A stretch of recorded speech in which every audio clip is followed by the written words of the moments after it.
We are back here in the sewers underneath Caravan Hill in the city of Dol Makyar. What an eventful combat it has been. Crow Keepers were sent off on a wild goose chase and chased that goose right back to our heroes. Azune Nayar just tanked a surround sound rogue quad strike, only to be joined by the rescued Demetus Blix. Hallandil Fang dropped into the darkness, healing worded the young grad student illusionist, and with an upside down bat swing, Murray Magnessen got her wayward pupil back up on his feet and out the door. Bolaire, we just ended on Bolaire's turn as he dropped down post Shatter Spell to find Laumi, who had dissolved the body of the Crowkeeper Captain Zagi. And delivered a dissonant whispers, banishing this entity down deeper into the darkness on a nat 20 intimidation and a failed wisdom save against dissonant whispers. Laumi has exited combat, leaving all of you with a room with 4 Crow Keepers. And Azune, that is going to be your turn. Murray and Demetus have entered the room, and there is an illusory knight made of light that is helping you in combat. Murray's color spray has blinded two of the Crow Keepers beside you. It will only last for a turn, but you do have advantage against those Crow Keepers. I have advantage on everybody because my innate sorcery is still active. Woo! As that vortex spins around me, I turn my attention to the 2 that are not blinded, and I do the following things. First thing I do is I convert a first level spell slot into a sorcery point because I was down 1 and I need 2 for the following thing. I'm going to first, for my action, attack one of those with Booming Blade. Again, the sparks of fire and electricity are absorbed into my Warhammer as I strike at this guy with advantage. And that's going to be a 20 to hit. That is a hit. He is gonna do 4 points of bludgeoning damage as he gets pushed with my weapon mastery 10 feet away from me. Great. And is now ensheathed in booming energy. Cool. And he gets pushed 10 feet away from you? 10 feet away. With Booming Blade. Sick. Very, very cool. Amazing. And I'm not done because now I'm going to quicken spell with that sorcery point that I have. Bonus action, I'm going to move into the other one that is not blinded, and I'm going to repeat the same thing. Booming Blade on that guy. Hell yes. Let's do it. Sorcerers, baby! And that is going to be a 17. 17 hits. Great. That guy takes 8 points of bludgeoning damage, gets pushed 10 feet, and he also is sheathed in booming energy. Bam. You guys watch Azune just clear half the battlefield, boom, as these 2 thieves go flying ass over Tea Kettle back into the chamber. Incredible. Azune. Where's the exit? The exit is this door ahead of you here. Okay, I'm gonna stay where I am so that people can get around me towards the exit. Awesome. That is going to go and be the Crow Keeper's turn. As these 2 that you've knocked backwards are going to re-engage with you, I believe Booming Blade Activates. Hell yes. The first one who took 4 now takes 6 points of thunder damage. Unbelievable. And the second one who took 8 earlier takes 4, so 12 total on that guy. You see one of them does not manage to get up as he just rides, stays down as that sort of electric and thundering power resonates. The other one, looking on death's door, rushes, mostly to just give his blind allies flanking to cancel out their blinded status. He's going to take a swing with advantage. Does a 22 hit? Reaction shield. Again. Oh my god! Come with me if you want to live. Yeah. These guys can't stop rolling useless 19s. They are rolling so hot, and it doesn't matter. I am out of first level spell slots now with that reaction. Unbelievable. That is the enemy's turn. We come back to Hallandil Fang. Okay, I see Bolaire. Did you just pull back up from the hole at the end of the thing? All right, I see something. I see the mask morphing back. Oh, into it's already back. It's already back. Long way from Salon Knights, and I rip Thiazi's blade off of my belt and brush past you into the entrance and size up the group, I see that Azune is surrounded. Yes. And I'm hoping I remember how to sword fight, and I'm going to swing around. Do I have enough movement to get here? Or Yes, you can get to flanking on that other row. And Come on, just like the foils that you practice with. Yep. That is 2 18s. So that'll be 21 to hit. 21. No. Yep, 21 to hit. 21 is a hit. On that hit, go ahead and roll damage. Big D6 rolling. Here we go. 2 + 3 is 5 points of damage from the Liar's Blade. Rushing in, Azune, who has been shielded now 2 rounds straight, gleaming armor. This is a veteran of the Falconers Rebellion and an arcane marshal of the city. This is a guy who comes down into dark holes to find people doing shit all the time. Standing here, you look and watch how all of you see the guy that Thiazi spent his life keeping away from this. You circle around. First time the sword is in your hands. How do you want to do this? Woo! I just rush up. I'm thinking about Azune, who is family now. I took him in, my brother sent him to me. I took him in like he was a nephew or a cousin, and he became family, and I don't have time to size up the situation. I just see that he's in danger. I have put this life behind me. It is back, and I just slide the blade right through this guy's gut right here all the way through, and I'm looking over his shoulder at you. And then pull the Liar's Blade out and watch as the guy crumples to the ground. And this is all happening in seconds, but you watch as I just let the sword hang at my side and stare at it. And that's the end of my turn. Oopsies, you did a murder. Here we go. We have this life. It has found you. Demidus, looking at the image of the knight here. See, Demidus gets up, still badly injured, hops out of your arms, Murray, and stands. You see, casts only like half of a disguise self spell, but sees that the other 2 are blinded. And you see, Demidus stands up.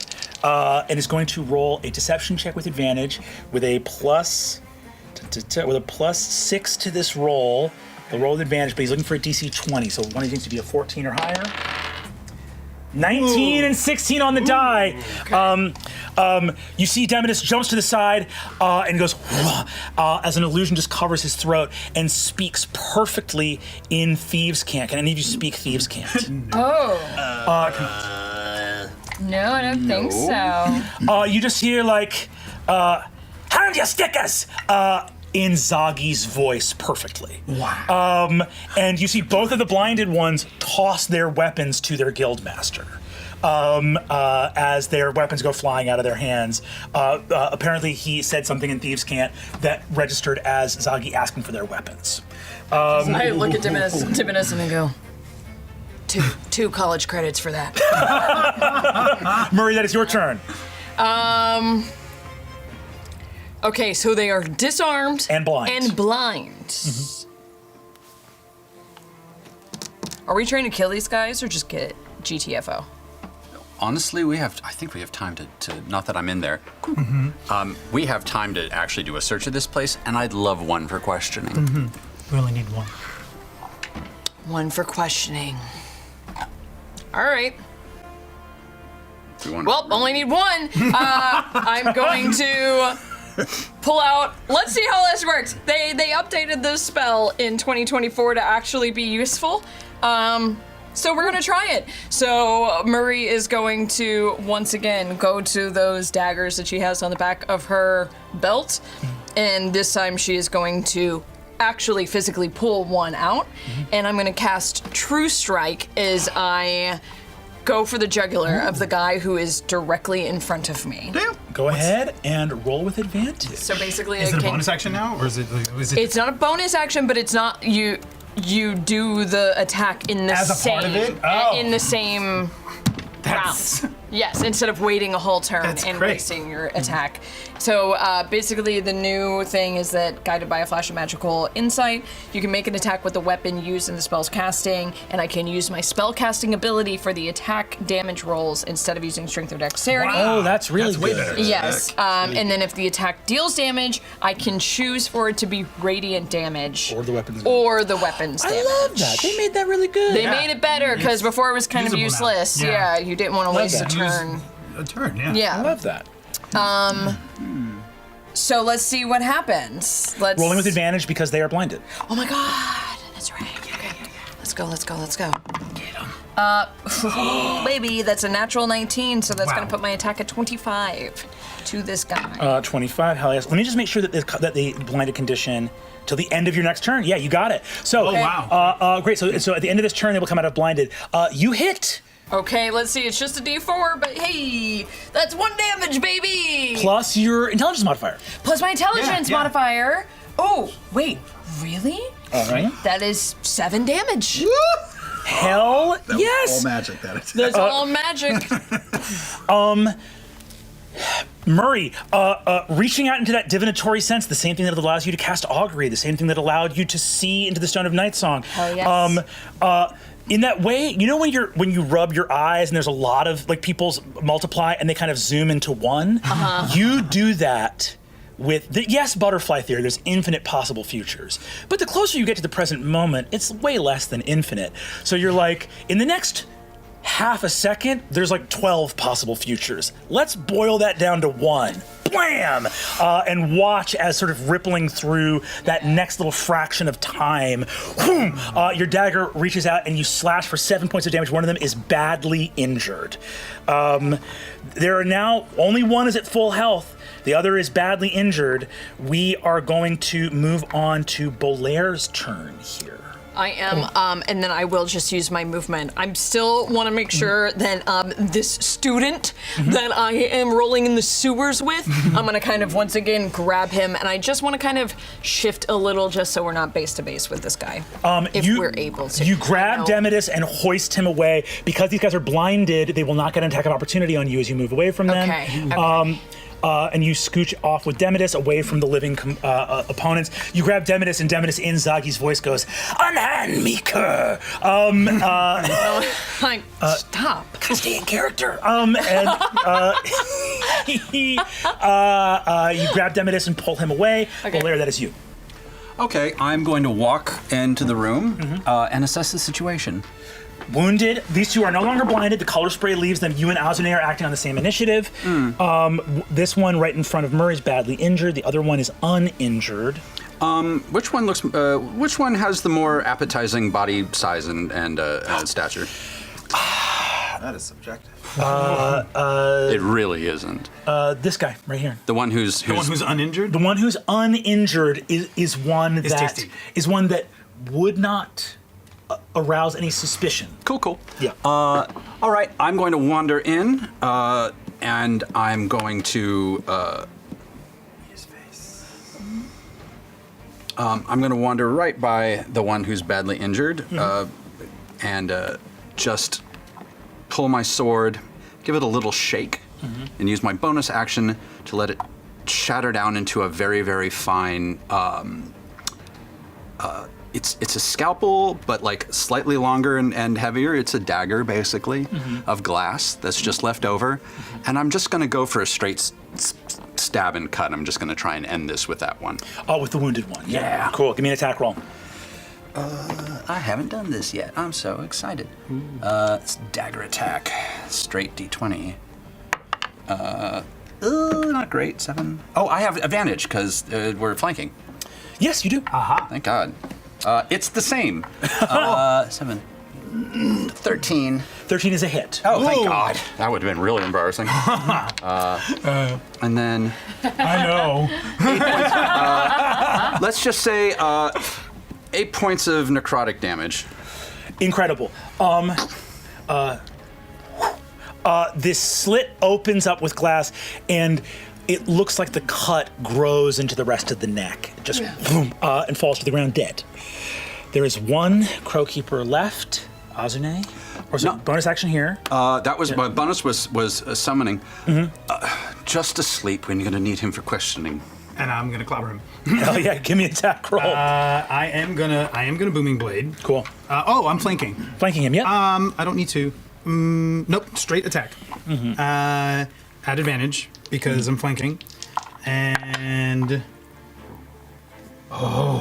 Going for a knockout? I'm non-lethal, but I am. That's not gonna do it. So it's gonna be a 9 to hit.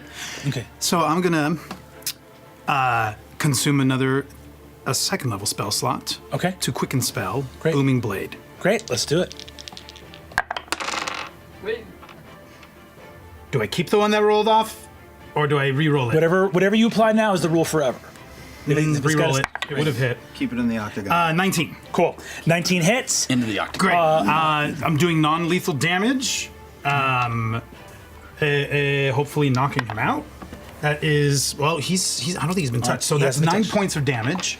9 points of damage is not going to knock him unconscious, but he is badly injured. As this.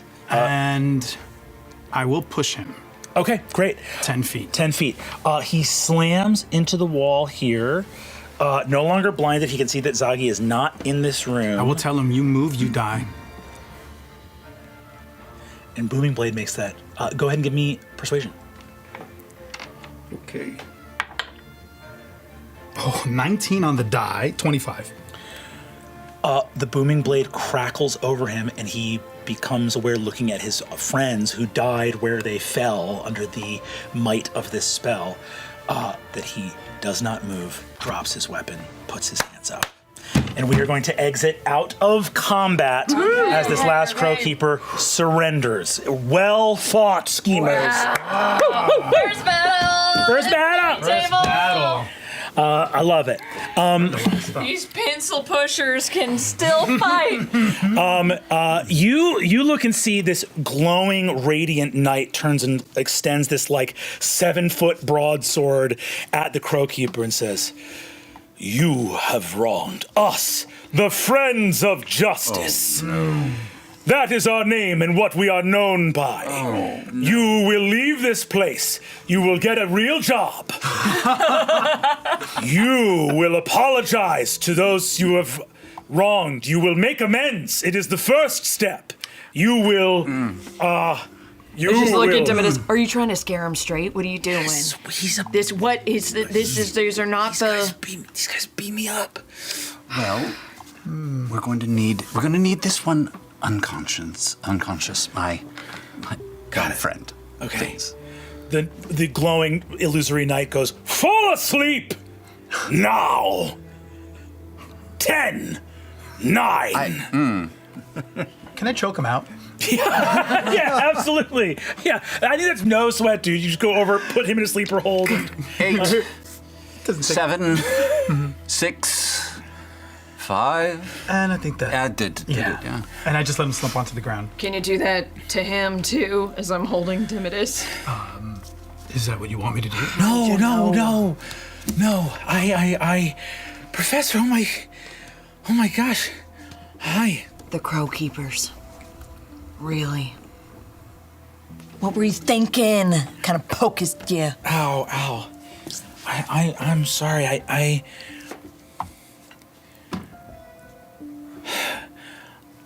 owe the Crow Keepers money from a long time ago. That wasn't even to do with all this mess. That was like, I've been trying to. I went and found them and told them that I was going to be able to pay them back because things have been going good in the marketplace, and then they outlawed performing in the marketplace. And then I was like back on their like field of vision. They were like, "I'm so sorry." I know you've been in a tough spot. You're a scrappy kid. You've always been very resourceful and innovative. But I've always been in your corner, Dimitris. You could have come to me. You wouldn't have gotten in trouble if you needed help. We could have figured something out. You know that, right? I know you don't. I understand more than most that it doesn't always feel good to have to always ask for help. I know. want to be able to stand on your own 2 feet, and I love that about you. But my boy, this was a dumb mistake. You are a smart kid, but that don't necessarily mean you streetwise.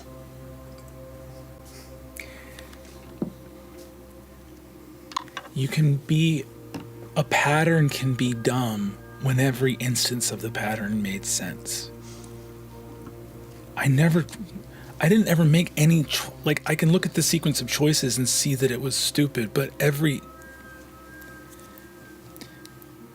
you're in a bad situation, so you make the best choice you can, and you don't get.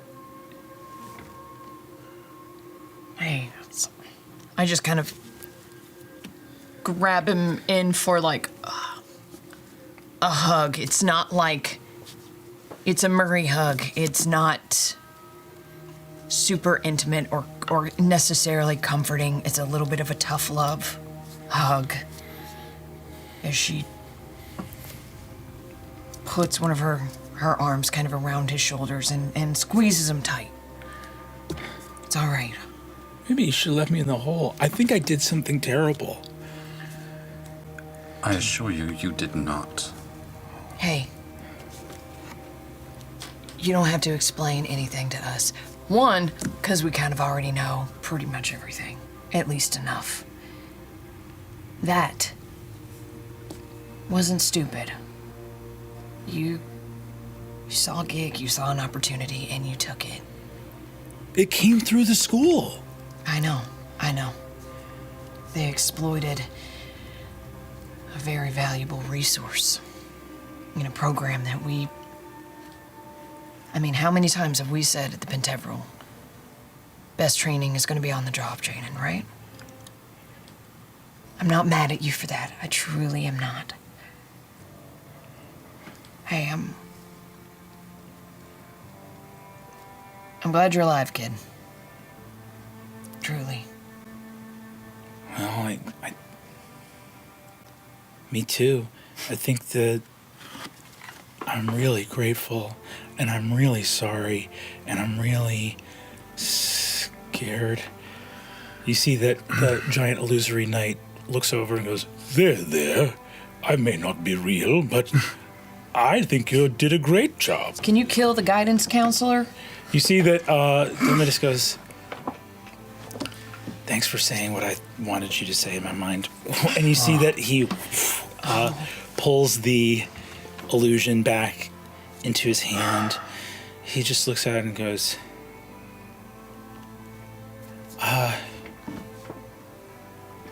Professor, he looks and says, were you here for the Crow Keepers, Lieutenant, or are you here for me? We were here for you. Like to help you. Okay. You're not in any trouble. I'd like to know. Beg to differ. Not from us. Not from us, but you are in trouble. You had a plan to leave. Yeah. I don't know what happened. I think something bad might have happened to Pimley. He was supposed to get me out of town in a wagon, and the next thing I knew, it was open and the Crow Keepers were there. You're so sweet. You're you give people the benefit of the doubt, and that is a quality. That's a quality. But unfortunately, one that people will exploit. I need you to understand that. Okay? I need you to... We're gonna have to teach you to, Be less trusting. Yes. God, are we that jaded and cynical? We are, aren't we? It's smart, though. You know what? We'll talk about that later. What do you want to do with this guy? I don't want to keep him for now. Are we taking him with us, or are you going to do whatever you want to do to him here?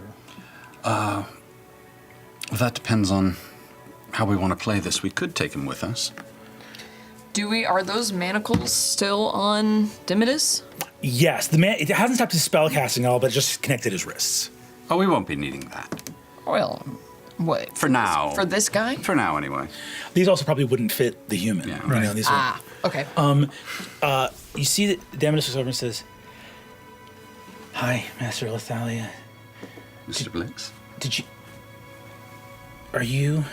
God, you really all came looking just for me?" Well, it does take a village.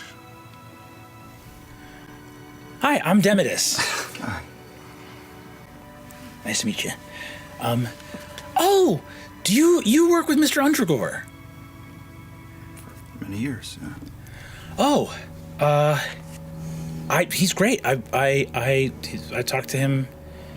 I don't know how long I've been down here for. A day ago, a week ago. It just hasn't been that long. It just feels like it. He did right by you. You've got a lot of people looking for you.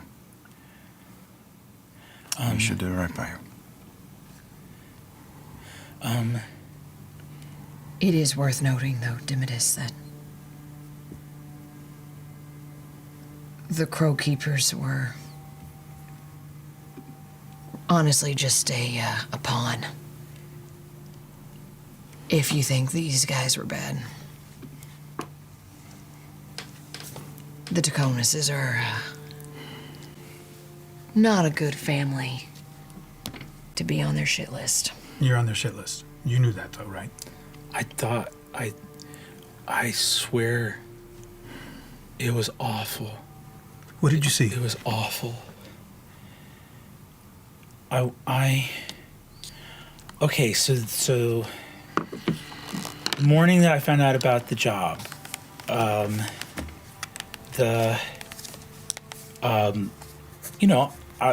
left my dorm. I headed out for school, and I stopped by the bulletin board with job listings, and I saw there's this new thing that was like illusion work, and I went and I talked to Dean Cora, and Dean Cora introduced me to this lady who was like really, really nice and friendly. Her name was Trimus, and she basically said, "Hey, like, this is the money." They were offering 250 gold pieces. Is this Seem like an exorbitant number to you? said true? Is that not Trimus. an exorbitant number? That's a more common- money than I've ever had in my whole life. Oh, no, I think I Triumphs want and this job now. Oh, Yeah, hey, I'd be happy to make a referral. Just watch out for the first step. It's a doozy.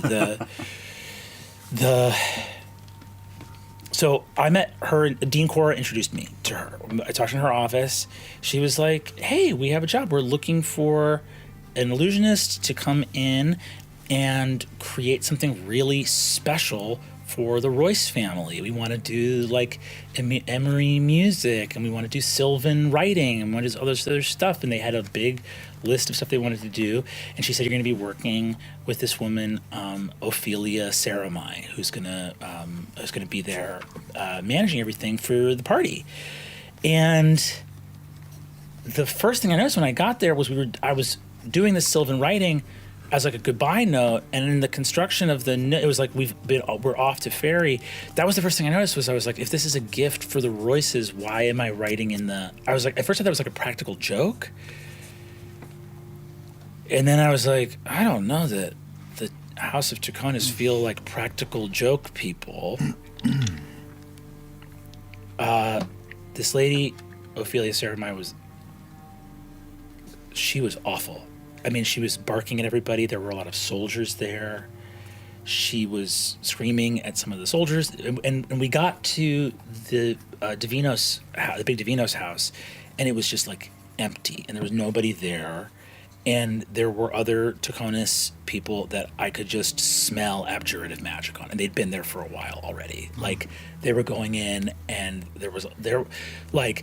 you've been in the abjuration hall when they're doing counterspelling and stuff like that. Like, it has that smell that's kind of that like burnt ozone. Yeah. So that was everywhere. The like dispelling smell, and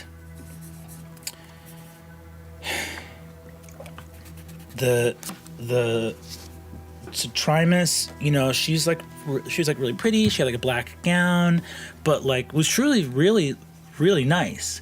And then Ophelia, she had like this birthmark. I don't know if it was like a tattoo or a birthmark, but it was like these rings around her neck that were like red and yellow and black.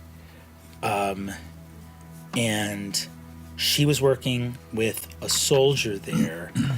His name was Lieutenant Janaeus. They talked about so much stuff. I was there for like hours working my ass off. There was just like so many things to do. They added a bunch of stuff at the last minute, so like I ended up not being that well researched. Like they wanted a bunch of candles to look, so I just ended up doing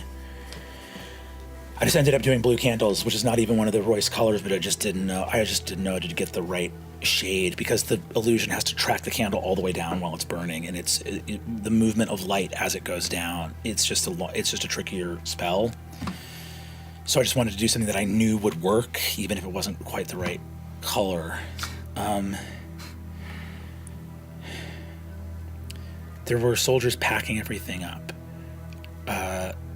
Lieutenant Janaeus yelled at some of the soldiers that were packing things like clothes and jewelry and things like that. Janaeus said, if so much as a signet ring turns up at a pawnbroker, there will be harsh disciplinary measures for the entire unit. Which, yeah, like you don't want your soldiers stealing, but it all felt so weird. This was like a party. What's the stuff going? They were moving those crates out to the gardens while I was in there. I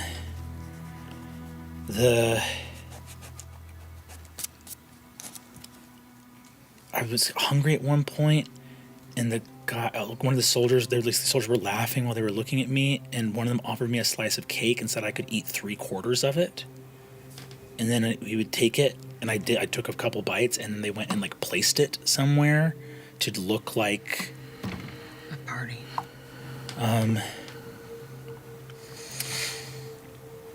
It was getting close to when the party was supposed to start. Janaeus ordered 4 of her soldiers, said, do one last sweep of the grounds. The last thing we need is some scullery maid hiding in a cupboard somewhere. And I went, this is fucking wrong. And I was really, really hungry. And I just was getting yelled at so much that I just actually got some real food and went and just like hid in a closet for a second, because I've been working way longer than they said I was supposed to work. And I was also just like almost running out of spell energy, you know, like. And Janaeus walked in with the lady Ophelia, and she was like making a report. She was talking about, she was like, she said, my lady, the falcon has just been delivered to Obermis Manor. Does that mean anything to you? And the lady Ophelia was like, yes, it does. Your soldiers, are they sweeping the grounds? And Janaeus said yes.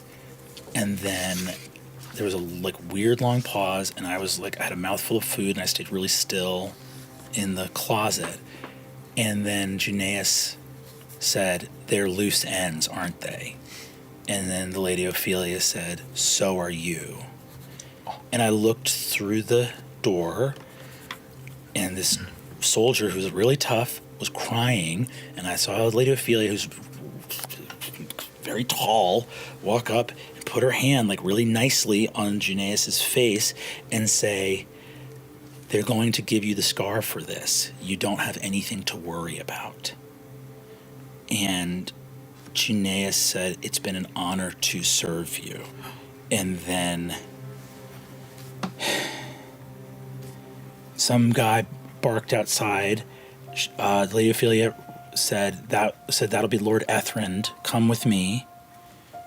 They left, and I ran.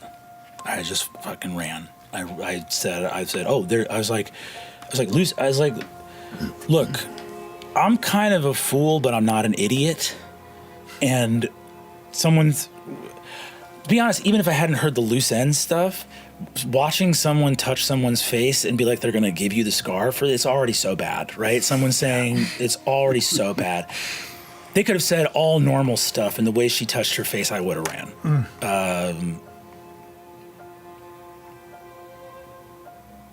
So I don't know what I did, but I know that I helped them do something. You know, the Lady Ophelia was like really exacting about how everything needed to look and how the music needed to sound and everything like that. And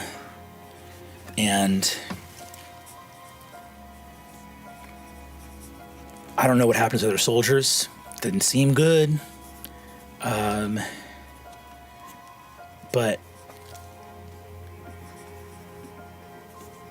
I mean, like I heard there's a bunch of other conversations I heard that day, but there was shit I heard earlier in the day that I wasn't thinking to pay close attention to, and now I'm trying to like remember it now, and I'm like having a hard time. But like, you know what I mean? Like when you're just like, oh, it's not my bit, like, not my circus, not my monkeys. I'm just here getting paid to do these illusions, and then you're thinking back like, what did they say about this Houndsport something? I don't know, like a lot of stuff.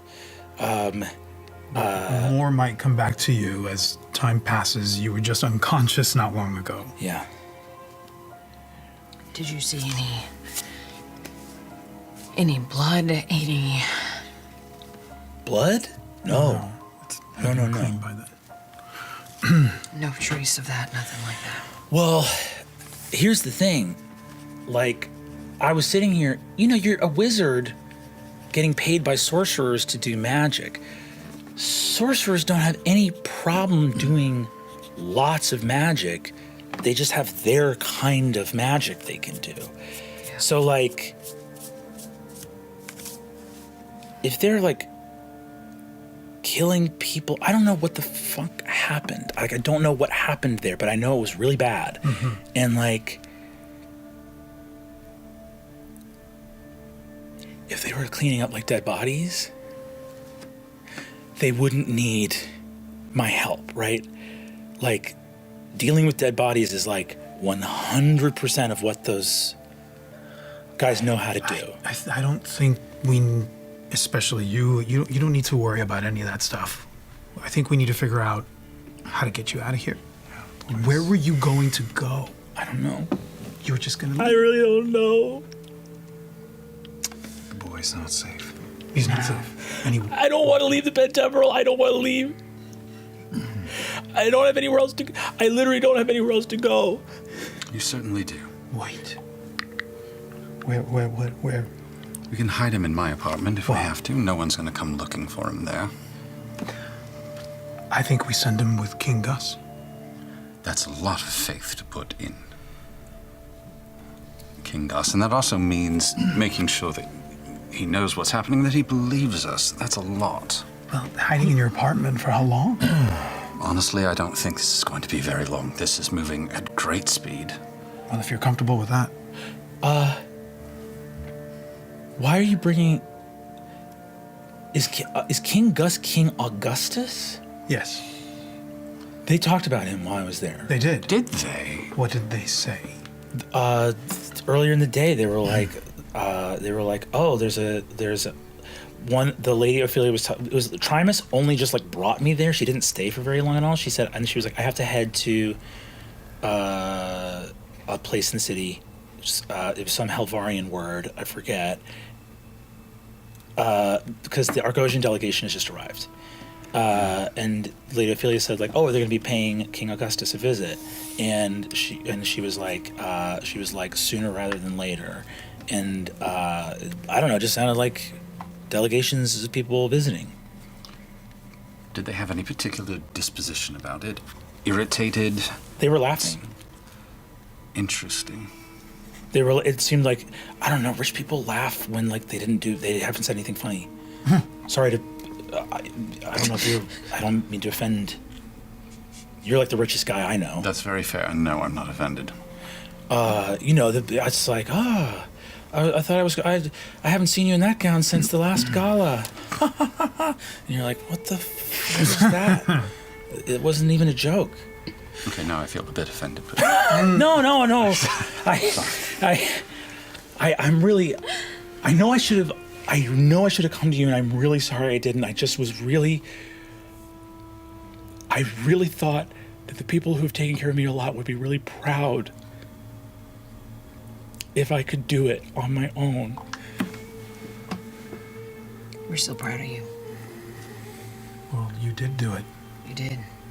And you got out of there. So we just want to make sure you're safe. you have no idea how what you did might save an enormous number of people. What? This is good news. And no one is born with wisdom. You earn it the hard way. Everyone with it earns it the hard way, and this was a very, very difficult collection of wisdom that you just had. Son, I think you did very well for what life threw at you today. I agree. No one stands on their own 2 feet. If they look like they do, it's because they're standing on top of people you cannot see. Thanks. Lieutenant, I'd like to lodge a complaint against House Taconis. Take out my note. I think they're killing a lot of people. Also, they owe me 250 gold pieces, and I don't know how to get it from them. I'm writing it all down. I heard Danny Carr laugh so loud. It's the best. You really hit it as you just hear that in the far distance. Yes. I'll see what I can do. Well, we actually might be able to make good on some of that right now. And I'm gonna head back. Me too. And let's turn this place. Let's toss it. Let's toss it. Do we plan on taking a short rest in here at some point or not? I don't think we should take a short rest in here when there's a moss monster. Well, it's very Yes, fun. taking a short rest right now, wherever it went. How about we turn this place upside down Yes. and then we get the hell out of the sewers and then we definitely take a rest. And we got this guy with us. And we got him with us. Does it make? Well, I was going to say I know we haven't nailed the mechanics down, but if someone's unconscious, does it take an attunement for me to attach to them, or do you think I could do it? I think you can just do it. Okay, good to know. All right. So I'll help for a minute, and then I'll go change into something more comfortable. Okay. And this guy who I'll is need a little help. unconscious, do we have him Bound. bound and secured? I'll so tie in him up. case he rouses? Okay. You have manacles for your work. You know, Yeah. like you can just That's truly, right. yeah, you can just truly manacle him. That's and, right. Already done. Already done. Okay. He is up front. You guys head back down into this filthy area of the sewers down here. Those crates. Go ahead, anyone. Let me know if you're casting any magic about it, but otherwise, give me any check you want to make down here. Yeah, now that Einpassen's Investigation. not breathing down my neck, I'm gonna go into my normal investigator mode, and I'm Yeah. gonna focus, guidance myself as I investigate this place. Cool. Are you Looking- doing detect magic, or do you want me to do it? I am not doing detect magic. Cool. I will. Can I do it ritually? You can. Yeah. I can ritually do a detect magic, which I will do. It'll just give me a quick, Yeah. Take some time.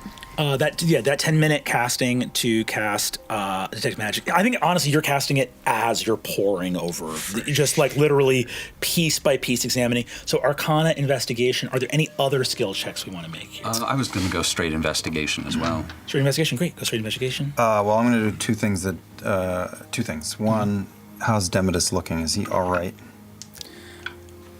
He's in a state of deep emotional peak. He's in a euphoria that he's alive. Like as soon as you're like in the hands of crow keepers and you're being beaten and asked for information, and then you're like going into unconsciousness as they're like, who are we gonna sell him to? Are we gonna sell him to this? As soon as you're in that world, you're like, I'm dead. You're like, I'm dead. You're like, oh, I can't believe I'm one of the people whose lives are gonna end in the most frightening, sad way. And now there's a euphoria of a life he's already had like spent some time saying goodbye to, but he thinks his life is over. Like he did every part of himself he gave to this school that now he can't stay at. So I think that you're looking at a weird mixture of grief and euphoria that is just sort of in a kid with a bloody nose just swaying on his feet. You know, it's like looking at some broken, like, he's like, oh man, my eye drops are broken. Like, But he's not nursing some greater wound at this no, with 6 hit points, he's okay. All right. He's badly beaten up, but he doesn't look, he's got a lot, has not a lot of Okay. So strength in him right now. I think then in that state, Hal goes over and takes a knee and then just like kind of grabs him by the head and like opens up his eye and looks at him. Sort of claps him on the cheek and then stands up. Hal is still a little bit listless and a little out of it. But I think he's going to go sit down just on a dry spot and he begins to recite fragments, syllables to himself. And just under his breath, you can't even really hear what he's saying. And he just does that for several minutes. And after the end of 10 minutes, that equates to a ritual casting of comprehend language. Awesome. Comprehend languages and detect magic are cast. Let's go ahead and give me these rolls here. We'll get investigation here, arcana here. How, if there's any skill you want to roll here, you may do so as well with comprehend. Yeah, I'm going to look for any thieves' cant carved into Cool. Awesome. any language, or any language. Gotcha. I'm going to use a luck point. Fuck it. Great. Hopefully we get a long rest soon. Asune, what do we get here? I got a 1. That one. And I think. I'm back, you guys. I think I started to seeing Demidus start to get more and more vulnerable. I'm like, I don't know how to handle that. Yeah. And so I try to go into work mode. I start searching, but then as I focus on the corner of my eye, from the corner of my eye, I see Hal approaching Demidus, and I'm distracted. I'm saying, the father that I never got to have, being everything I never got to this kid. And I find myself frozen and out of sorts. And I don't even know how to do my job anymore. You find yourself gazing at what should normally be speaking to you in a language of clues here, but it's just filth and muck in the darkness. I hate this place. I can't see. I can't see anything, and I'm gonna control flames to brighten those torches. Bright light helps illuminate this room, and you can see the walls are like caked in like any seam of masonry is just a river of sludge, of where like the in between the dark crannies of the masonry have just become choked with the mycelium network of this fungal creature. What do we get for investigation here? 16. 16 here. What do we get for arcana here? 25. 25. Hell yeah. And I investigated for writing of any kind, 19. 19. What is your focus in your investigation here, Bolair? I'm looking for objects of note, anything that looks not magical necessarily, but like something that somebody was using. If there's a desk in here, I'm looking for where they might be hiding paperwork. Yeah. There is a table in here, but no desk. This looks much more like a way station and meeting place than it looks. This looks like a place where long, very criminal conversations can be had in potentially large groups, right? Rather than a place where you would come and work privately. It's too uncomfortable. And additionally, it is clearly a place used by the Crow Keepers, but also at the behest or with the permission of this creature who was here. You can see there's like food that's already rotten in a corner. You do, however, I think on a 16 investigation, find 3 potions of healing in a corner that our rogue allies just did not live long enough to get a chance to use. I will say, as I said it, I thought of one other thing that I would check that had just occurred to me. Are there any hideaway spaces, a loose stone in the walls? These are criminals. They must keep secrets from each other. Is there anything? I'm just going to sort of walk the walls and hold out for like one of these like areas to sort of showcase a secret chamber or a hiding place here. Honestly, even a loose stone where you might hide some gold. You find a couple different loose stones, and I do think you actually find going along the walls, you actually feel your foot brush against a tile that kind of buckles under your foot a little bit more. Lifting that up, there is not a full treasure chest, but a small sort of hand chest that has about 60 gold pieces in it. Oh. Should give it to the kid. We will be giving it to the Yes. Student loan forgiveness. Forgiveness. On a 19 investigation looking for writing. There are thieves' cant symbols on the wall that are done in glyphs that would be like sort of invisible to a normal passerby, but point this place out in Crowkeeper cant of like this way to the meeting place. So the Crowkeepers are sort of a citywide guild. It's possible that this like meeting place would have been only known to Zagi, only known to like one or two sub bosses, and so there'd be a place to find it for those that were looking for it here.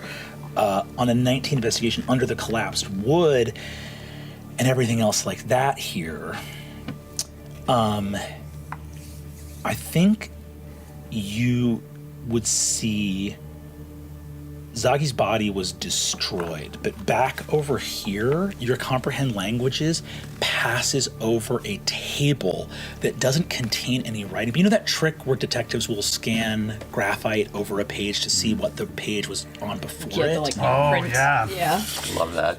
You see bits and pieces of like 100 names have been written on scraps of paper on this table before. It's a mess of like where they were written. They just sort of come back to you over and over again. But you think that this is a place where people who have defaulted on their loans, people who have made one too many bad choices, or people that are just a little bit too wanted have been in this chamber before. You think Laumi is maybe a connector point. Like, Crowkeepers know how to fence their own stolen goods. They know how to fence their own, like, ill-gotten goods and stuff like that.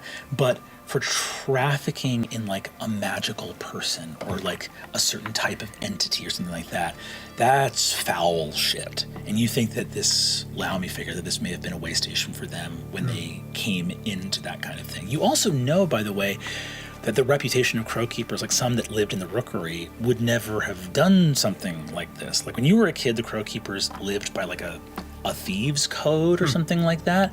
So I think that you wonder almost if there's some degree of what goes on in here where some Crowkeepers know about it and others don't.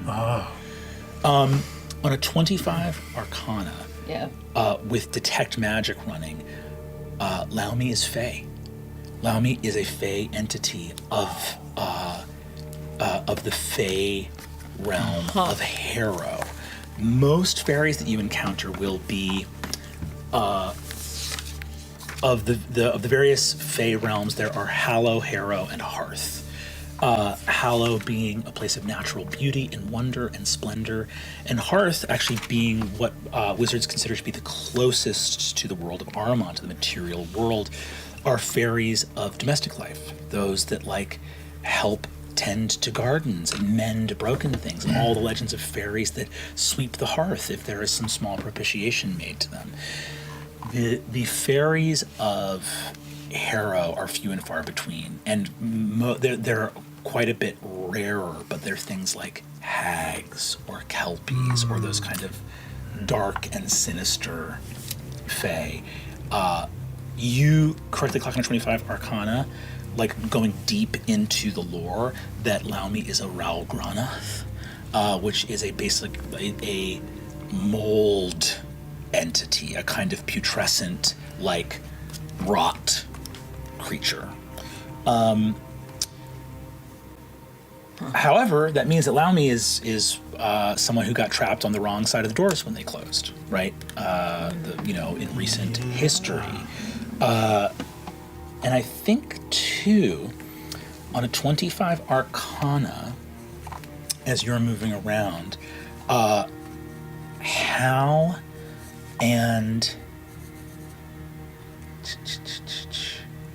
You guys, I think, Hal, on your comprehend languages, you find a piece of Sylvan writing in the floor that is a small piece of actual fairy poetry that you recognize. I do speak. You do speak Sylvan. I speak, yeah. With Detect Magic, you find that as well. And I think that you can see that there is a little bit of fairy poetry that's like written on the ground here. And you find, 1 second. Also, with the bright light on in this room, I think you can see, Azune, that the filth is starting to retreat from the brighter light. That the light appears to be like, it appears to be partially like, It recoils from the light. recoils from the light, yeah.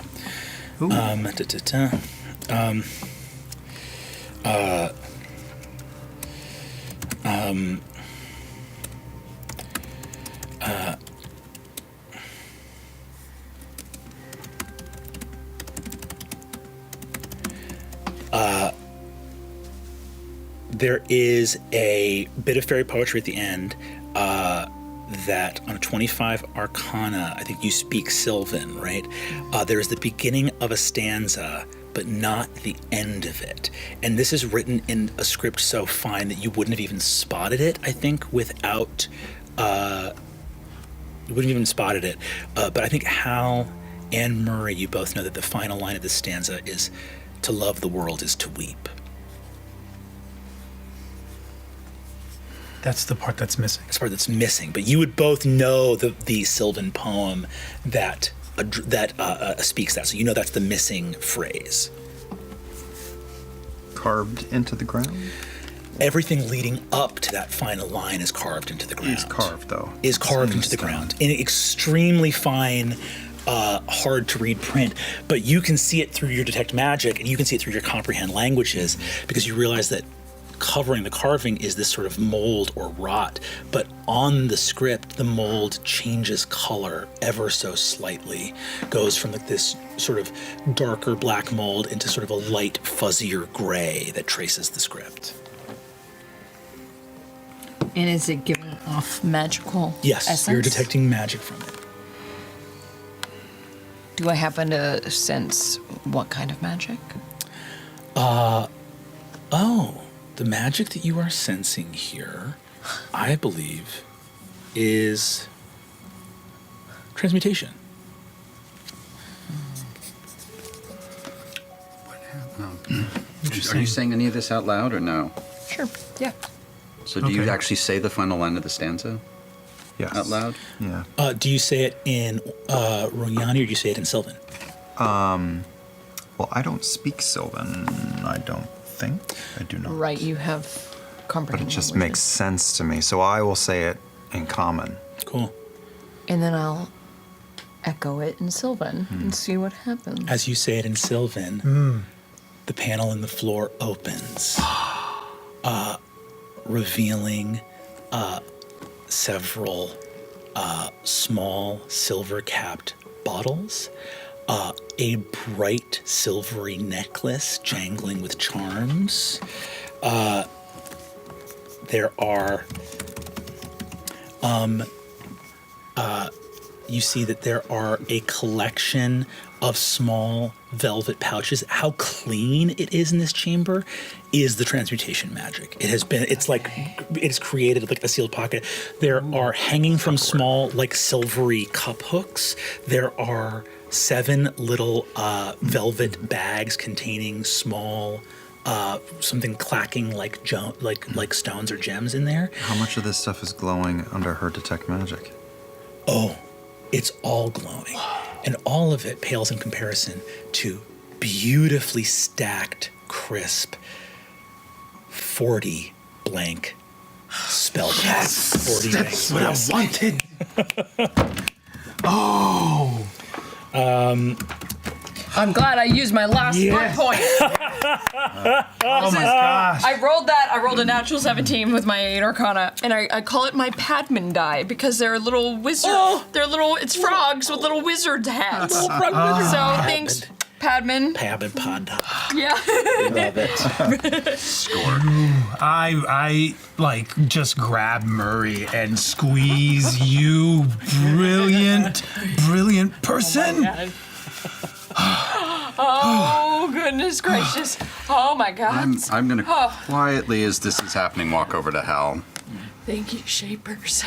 Okay. You know, I think that Hal has been a little on guard with Bolaire since learning this news all this time, but in this moment, after everything that's happened in the last half hour, he just sort of gives and leans into him and even rests his head on your shoulder, which I assume is 5'11", Like Always. right there, for my taller head to lie on.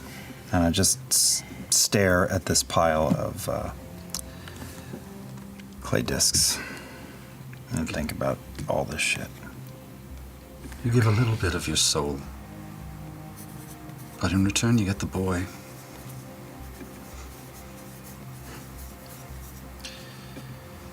I haven't taken a man's life in almost 30 years. I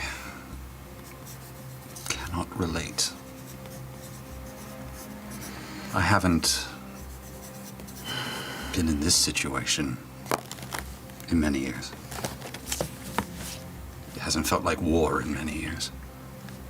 Just survival. This is war. It is exhausting.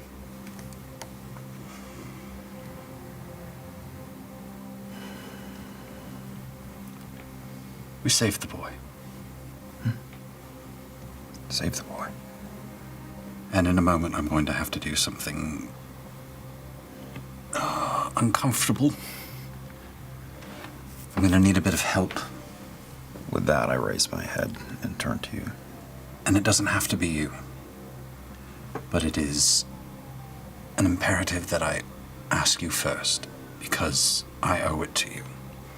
I don't think it's healthy, and I don't think you'll like it.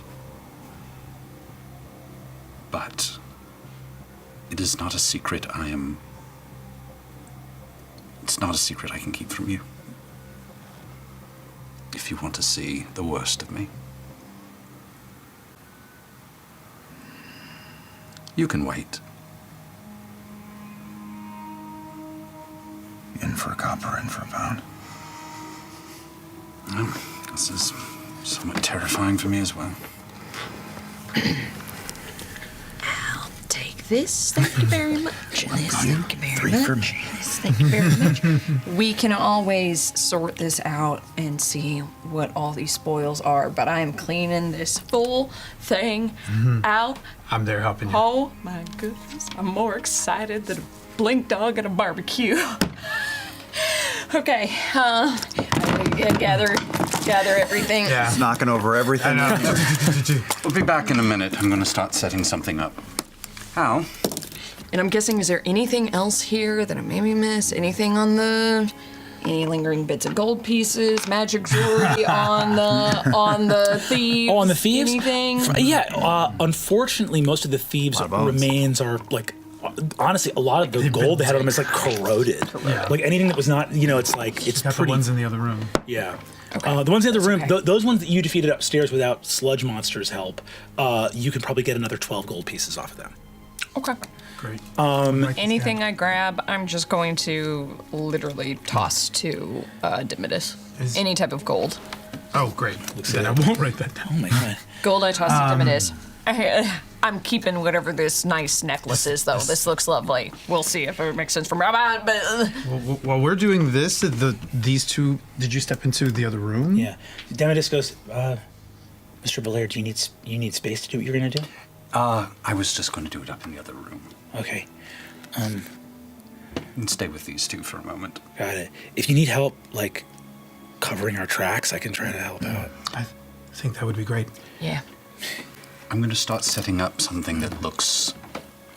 I'm going to start setting up something that makes it so we can blame someone else for some of this. That would be perfect. Okay, blame someone else. Let's tag team it. Professor. You start in here and we'll go upstairs. So staying down in the sludge chamber here, see, Demetus looks at you and says, want to see something I've been working on for grad classes? Show me what you got, kid. This is my thesis. All right. Blix's bungling blitz, and you see that the walls become filled with blasts from spells that were not cast.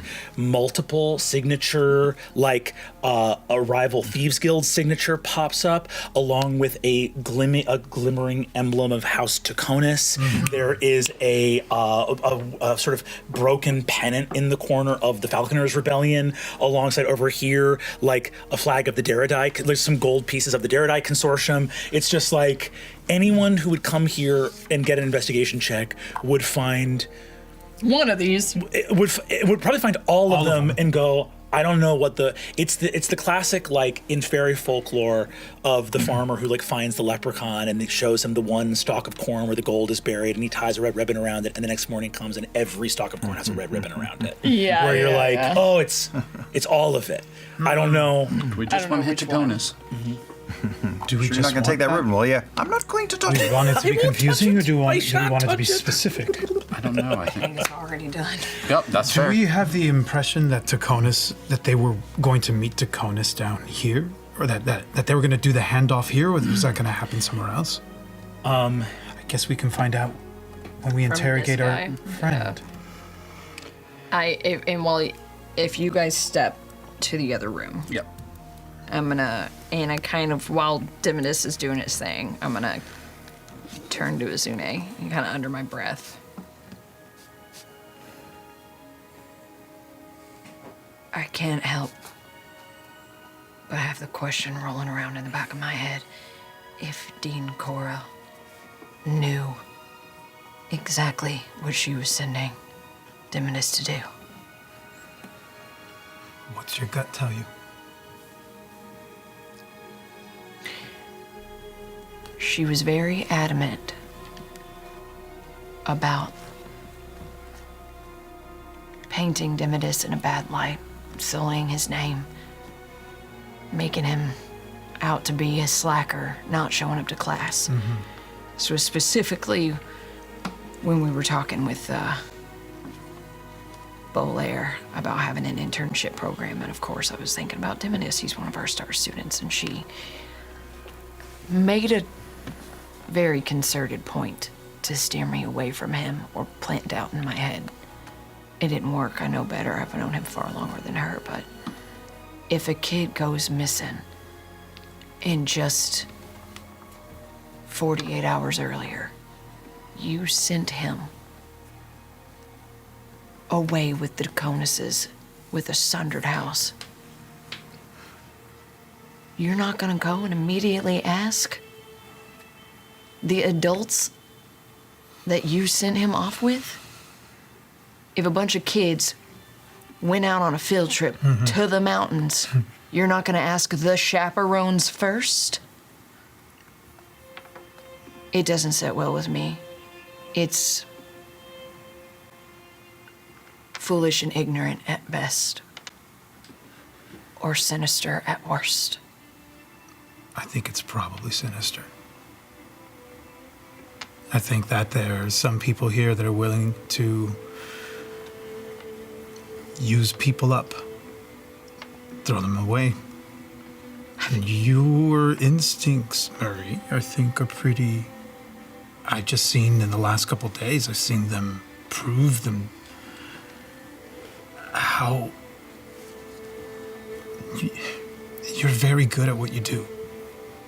And I don't think your gut or your heart will ever steer you wrong. And what happened to you the other day, earlier today, at the mural? There's something that happened to you. Your eyes got really weird, and I think something's happening to you.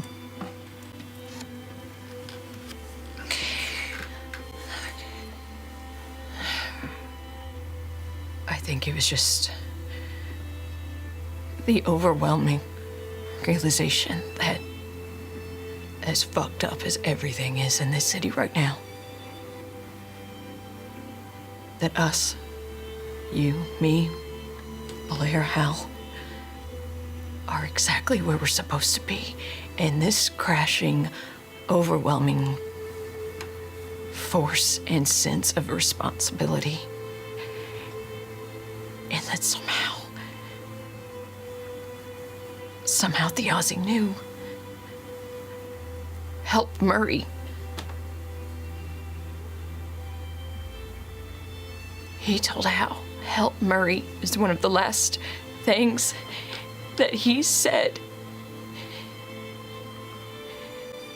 He took his last breath to say, help Murray.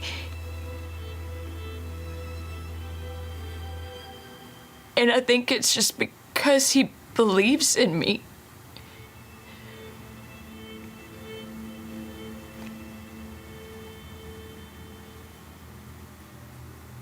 I'm a shit person.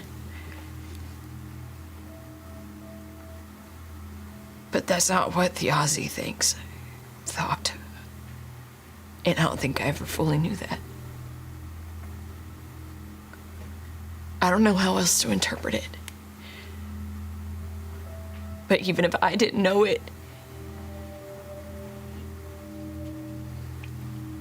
he knew that I would want to do the right thing.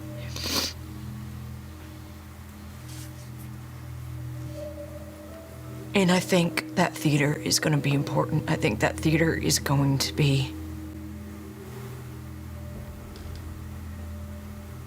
where we stand our ground.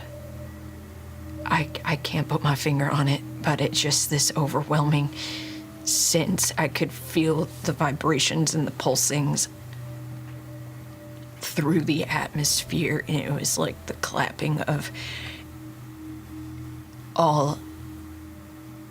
every molecule that makes up the atmosphere clapping its hands around my head.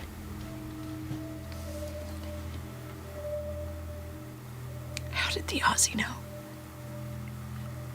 He seems to have known a lot. I think maybe he suspected that you can see things differently, feel things differently than other people. Do you? He's a kid. Zune. Dimidus is a kid. Do we have a dean in my school that's willing to take these kids and throw them on the fire?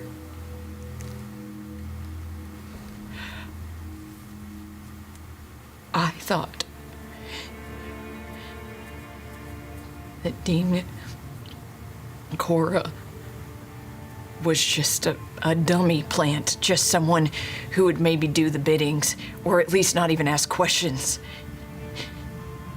against the Sundered Houses and standing up to the people in power. I thought that maybe they just thought, put someone there that's malleable. But if this is true, it's so much more malicious.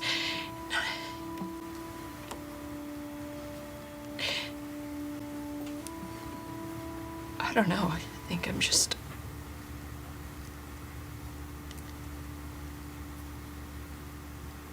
This might be the first time I've been truly scared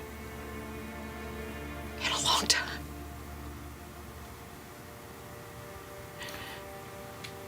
What's it make you want to do to her?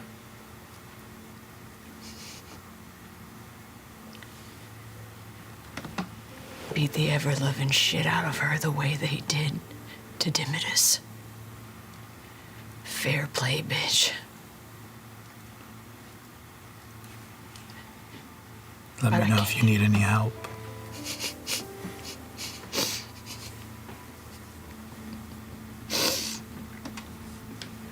I like this, Murray.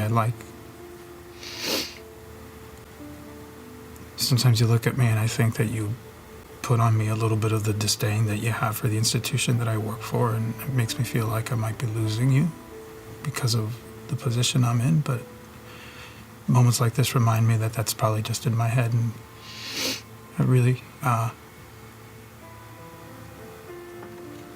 absolutely in your head. I could never hate you, Azune. You're a good egg.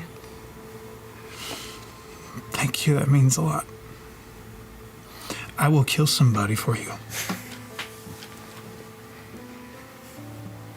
Same for you, my friend.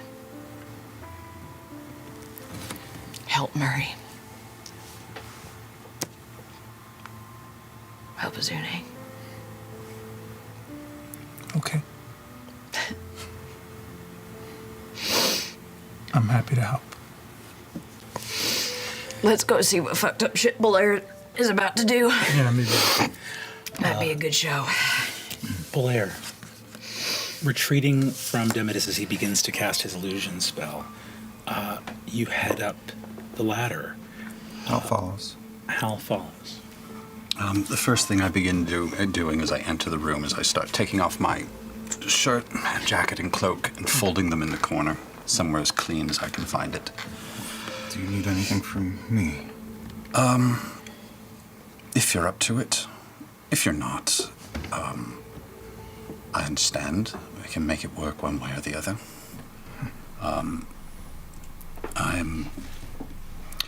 You can undo the manacles on our friend over there, and forgive the brashness, but I'm going to have to change clothing. And I'm taking off my clothes and folding them in the corner if you're willing to unmanacle Sure. or unconscious. I'm not excellent at it, but I assume if I rifle through his person, I can find Yeah. a way to get him off. The manacles can come off. And I'm gonna need the clothing. So I at least start taking the shirt and the clothing off of our friend. Also the same one. All right. Off of the man on the floor, yes. And start putting it on. At this point, Hal just backs up to a wall in the room and just witnesses. Checking to make sure I'm leaving anything that would identify him as a member of the group. Just want to look somewhat typical. Oh, and I have the other half of the seal in my pocket. Yes, you do. I go back into the pocket of my clothing and put it in my new pocket. Right. Let's see. Do any of our dead friends have swords, or is it just knives? You got some short swords here, yeah. I pick one up. Do you want to do the honors? Excuse me? I'm going to need to die. And then I'm going to need you to take my face and put it on our friend over there. But we're going to have to make this body look like it died in a battle. They won't recognize him. You know, in that moment, I think of how everything in this city and in my life is flipped upside down in 2 weeks. I wonder where my children are in this city and abroad, and Elodie. I wonder where Taisha is and if she's all right. I think of my brother, his body, waiting to be interred somewhere in the city.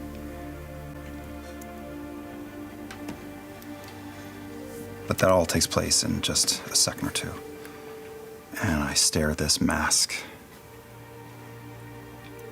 back in its face and take the blade from your hand. Whatever you do, end with a stab to the chest so that I can fall into the corner. If you decide not to put me on that body for any reason, just don't leave me here to be found. My life is in your hands. I don't know what else I could do. Back up a step or two. And I'm not much of a fighter anymore, but I do flourish the blade after years of practice. And then just stab forward. I grab with my hands and let them cut into the blade to break them. And I start to actually wedge, hammer down to make it a messier wound. I take as many of my fingers off as humanly possible as this goes. Mm-hmm. The face doesn't wince. Mm-hmm. I shove my foot against his chest and kick him off and widen the wound even further to leave him a gory mess on the ground. Coup de grace. Blair, you die again.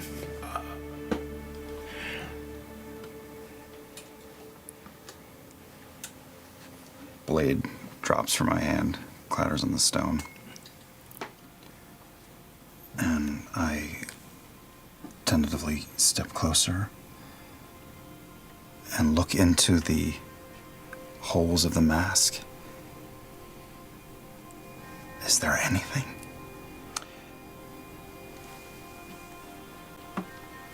They're no longer deep.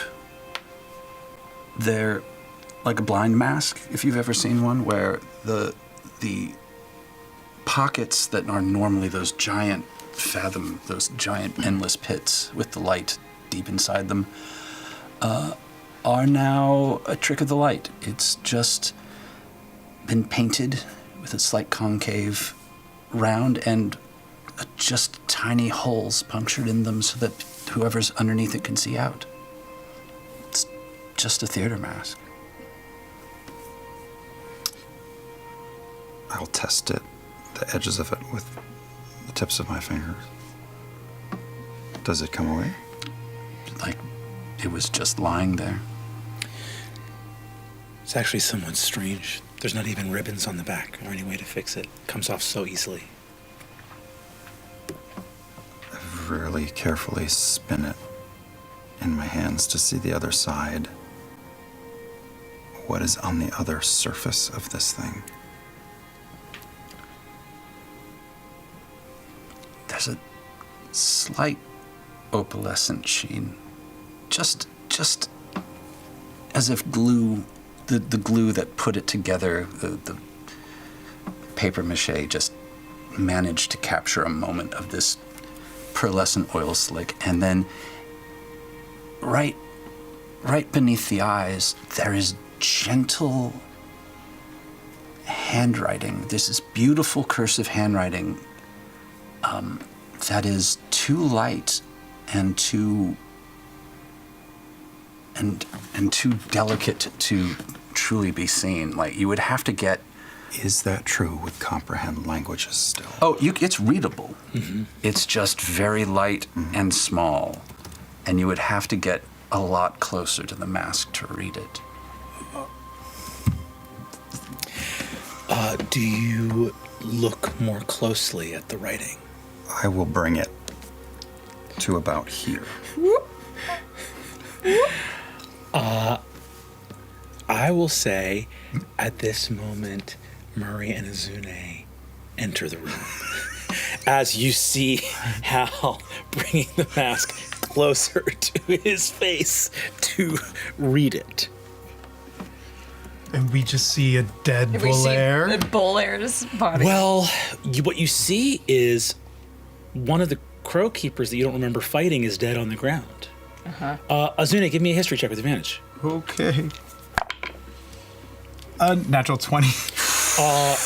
There was something on your desk the other day.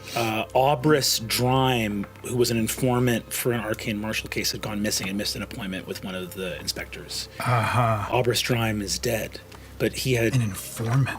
But Aubris, yeah, he was like a fence. He's like a cult fence, but you had no idea that he was affiliated with the Crow Keepers. You don't even remember fighting him in this room. No. What is going on? Can I read it? Hal, go ahead and give me a wisdom saving throw if you'd be so kind. Oh, no. Come on. Please, for the love of God, be something good. 19. 19. You read the words, "Your thoughts unravel." And you hear applause so uproarious that it might also be the noise of the world cracking apart at the core. And on a 19, what does Murray say as she sees Hal holding the mask? I don't think she says shit. I think she's just gonna wait and watch and see what happens. Then on a 19, Sorry. Look at this. on a 19, Yeah. I think you read that, but there might be another coda at the end. So on a 19 wisdom, I think you successfully save and have to ask if you want to move in the direction of that applause or if your curiosity is sated. I think that's intoxicating. I think it feels pretty irresistible, but having just spent a moment of time thinking of Taisha and Alagar and Shadia and Hero and Elodie and everyone at the Hallowed Round, I think that he squeezes his eyes shut and presses the mask away from his body.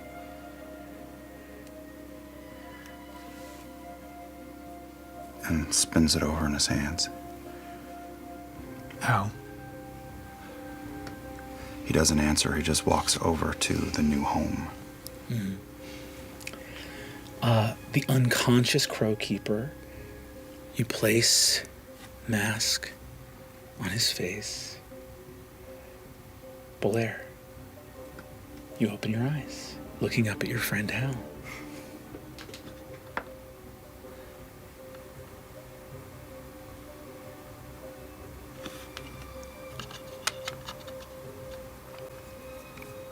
Oof. I start to get dressed. You feel groggy. I don't say much. And also, there's a healing potion over here, right? Correct. Fucking take it. You take it because you're in a body that moments ago was choked into unconsciousness by Azune Naya. Yep. So I'm at very low hit points. I think even before you get the clothes on, I reach out a hand and help you to your feet. And Hal says, very theatrical, which echoes through your consciousness. And I cast Healing Word Oh. and heal you further. You are the first person who's been here. Anything like this has happened, it's never occurred to me to ask. For a big 2. Help. 2 ones. There is a box somewhere in a space that only you can see with the mind of a man who's been in jail, but never one like this. Beating against the bars. Screaming, I'll tell you what I know! I'll tell you what I know! While my face is uncharacteristically blank, as I look at everyone, somewhere in that box, sitting in the audience, a mask floating by itself, just says, of course you will, but we'll get to you. And then comes back out. My hair. And I walk over and pull the wig that had been attached to the previous body and put it on. And then very quickly pull out a blade and cut just enough out of the old face that they can't make it talk with any necromancy. Last thing to this Yeah. is I think that Hal wants to just stay shell-shocked. He wants to navel gaze and think, how could this happen? All of this, everything. But there's just too much at fucking stake. So he just draws himself to his full height,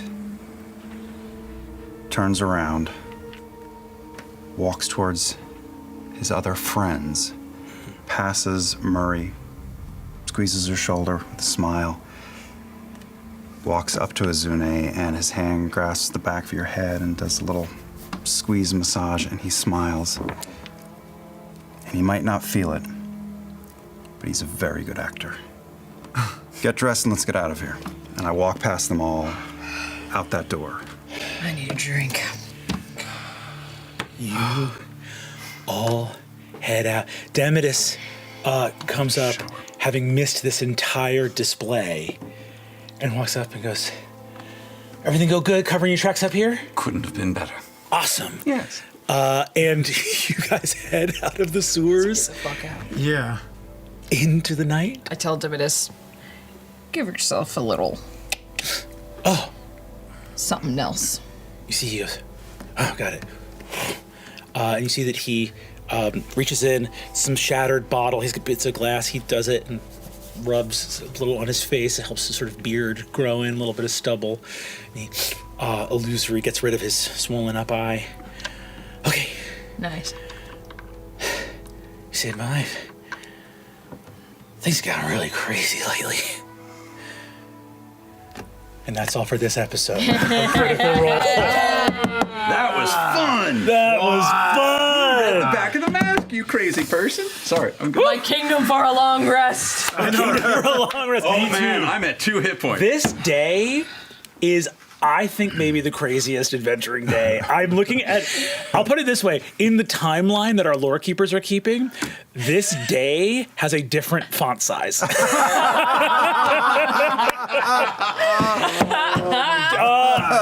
Let's see if our schemers can take a fucking day off next week on another episode of Critical Role. And as always, is it Thursday yet?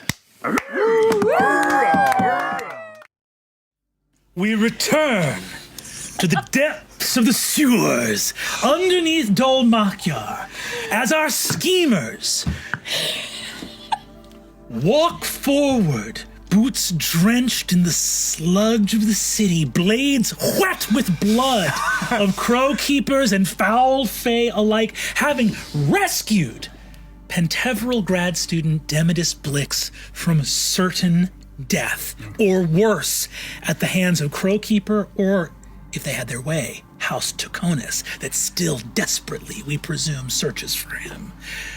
Schemers, you've had a fucking day. We've got to go to work, and he's got a paper due. He's got a paper. You have TAs No, or I whatever don't. to give. Our entire campaign is going to be 25 hours only. Yes, you and you alone are doing the Jack Bauer. Yeah, this is just one season of the pit. Yeah. I was like, God, you're right. in those shows, I always want someone to turn to camera and be like, every couple of years, I have like the craziest day.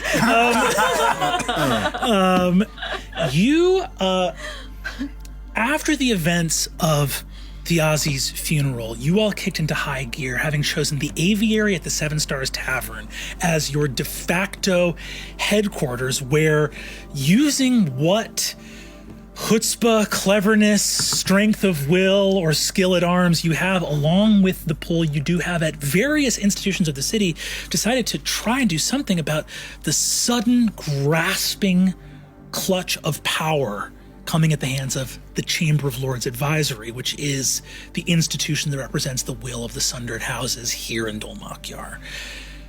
Kicking into high gear, many plans went into work all at once, reaching out to Varen Cadorn and various other veterans of the Falconers Rebellion that you were friends with, making an attempt to use this program to get volunteers from the Pentevral to work at the Arcanod to give each of you more reason to be working together, trying to slow down this sudden switch of wings being initiated by House Cormoré, and Hal, working as best you can after having won the deed entitled for the Hallowed Round to get Kotheri up on its feet. All of these political machinations, by the way, running parallel to whatever bizarre arcane machinations the late Thiazi Fang had, as you looked at whatever the fuck this paint was. What was this paint? And the humming magic underneath these murals. Well, there are a million things that work in the city all at once. You've got far too much on your plate. However, Demidus Blix is rescued, having told you all about the attempted cover-up of the slaughter at the Palazzo Divinos, which you are well aware of, having indeed created the illusion of true events, the illusion of the true events of the murder of Octus Tuconis, though it didn't stick, and the slaughter of those vassals and men-at-arms of House Royce and Divinos at the Palazzo Divinos. Demidus told you all about horrifying things said, by Ophelia Saramai, the ministrations of one Trimus Ticonus, and different soldiers of the House Ticonus that were there. Various hints about a falcon being brought to Obermis Manor here in Dolmakyar. Certain things about someone saying that they wondered if an Argosian delegation was going to wish well to King Gus, who's now visiting from Timony. So much is going on, but what you do have is a rescued student who has proof positive of betrayal amongst the Sundered Houses. Now, can he be protected long enough, and can that be, who would you present that information? Exactly. Right? Many, many questions, but you now walk through shadows together, having succeeded, and Hal, you walk out of the darkness having fundamentally altered your life. You are an adventurer, just like your three companions. No longer the version of you holding a baby, looking at your brother on a horse, is long gone as you exit the shadows. Getting above ground, the question stands here of, will you journey together? Now the streets are much emptier, and you will certainly be seen traveling together if you head off in one direction. You see that Demidus is here with you. Where do you turn as you exit the sewers? Yes. Quick point of clarification, because we haven't played since yesterday.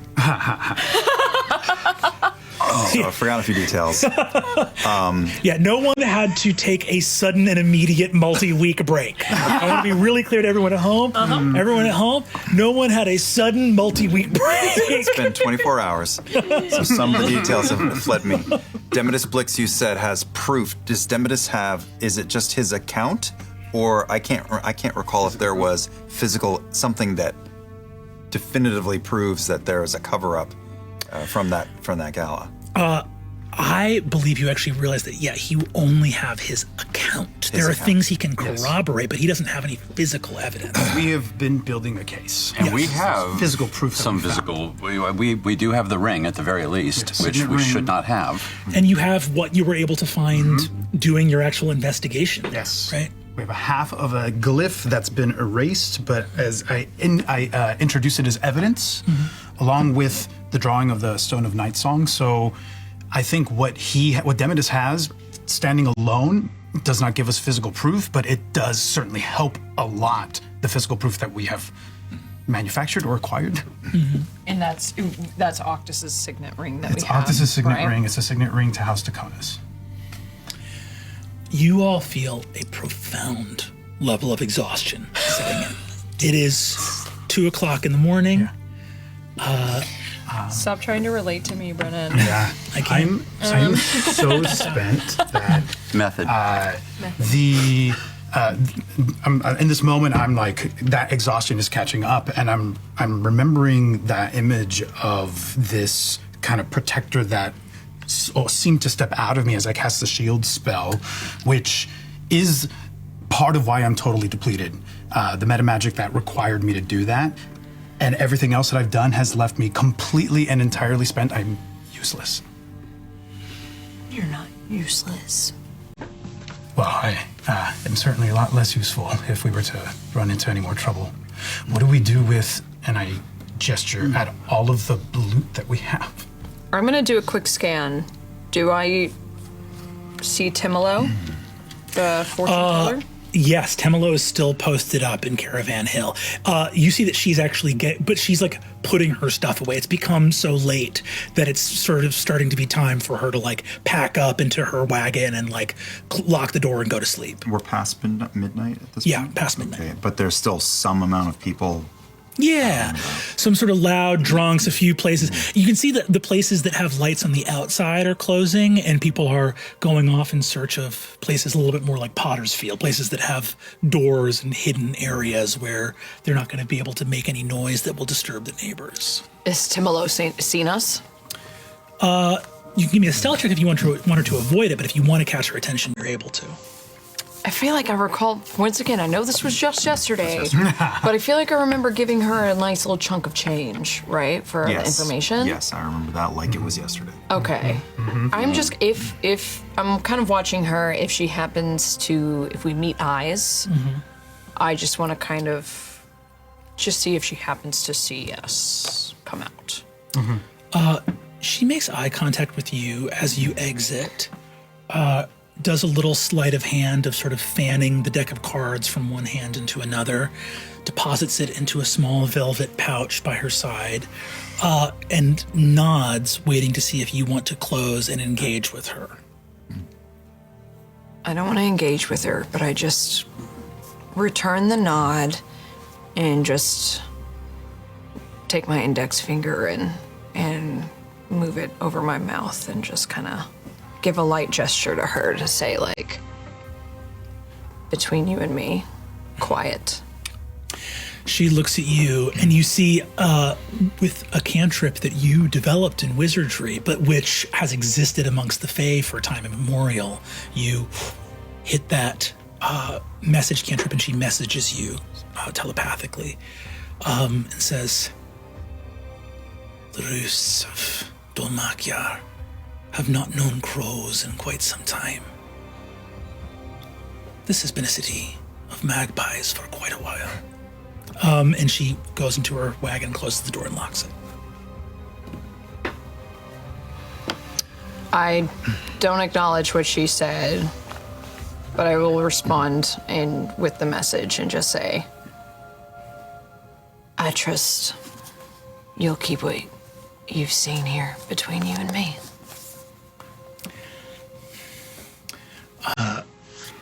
You don't get a response. Fair. I'm going to give our poor boy my cloak so that we have some cover, and it does have a hood, and I'm just going to keep a relatively bland face on at the moment. You have a glamour going? I do. I hate it, but I do.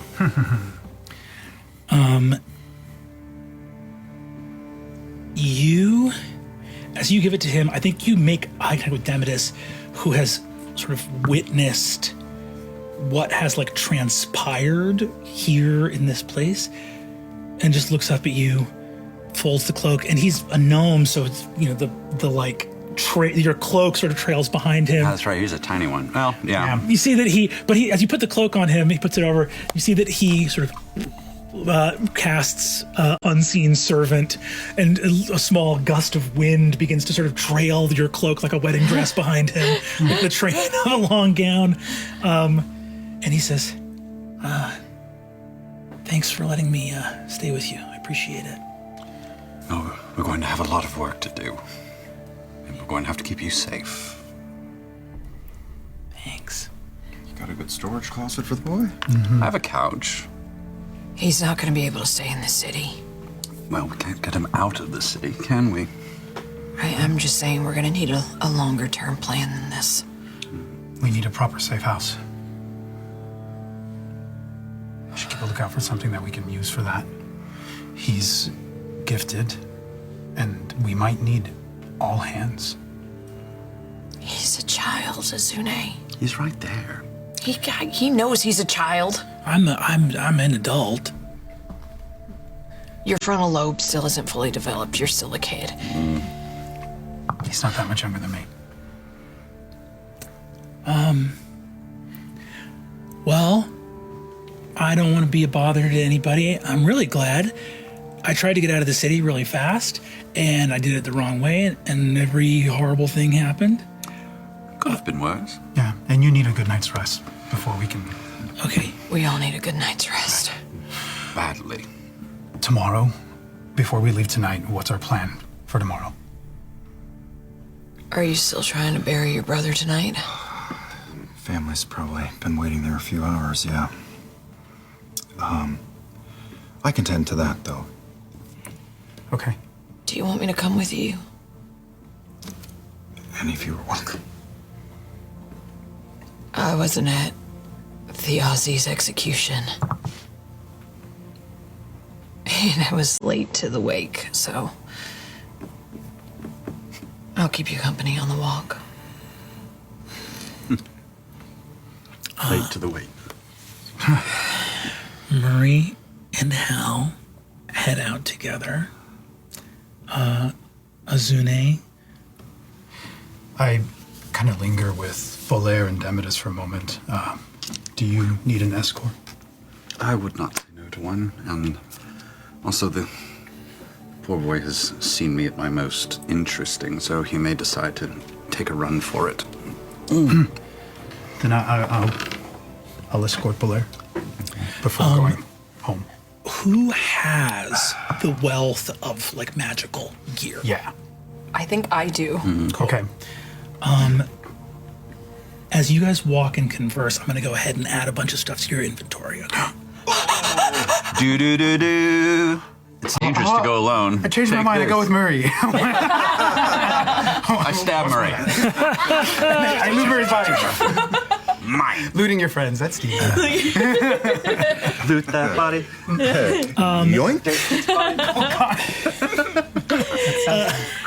Shout out to Tom.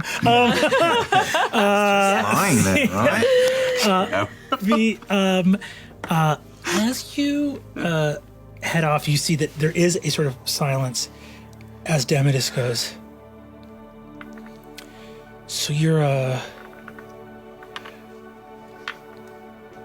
just because we're just gonna be roommates, I so it's like something about me is like I snore, or I've been told that I snore. You're like do you have any like needs, or are you a demon? How does it because I noticed that you're a different body than previously. Yes, that's very complicated. Okay, better for me not to ask. I'm sorry. Well, and it's just a lot, and I'm happy to answer quite a few questions after a bit of rest, but no, I'll say we don't have a lot of food back home, but there is a very nice place to get some food in the morning. That's where I can go pick something up and bring it back. Yes, I think everything will be fine, and I wouldn't. If you hear any strange noises coming from the cupboard, we did have a bit of a rat problem at one point. I have nothing going on. It's fine. This is odd. I know. I'm trying to make it amusing, and it's not.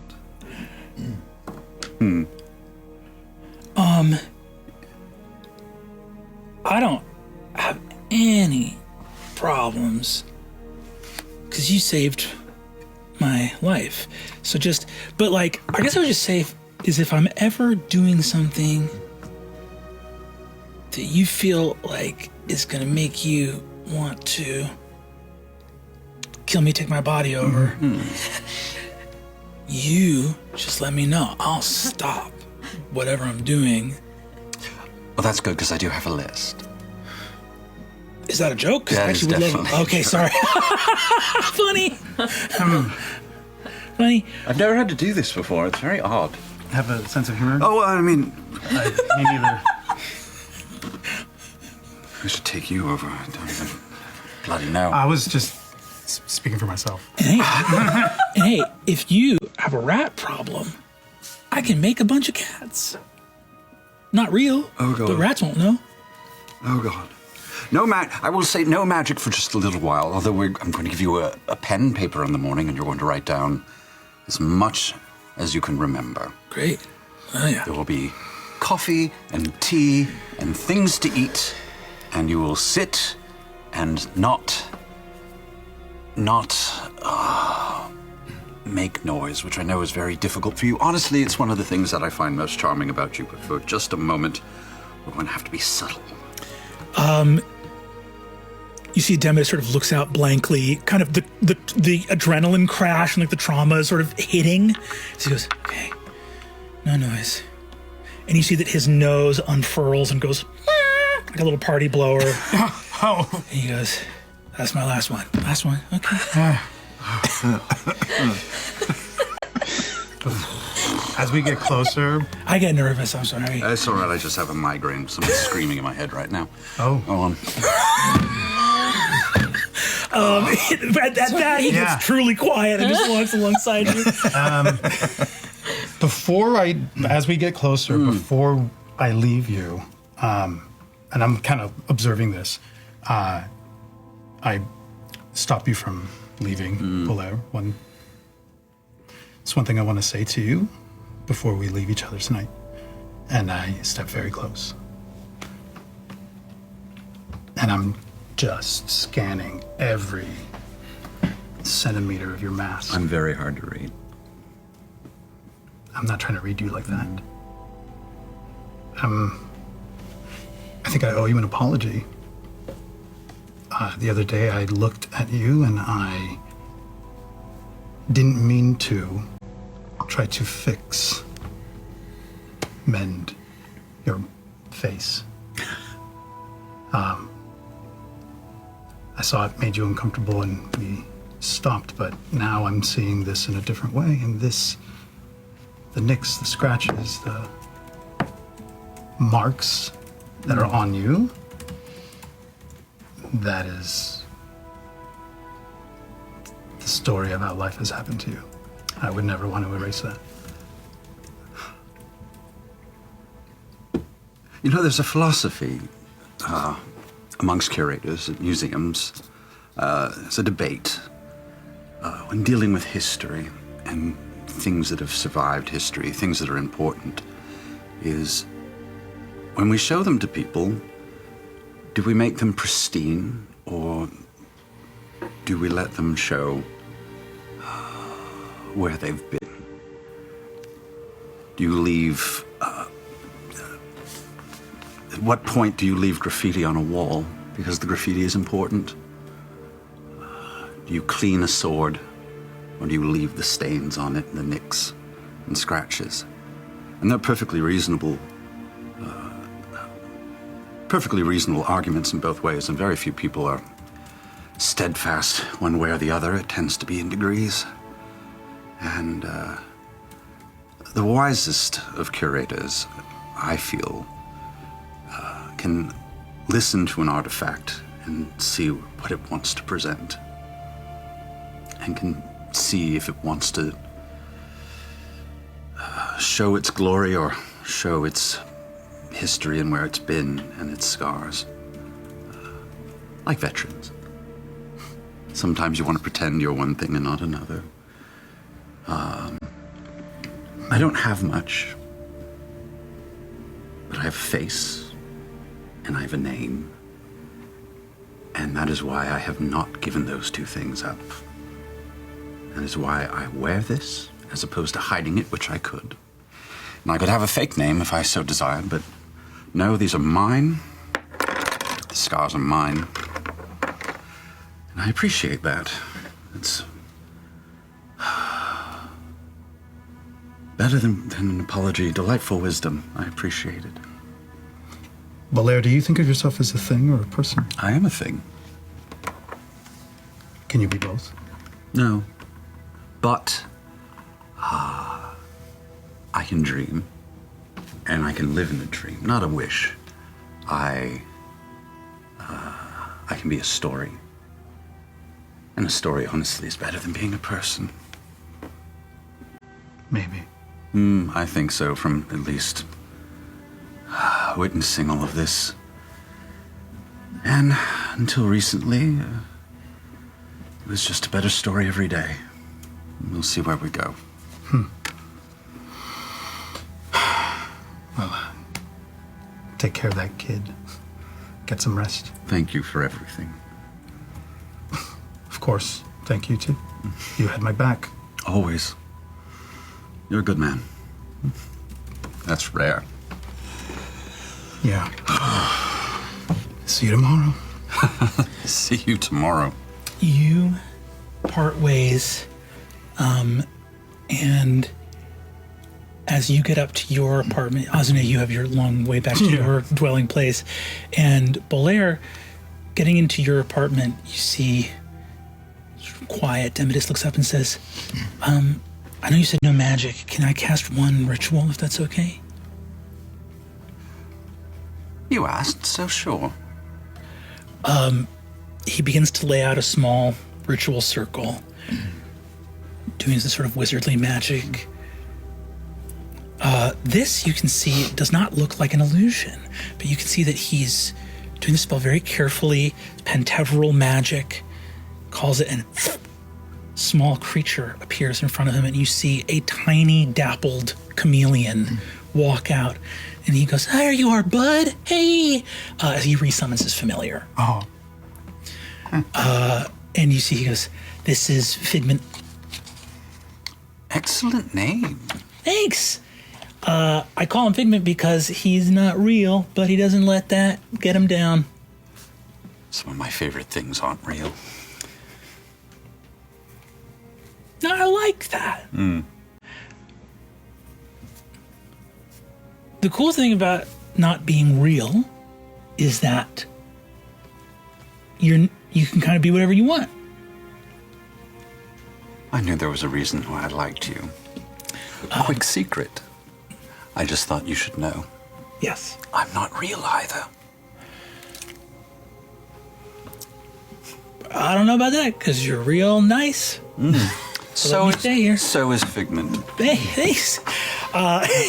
If you have any bugs, he loves to eat bugs. Oh, I think there's a few. I don't clean as often as I should in the kitchen. There's blankets over there. The couch is extremely comfortable, so I'm told. You see, he goes, great, and wanders off. Hal and Murray, you ascend up above the rookery.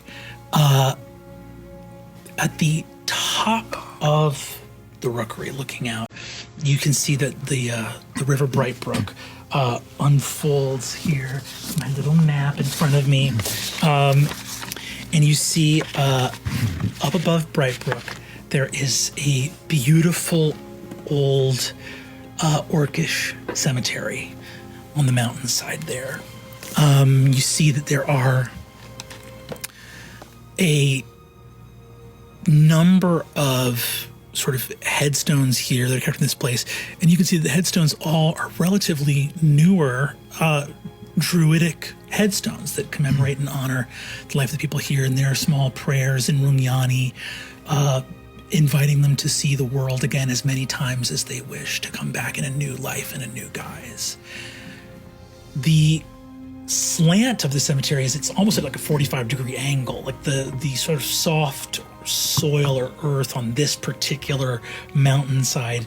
You can see that there are a lot of stone kind of slabs over because it's hard to dig that deep into the rocky soil here in this space. Murray, you accompany him all the way up the mountainside? If it's all right with you, I don't want to intrude. Well, I think we're breaking records for fast-tracking acquaintance to co-conspirator. But my brother believed in you, I believed in my brother. And right now I really need to reinforce that there is good in the world. And I choose to see the good in you that he saw. So thanks, pal.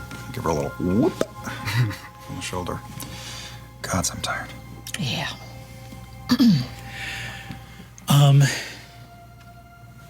Arriving at the cemetery, you see that the larger grounds are actually sort of behind an iron gate that's wrought here. You can see the handiwork of the Loy family in creating this kind of structure around this large cemetery.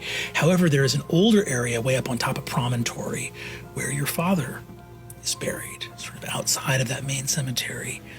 And as you go to that outer promontory, you see that there's a small, humble little lantern, and you can see next to it, there are some figures under blankets that have fallen asleep here, leaning against a headstone. You see there's a sort of fresh dug grave that is still open. There is a wagon with a body wrapped on it. Leaning against the back of the headstone, there are two young women, Shadia and Hero, who are sort of asleep, heads on each other's shoulders. And you see seated on the back of the wagon, keeping watch but has fallen asleep on his fists, is Olgud. So he's sort of got like a little small like cane or cudgel and is Very gently rest my hand on his forearm and say, quietly, "What's good, all good." Keep him watch. Got the drop on me. I tried to do that as gently as possible. No, it's all right. It's all right. It's all right. Thank you. Thank you for getting them here. Yeah, it's all right.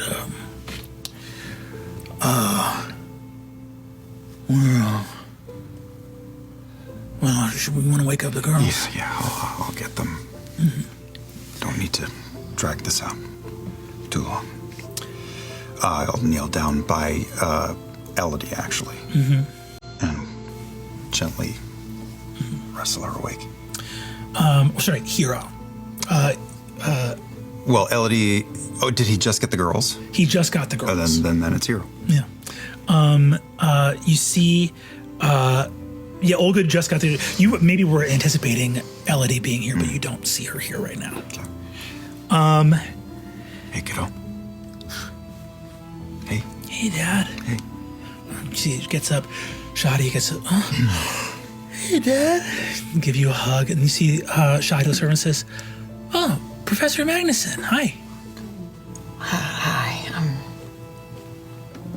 starting to wonder if it's appropriate for me to be here. Of course it is. Of course it is. I just wanted to make sure your father got here safely with everything that's been going on. And Miss Magnuson was a good friend of your uncle's, so she didn't get a chance to give her goodbyes at the house. It got kind of crazy at the house. Yes, it did. My mom got drunk with a demon. Yes, yeah. Yes, she did. She is set in her ways. You see Shadi shrugs. And you see that she reaches down and takes out some little small beeswax candles and hands a little candle over to you. Thank you. And you see she looks up at her dad waiting for you to speak. Right. Well, Marie, I want to at least give you the opportunity. Did you have anything you wanted to say? No pressure. No pressure. Oh, yeah. I think that I would have had time to think about this.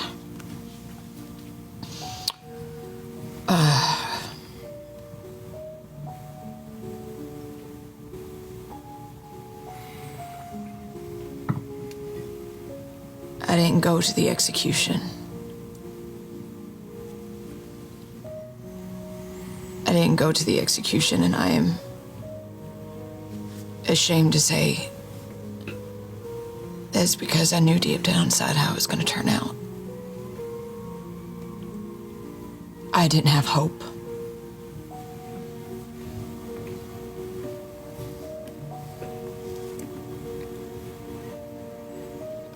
I didn't want to see that as the final moment imprinted on my brain of the Ozzy.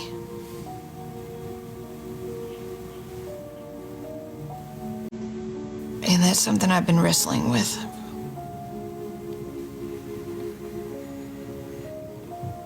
A sense of betrayal in not hoping, in not being an optimist. Even though I was right.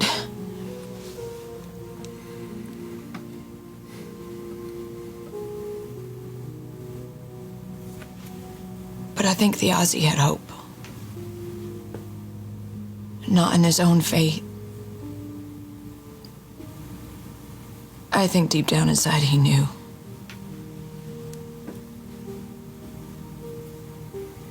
He knew that his past was going to catch up to him one way or another.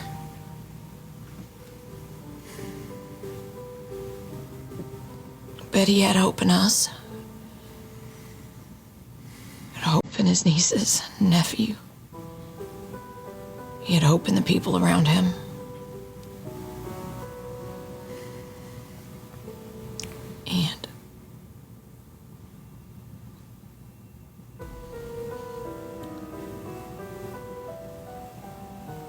That's a damn good legacy to leave into this world. And I only hope that maybe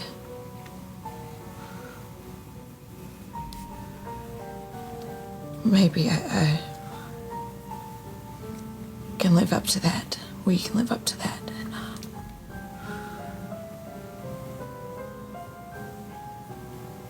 follow in his footsteps. Just hopefully not to the grave. Sorry.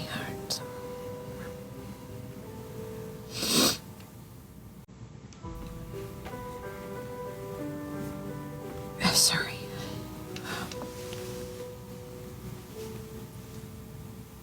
I think the exhaustion is getting to me. You go. I could just draw my daughters in and stand over his resting place. And even though it is well past midnight, from the sparse lights throughout the city, I look out at the rookery below us. And I can see out in the dark, just barely, where the Loy home rests. Where the edge of the city goes to complete darkness, blanketing the hallowed round.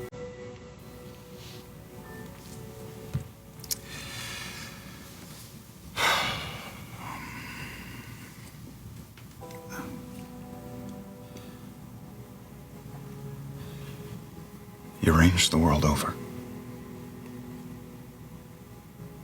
But you were born of Dol Makyar.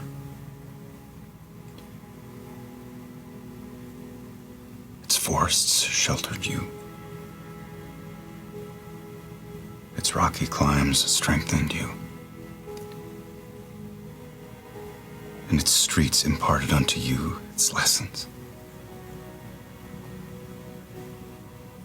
Hard earned. Held long.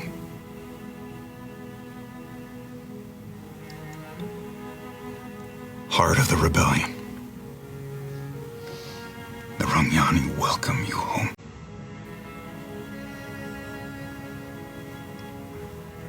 Here may you keep your final watch.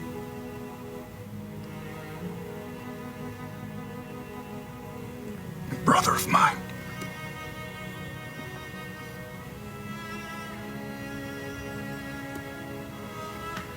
And I give my two girls a tight squeeze and then drop my arms and pick up the shovel lying on the ground and go to the work of burying my brother.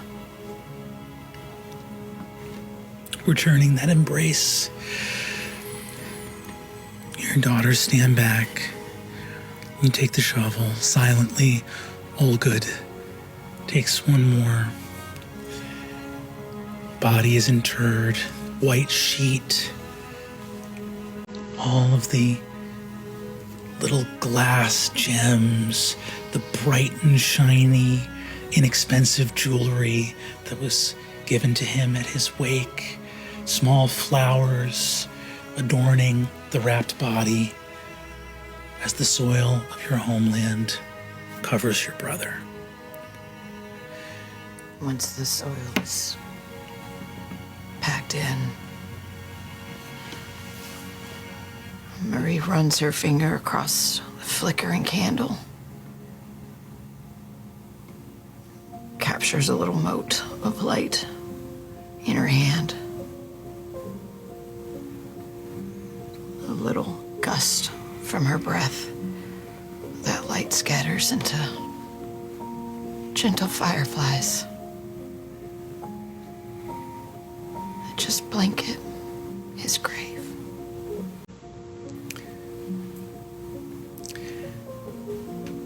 You spend your time here in reverent silence, looking at the beauty of this place where he is finally laid to rest.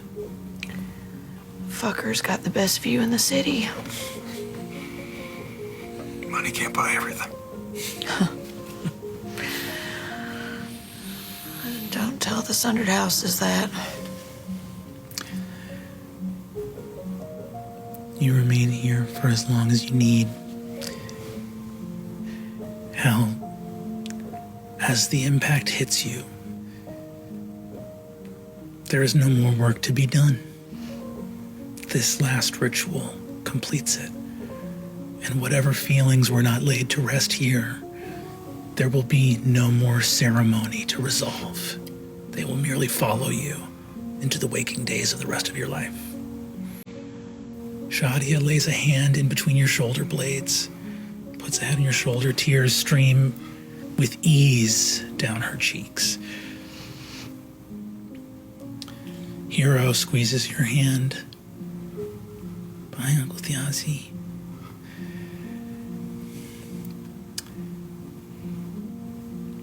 And in the wee hours of the morning, tears are shed, goodbyes are said, and you walk away as the last arcane fireflies descend and land on this grave, under the boughs of an old, hardy pine overlooking the great city of Dolmakyar, whose fate rests in your hands. Morning comes the following day. And in so doing, we find ourselves looking at those of you who have much work before you. As this new day arrives, all of you are beyond exhausted. Go ahead and take a long rest if you would be so Yay! Goodbye, temporary hit points. Goodbye, temporary hit points. I miss you most of all. Bring him back to me. I don't even remember where the button for this is. It's been so long. It's here somewhere. And whatever we got from aid is gone too. But I get a rock inspiration. Question. Yes. One of my abilities is after you finish a short or a long rest, you can play a song that gifts two allies heroic inspiration. Yes. Might you, Yeah. DM, consider our closing words to Thiazi a short rest? Sure. I will For me consider to give Murray a heroic inspiration. Murray, you have heroic inspiration. What is that, a Absolutely. D6 for you? No, No, that's a D20 It's a reroll. reroll. It's a reroll. of any die. Yep. A D20 reroll. You also, I think, in this moment, you reroll your portent as well. Yep. That's important. Important. It is finally the following day. As all of you awaken, This is a new campaign, right? this is a new campaign. What'd you get? I rolled my fuck me, fuck you die, and I got a fuck me, so that's a natural one. Natural one is incredible. Yeah, so I give can it use to it. It's not bad. Yeah. Yeah, you So can that's a really good, because I ruin can give somebody's that day. in a 7. So this is more of a fuck you kind of a day. Yes. She woke up and chose violence. I woke up and it shows legit. Murray wakes up and Peace she's was like, never the answer. "Motherfucker." Yeah. Incredible. Your goose. As you all awaken that day, you have had some wild adventures. However, there is a lot of like work ahead of you here because you've all sort of vanished the day before, with some exceptions. Like you did work at the Plaza work. Divinos.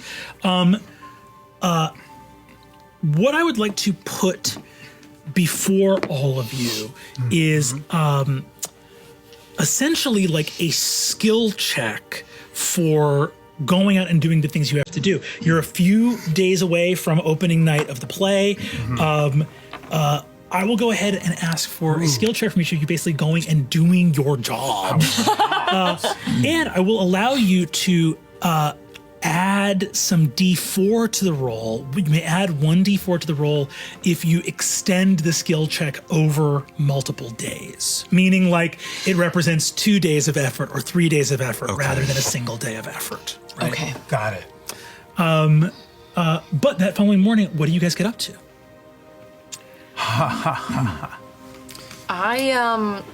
You have your standing meeting at the aviary like that evening, presumably. Yeah, so I owe Dean Cora my 5 student picks from these internship submissions. We established in previous games that Hero was not in that stack. Hero was not in that stack. I'm gonna do a little bad. I'm gonna do a little baddie. Okay. And I would like to forge a submission form from Hero Hell yes. because I want to put her forward. So I slip Hero in this pool, despite Murray fully knowing that I don't think Hal would like this. Are you a forger? Do you have this power? Like, or are you just going for it? I'm just going. Okay, just curious. Okay, I'm going to need, I do not believe you have this proficiency. I've been wrong in the past, but I don't believe you do. I don't believe I do. You do not. So this is going to be a flat dexterity check. You do have a reroll. I do have a reroll. Or you could choose the fuck me die. Destroy everything. And destroy. No. My dex is not great because I'm top heavy.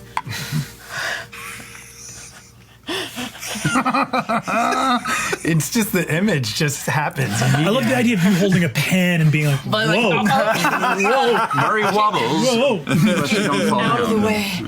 Okay. If a sneeze, it's over. Okay. It's not great. I'm gonna use my reroll. All right, here we go. Here's our reroll. Come on. It's worse. Copy that. Copy that. It's worse. I have to use the reroll, right? Yeah, I believe so, right? Or how has heroic inspiration work? You reroll immediately, and you must use the new roll. Yep. Great. So that's a 4. That's a 4. Great. You create a stunning forgery of Hero Diamond's application. Great. Do you submit that along with sort of 4 others that feel fine? Yeah. Yeah, I want very mid students. Great. You put them on Dean Cora's desk. Okay. Perfect. What else do you get up to that day?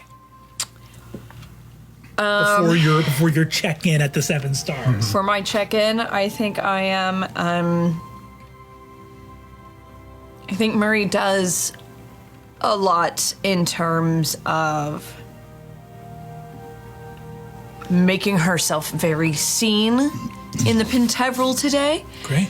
Popping into a lot of classrooms, checking in, walking into the teacher's lounge kind of a thing. Like, I think she's getting caught up on all of the work that she's been missing, but I think she's like, she put on some red lipstick and she put on her power heels and she's like boss bitching around the Pentevril today, to a point of where if anyone knew what she was actually doing, like if you knew, it would almost seem borderline performative in the fact that she is like being that scene and she goes around her daily duties love with that. just a good energy. Give me a we don't have this in 5e. They used to have it in 3.5. It was called profession. But go ahead and just give me intelligence plus proficiency as you do your job and try to make like show face. Okay. Profession check. Okay. 16. 16, great. It seems like a good old day for Murray the Bursar, and you're running around doing your thing here. You do not run into Dean Cora at all today, which is a little bit frustrating because she was like, I need those on my desk, end of day. And now it's like, I don't have time to get to this until the next week. Yeah. And you're like, so what was the end of day Day about? 4, If you don't look at it till next week, why didn't I have until next week? You know. But I know you out there feel my pain. So with that, you conclude your day, or your day is showing face. You're doing a great job at the Penteveral. Yes. You know, it's tense because people know that there's this big change with the Taconis and the Cormorant, but seeing your face gives a lot of people hope and a good feeling, right? Although the news of Demidus's disappearance is kind of spreading through the school. As people like wonder where he is. Like it's gone from being absent to being like, where the fuck is he? Could I like if I hear any type of like whispers about that, like students gossiping in the hall, I'm just like, he's got the flu, and then keep going. Okay, Like yeah. kind of make like if I hear anything, it's like he's a little sick. Yeah. Do you want to say that definitively, like you know that to be true, or are you saying it as like a probably? Probably sick. Great. Give me a deception check. That's Cocked. cocked. Very cocked. Okay. 15. 15. Great. For Azune, what are you getting up to this next day? I mean, I start I start my mornings. I'm very much sticking to my routines. I get up in the same way. I wash up the same way. I put the arcane martial get up on in the same order, and I go to the Falcon's Rest like I do every morning, and I just do a scan to see if Varen is there. You do a scan to see if Varen is there. Varen is not there this morning. Kind of expected him not to be. So I will try to leave him something. I'm gonna take a torch that's I have as part of my gear.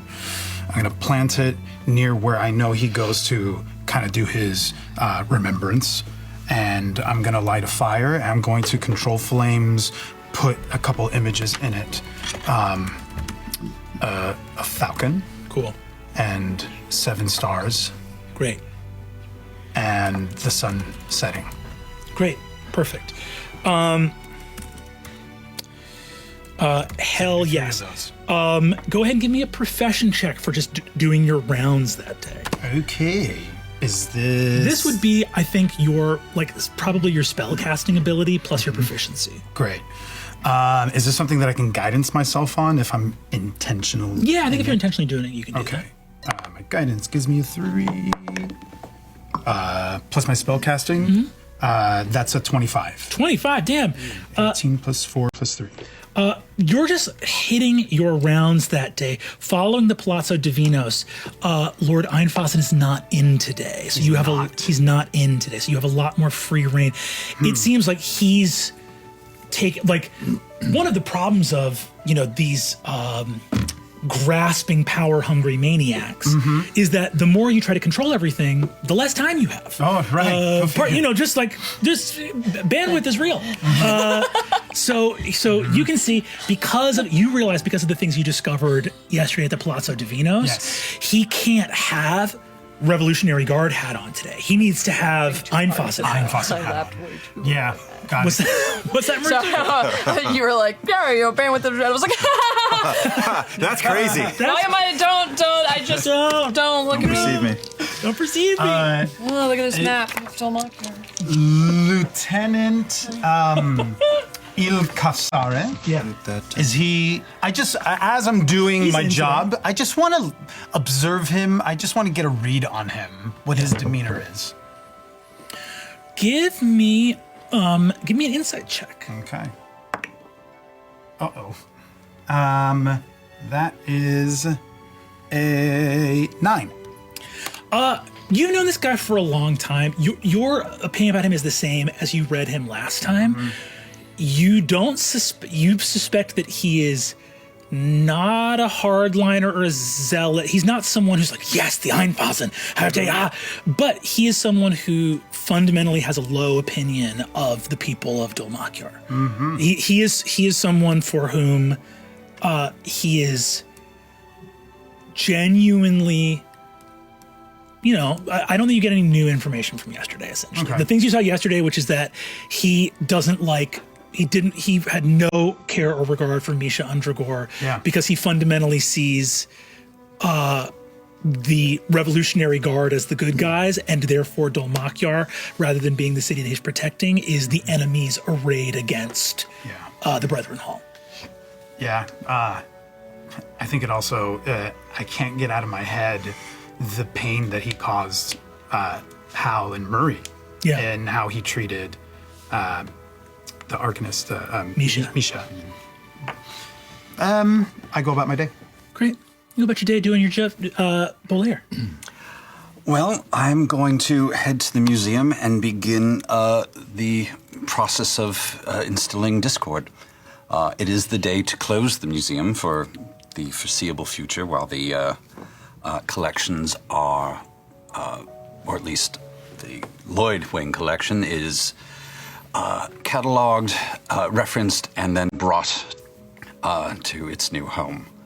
I do have, we have new people showing up, I believe. You sent us over a few, will they be sending? Cora gets to it. Okay. It's on her desk. It's out of my hand. Well, in that case, the first order of business, if I show up, I'm going to be taking at least 3 people I trust, and I suppose Mr. Dunn, who normally does the archaeological work, I'm going to need you to start in the north corner section. We're going to be doing a curatorial referencing system by hand, set up by battle and historical preference for these artifacts. Dr. Anazella, you'll be taking the west end of our section, and it'll be taxonomic by object, type, and reference. If it doesn't have it, just wing it. Miss Corella, educational subclasses for everything that's left over. If you end up mixing and matching a bit, well, these things happen.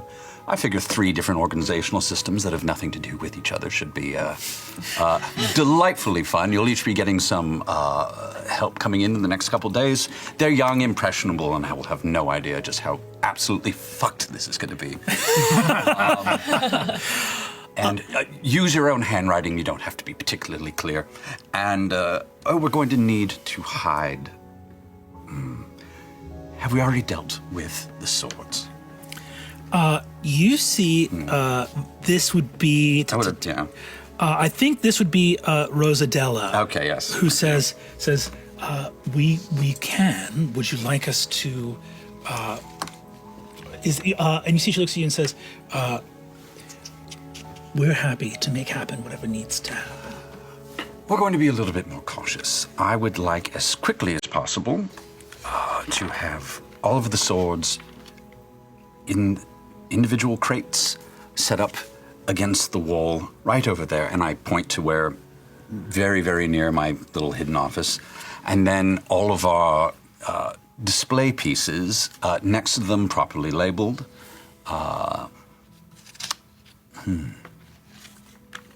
Actually, on second thought, make sure that those labels are very close to the same thing. Go ahead, if you'd be so kind, and give me a deception check. Or forgery, if you prefer. I don't know what my forgery is. I'm so curious. Let me take a look. Where would I find that? It would be in one of your proficiencies. Tools, alchemist supplies, calligrapher's surprise. Calligrapher's supplies. I would do calligraphers if you want. Yeah, calligraphers. Sure. So that would be a D20 for. I believe this would be intelligence plus proficiency. So this would be +6. So, which is the same as my deception, I believe. So, come on, be cool. That is 15. A 15. You begin the process of creating this extremely elaborate cataloging system. As you shut the museum down, are you doing this basically in advance of the Cormorant shutting it? Like you're shutting it down early, essentially? We've shut it down that day. Everything is closed. Great. Because we need to start the work. I want to make sure that I have cases so that I can personally switch the swords in a way that nobody else has to know where they are, so that no one has to lie, so that I can move these around and play the three cups in a ball game. Gorgeous. And I'm also going to start forging a document. Great. So. Incredible. You want to give me that forgery check? Yeah. Can I get a? No, I don't get a bonus for that. That's just a +6, isn't it? Come on. I need look it up. this. Plus, I need this. So good. Yeah. Good about. I know. Oh, that's not bad. 14. 14? Great. For the 14 forgery check, you begin to forge a document. What does the document say?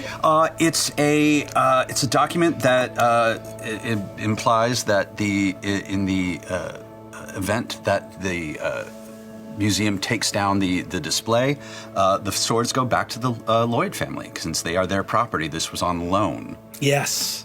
so this was clearly doesn't belong to us. Yeah. So once I have that forged, I'm going to place it on my desk, and then I'm going to move the real swords. I'm going to package them and get them out of there, is my plan. Perfect. Before switching.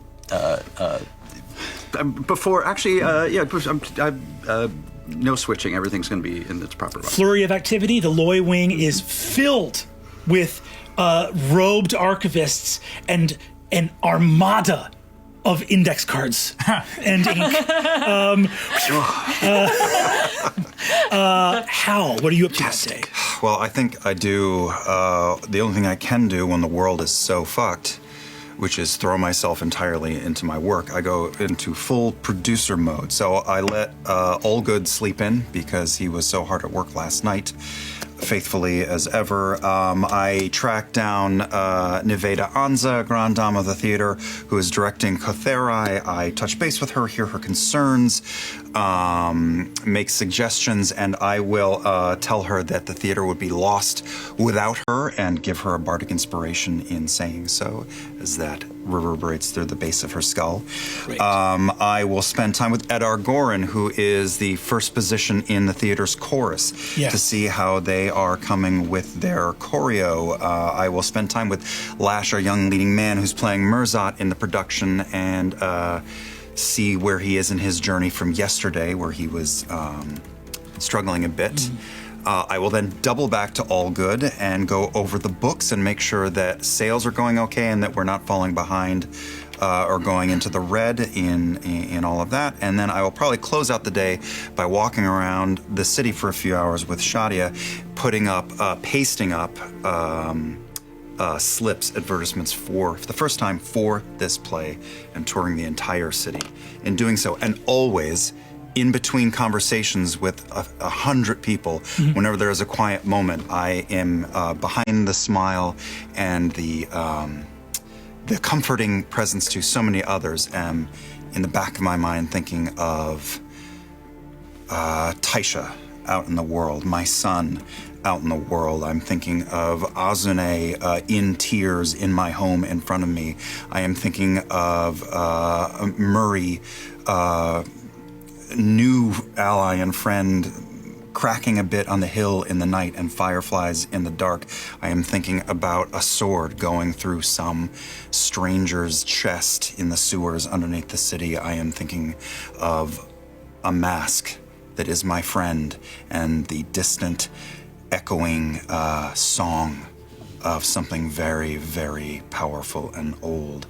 And I am thinking of Thimble kneeling at my brother's side in my home, and I am thinking of my brother as the dirt covers his face.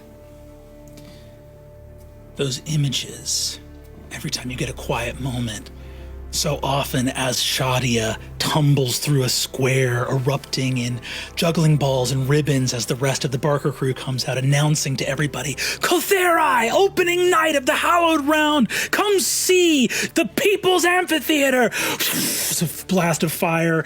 Revolution, betrayal, wonder, heroism, a tale for the ages. And you see just excitement, and images flash over and over again. Give me a performance check, if you'd be so kind. And I'll say you're trying to hit a 15, you'll get an added benefit if you hit a DC 20, and an extra added benefit if you hit a DC 25.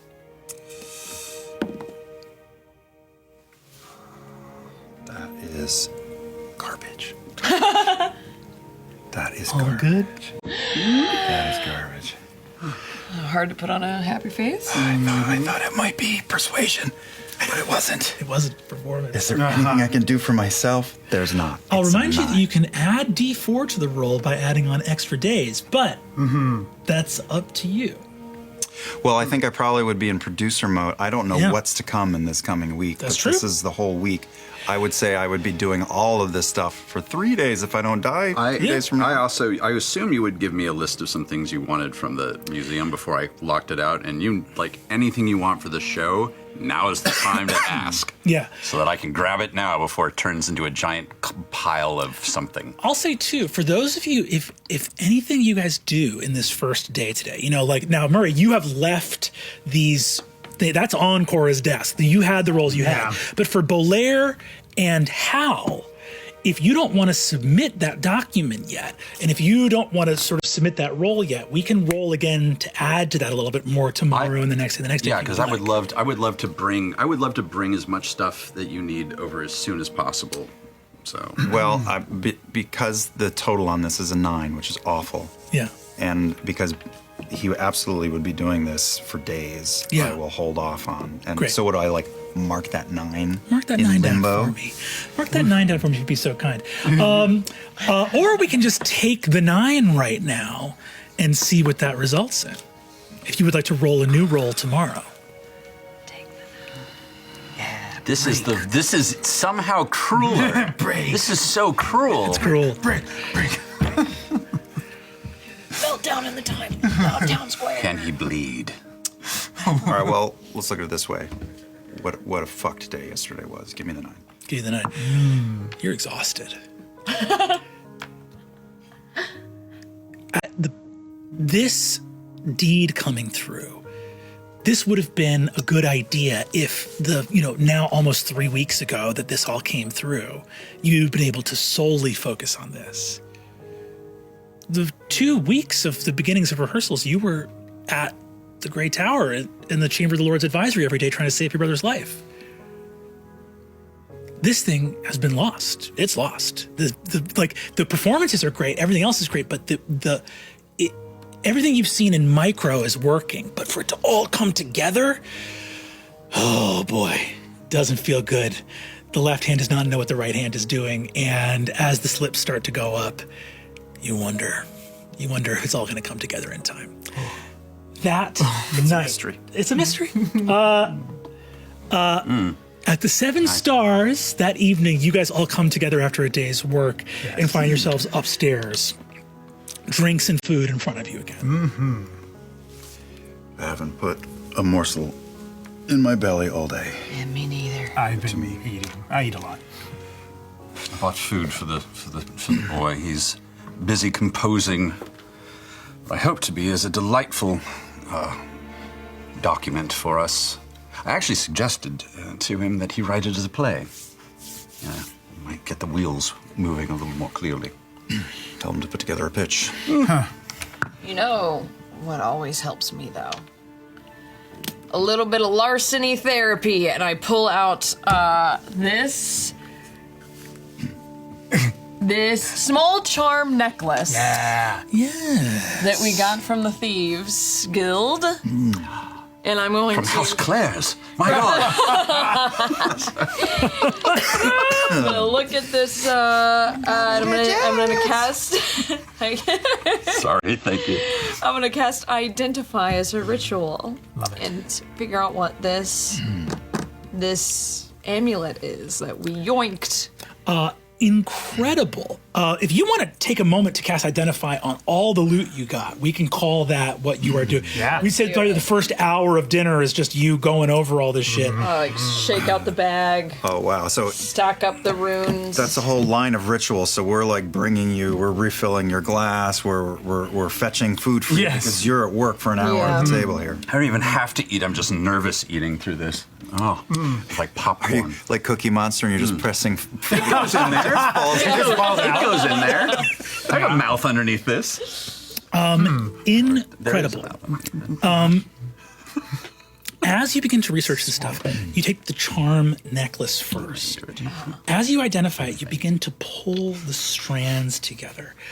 This necklace, you can see, is an ancient fairy charm. But you can see a lot of why this stuff got left here in this sort of like rogues meeting point was a lot of this stuff was only going to be effective put to spellcasters, right?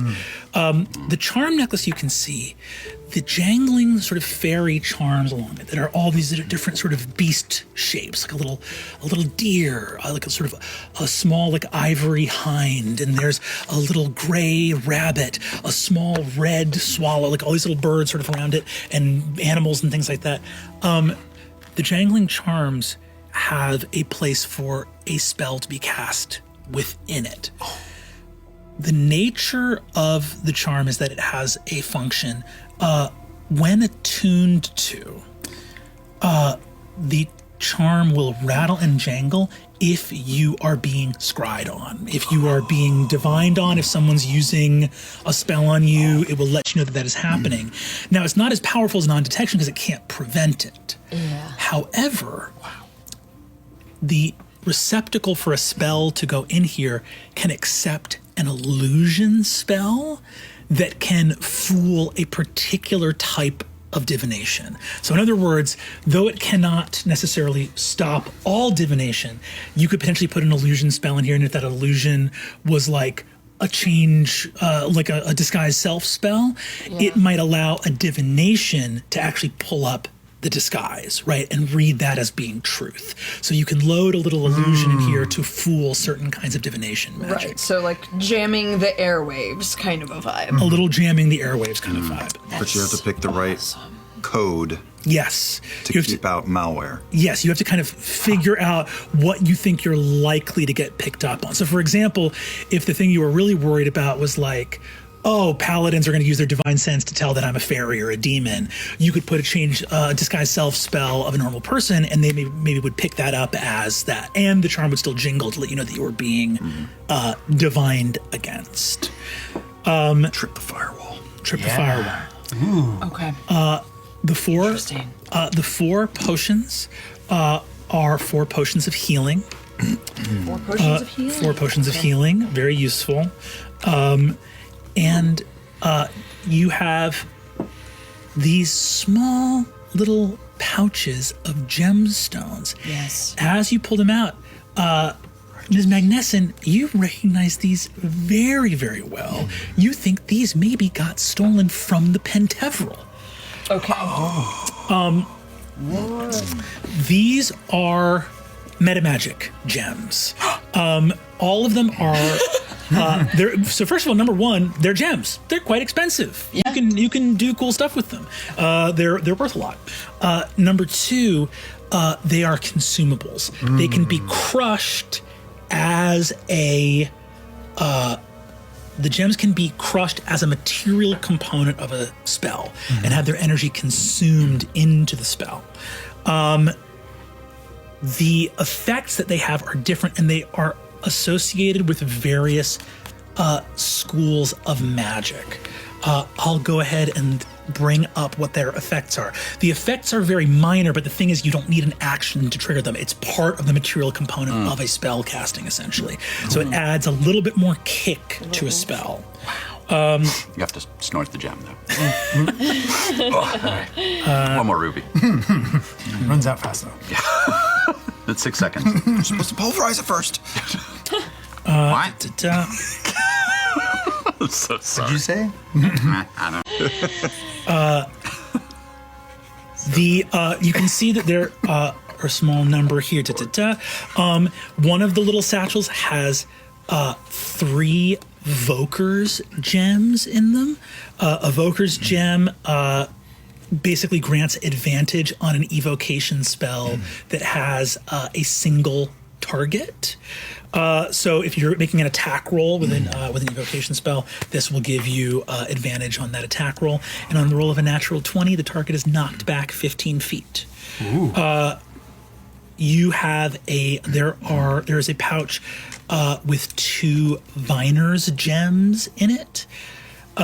These can be used in casting a divination spell, and if done so, you gain advantage on your next initiative roll before a long rest. As sort of the gem adds this heightened level of awareness around you. You see that there are several others of these gems. There are Muter's gems, Mancer's gems, Juror's gems. I'll add the correct amounts into your inventory so we don't have to do all this accounting. So there's multiple of each? Multiple of each. Oh, we get to do a little divvy. You get to do a divvy. I love a divvy. Yeah. Who's getting the rural party. juror? The rural juror. The rural juror. Of these various ones, there are some that have a little bit flashier powers than others. The Juror's Gem, for example, just gives you the advantage on the next saving throw before a long rest if you do it as part of an abjuration spell. Probably the flashiest one of them would be the Muter's Gem, which is if you use it as part of a transmutation spell that targets a single creature, if that creature either fails its saving throw or willingly allows itself to be affected by the spell, it gains one of the following until the end of your next turn, which is a climb or swim speed equal to its walking speed, a fly speed equal to half its walking speed, or its speed is reduced by half.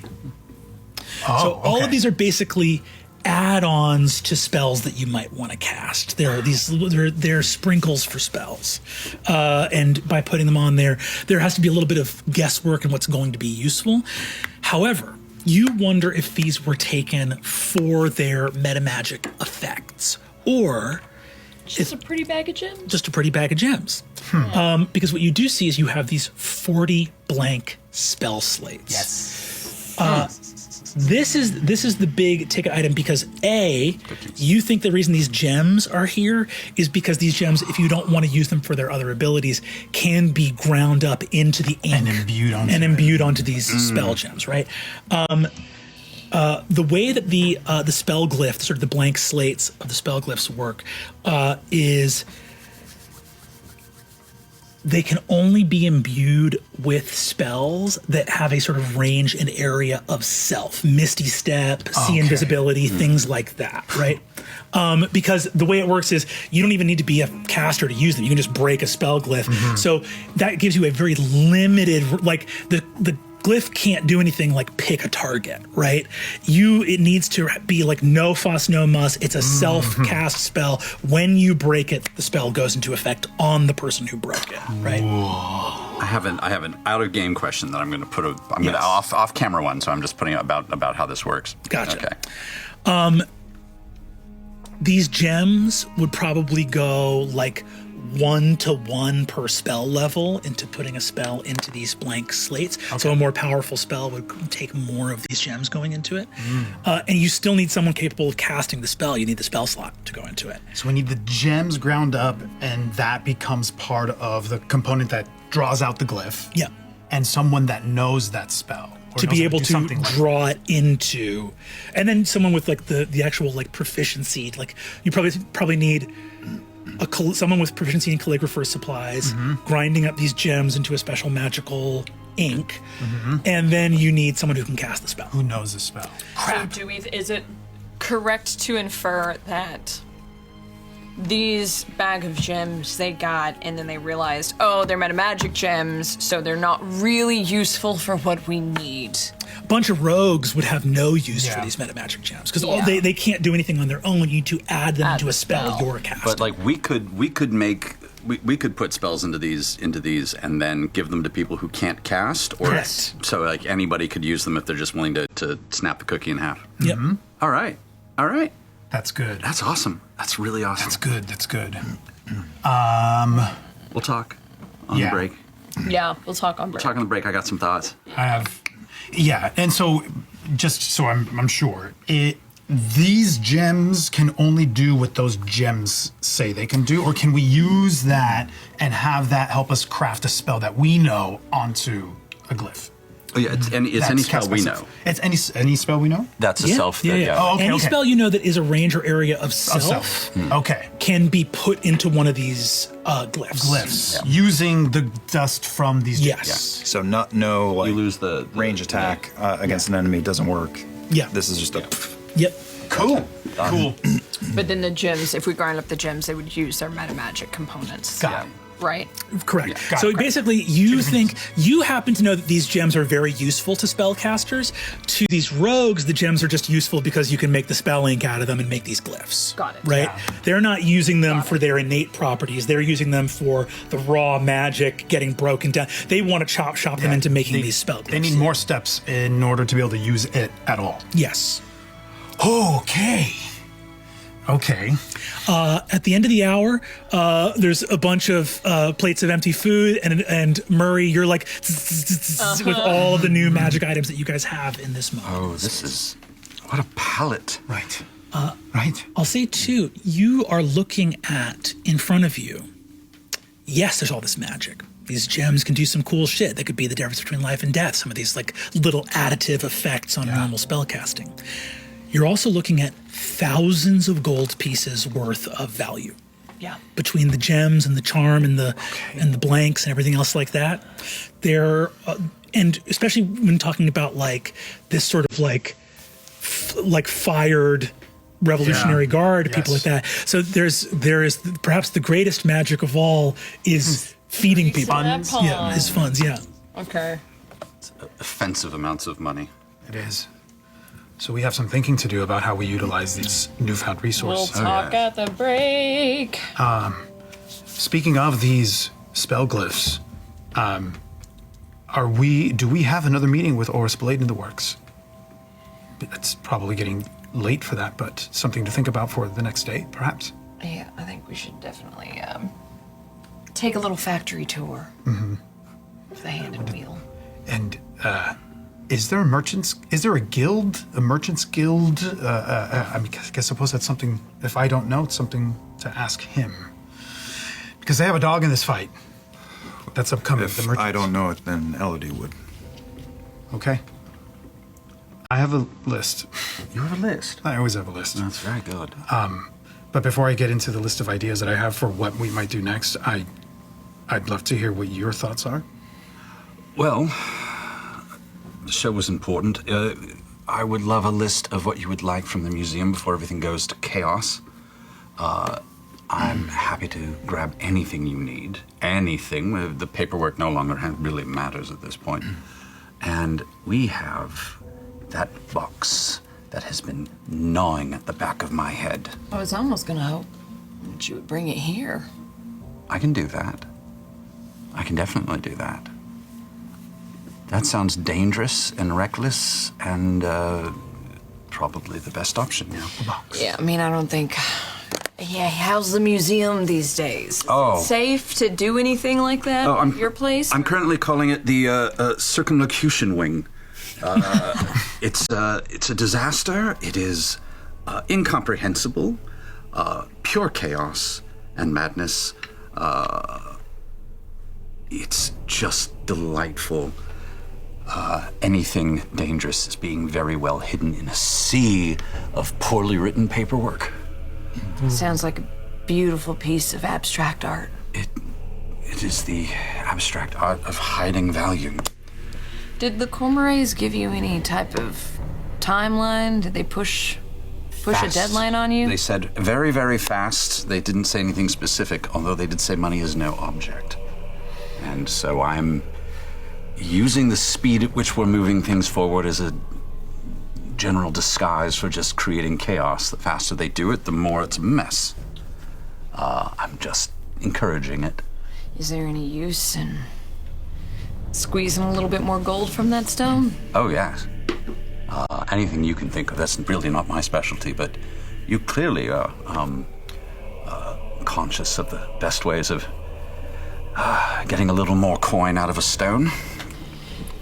Yeah, well, you know, as my father used to always say, money isn't everything, but it sure as shit helps. I really like your father. Yes. We also at some point have to go over plans for the gala. Yes. Having at the Lyceum. Oh, I'd nearly forgotten. When's the gala? I feel like it's 5 or 6 days. Like we were around a week away from the show opening, and a day or two has passed, right? Yeah. How much did you want it close to the show? I think it would be the night. It would be 2 days before. 2 days To before? give the troop time to then focus back in. Thankfully, we've already had plans in. It's 5 days away? 5 days away. 5 days away. So at and least we're not that- starting That is from the scratch. opening The of the plan show. was to have a gala at the Lyceum to celebrate and ensure city's faith in what we're doing. Get all the right people in the right place. How much do you want to know about any machinations that I'm putting forward? There is something to be said about legitimate ignorance. Or would you like to be informed of things that if someone did ask you, it would become a problem? I think we're past that, Bolek. We're never, ever past dealing with the truth. So that's why I ask. I think to Bolair's point, if anyone wanted to try and push you or peek into your mind or Thank you. anything, do you want to have that burden? Added to an already expanding collection of them. I don't think any of us want this onus on us, but this onus has come. Very well then. In for a copper. Eyes wide open. I'm going to steal the swords tonight. Quietly. And my plan is to hide them in your prop room. At the theater. In a corner. In a pile. Underneath.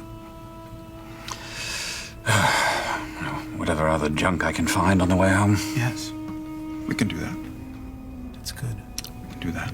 And prop foils are just getting so intricate these days. It's honestly impressive. Thankfully, one's already broken. And by their very nature, they do not show up under magical search, as far as I know. But if they were to show up, if someone does any kind of scan, that is a sanctioned place for magic to appear. But we might need to mask the nature of the magic of the blades. Well, by their very nature, they're not magic. Well, then that solves that. It's complicated. They are very complicated.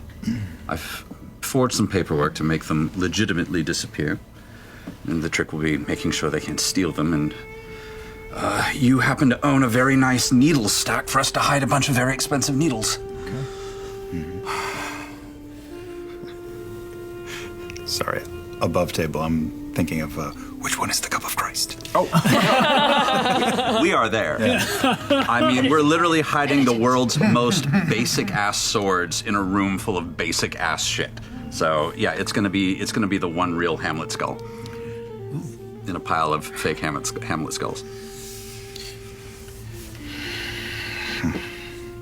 So that is to happen tonight. I was hoping to add it to the whatever pile of things I'm grabbing for you. And again, if anyone thinks of anything they want me to steal from the museum now, borrow. Are we adding the casket to the to-do list for the evening? Apparently we are. Yeah. Okay. You want to bring it here? You want to go get it real quick? Or should we go to your place? I think one big pile of things would be easier, just to get a small cart loaded with everything, because legitimately taking it to the theater is the appropriate place. And then we can take I can just take that over here once we're finished. Unless you want us to do this at the theater.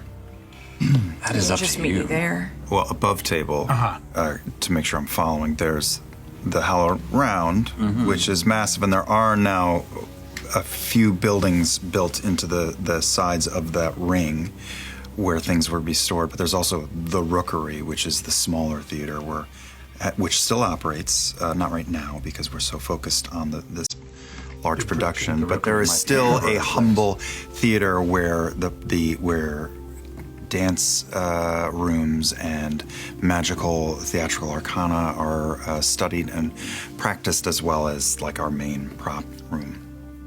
I like the Rookery. People are less likely to wander into it right now, and as silly as it sounds, I like the Theatrics of it all. I was trying to think of a better way to put it, but yes, I love the theatrics of it. A good story is always more likely to survive. Is this something that we set to do tonight to set it up? Move it there, get it set up, and then deal with it tomorrow? The faster, the better. is my feeling. I don't want to be too unusual, although we will be having people work very late at the museum, later than normal. Okay. It's closed. They need to get it done, and people are more prone to mistakes the longer they work. All right.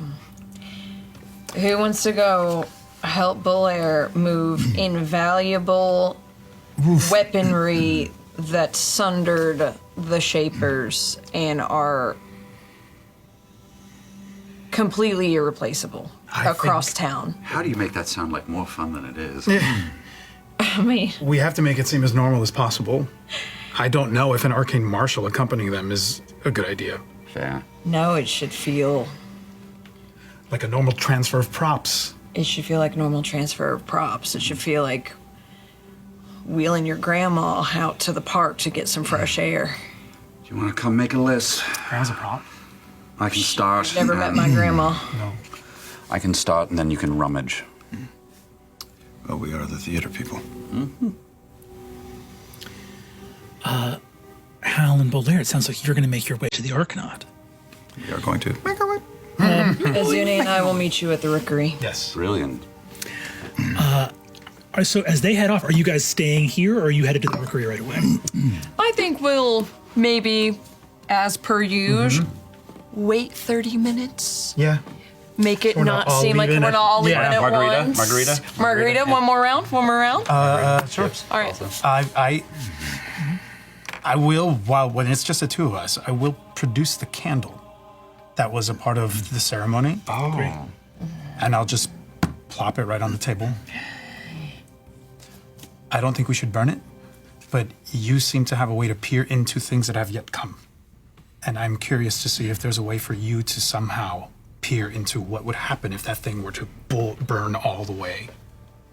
Maybe not today, maybe not right now, but it's just something I want to put to you. I mean, we got the time. Might as well. Okay. What happens if this were to burn? How can I help you peer into a possible future? Honestly, it's kind of like vibes based, so I kind of don't even know what to tell you how you could ever help me. But you know what? Just sit down with me, sit across from me, and just like give me good energy or something. I'm going to go to light it as I'm in your field of view. And in that moment, right before I light it, I'm going to stop. See if the dominoes that might follow happen in her mind. Are you going to cast Identify here?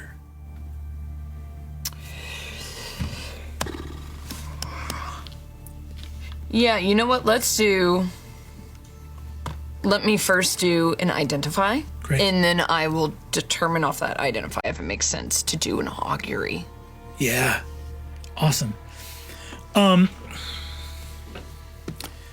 Identify first. Identify first. This is a powerful sorceress artifact. This candle is rendered from the fat of Taconis family members. Lord Durden. All right. Holy Lord Durden! Yeah. Okay. It is rendered from the fat of Taconis family members, and it seeks to command the spirits of the freshly dead to speed on a number of different spell effects. I am going to. It's like a catalyst. I am going. Speed up the effect, you said? I'm going to need an Arcana check from you, and if you want to parlay that into an augury, you can. Okay. Yeah, you know what? Yeah. And light that lipo candle. Why not? Speed up the effects of recently dead stuff. Basically, this is a candle. On the Identify, which is correctly done, this turns people. What would normally take thoughtful human sacrifice can be reckless slaughter, and this candle makes up the difference. It takes the freshly dead. In other words, what would have to be like on an altar with a knife moving through it, and this, and you're prepared. We've washed you in some weird necromantic oils. Now people could be run down in a street, Oh my gosh. on a castle wall, at a palazzo, and this candle renders those deaths as being performed as essentially part of a ritual, that their fresh spirits are transmuted. It is a, if you had to think of a name for this, a candle of slaughter would probably be the name for it. Render's a good pun, by the way. Well done. It is, I heard it happen. I'm like, well done. All right. I can't tell if that was This is one of the most heinously evil magic items you've ever seen. You're like, this is something that would normally, like, you've been carrying it around in your pocket. It's beautiful to look at. It's black and silver, and it's finely wrought. You would never know from holding it that it is made of human fat. This is one of the most horrifying necromantic. Because it just looks like a candle sitting there. It's just a candle. Now I'm recognizing why you had that look in your face right before I said I was going to do this, Brennan. I'm so excited. You have this slash look in your face. I'm like, ah. Okay. Horrifying. Necromantic. And what it feels like is whatever the fat is that it is created from. The purpose of the candle is this fat was rendered potentially from Taconis bodies, naturally from how they would be prepared on a natural death. Like, you don't think this stuff made from the family members was made due to reckless slaughter, but it's that the remains of the family members await to transmute reckless slaughter into the energy of powerful magic working, right? So not like souls of people that have been slaughtered have been somehow absorbed into this candle. No. This is going to be a triggering effect. The like carefully, lovingly rendered fat of Taconis family members is made into a candle to then take the reckless slaughter of others and turn it into the more human They magic. did a slow, laborious process so that later they could do something instantly. Yes. So they can massacre a lot of people, use this candle. Kind It's a big red button. It's a big red, yeah. And then I'm guessing, this is all above table, I'm guessing, make it appear like a strategic, meaningful sacrifice to then take those souls and enslave them in their ghost army that's being slowly built in another realm. I'm guessing. Holy, yeah. Whoa. Right? This is Marisha's Yeah, conjecture. yeah. Oh, hot. Yeah. Let's okay. Brent. Or maybe pop them make it up happen. people up happens. to start fighting. Yeah, undead shit. Okay, Great night. all right, so. I will say two here. Yes. The mending that you cast to reconstitute this, you believe, I think on the identify, this thing no longer has that magical potential. Like, Azune's mending was not enough to recreate the magic of the candle, but it was enough to let you cast identify on it. Does that make sense? Like, this is not, otherwise they would just make one of these and be mending it all the time, right? So like that it has been used. Right, It's its been magical used. property is Yes. used. Okay, so that event that's occurred. Yes. Got It burning at the Palazzo Divinos means Was it it? was used Great, at the okay. Palazzo Divinos. All right. Whoop, my brain, means my everything- note-taker brain. That's already happened. That means that, like, fucking Lord Divinos, like, Julian's dad is probably, like, stuck somewhere being a soldier for the Taconis. Yeah, thrall soldier of undead Yeah, fully indentured into the afterlife. for all eternity. So. I just feel the need to give a little bit of a disclaimer before I pry further into this. I am getting a very strong, very heinous, necromantic energy from this. Okay. Necromantic energy from this. From what I'm gathering, it seems that there is properties built into this candle that manipulate and affect the souls of the dead to a malicious degree. It's giving me a little bit of the heebie-jeebies. I'm not gonna lie. It's almost as if the Taconist family have rendered an entire sacrificial process into a lovely shade of purple in a nice little stick candle. And that's been done? It's Already? been used. Can you... I'm not. It's like the essence of the magic is only what's remaining. So the peak of its magical abilities has been spent and used. What I'm trying to say is, if I had to extrapolate, which admittedly I am doing, finding this in the center of the Divinos estate after a massacre had occurred. Now we know where they, or at least we think we know where they are. Yeah, I think their souls have been enslaved, entrapped, indentured in their next life for whatever machinations the Taconis have going on. But that's Does what this make we... sense? Yes, that makes sense for that to be what their present is. Can you look into this and see what the future might be? I can certainly try. And I put my hand on your shoulder and I conjure, I utter that word. Murray kind of Remember. massages the muscles surrounding her throat a little bit as she can feel her digestive system tensing up. I think this is going to be ugly. All right. She takes the quill at the tip of her finger. She draws that line cutting into the fabric of reality. It creates almost like a flat sound wave with no hum, only silence. She grabs the sound wave in front, brings it closer to the candle, in a sense to try and find the reverberations emanating from this lifeless source.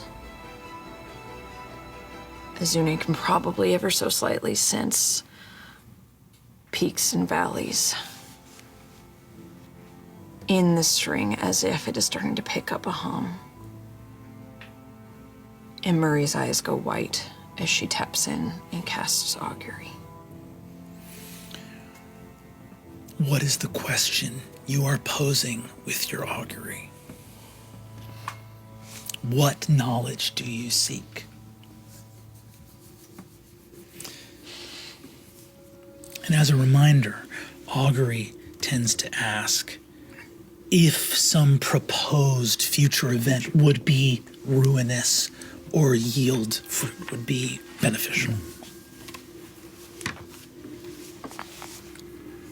I think she just hears Azune's in this liminal space that she puts herself in this purgatory of time. She just hears Azune's voice as he already asked the question. What happens when you burn this candle all the way down to the wick? If this was... And Murray is smart enough to know where there's one, there are probably many. How many candles are burning and what happens when the wick is extinguished and the fuel is run out of the wax? Give me an Arcana check. I will allow the use of augury in this novel way to allow you to make this roll with advantage. And what I just flavored was casting guidance. Great, so you add a d4 to this. You're rolling with advantage, you have a d4. I'm not gonna lie, because this is beyond the use of a typical augury, but it's fucking awesome, we're going to make it quite high. 15 will be whispers of an answer. 20 will be a glimpse of the truth. 25 gets you the whole hog. Go. You're rolling Arcana, you have guidance, you're rolling with advantage. Make me believe in magic. Using my Padman die. That's not a roll, that's not a roll. I just dropped it. D4. And a d4. D4, you wanna roll D4 first? Let's roll a d4 first. That's always fun. Let's go for it. Yeah. 4. right. What do you add to Arcana? So my Arcana is +8. So we're already sitting at starting at +12. 12. Hot. You just need one of these die to be a 13 or higher. 13 or, yeah. 13 or higher. I'm gonna roll in front Come so on, everyone baby. can see. What is it? What is it? The highest is an 11. Okay, Okay. that's But that's still, what is that, 20? 23. 23? 23. Or 12. yeah, Yeah, 12. 23. 23. 23. Okay. Okay, with a 23. Okay.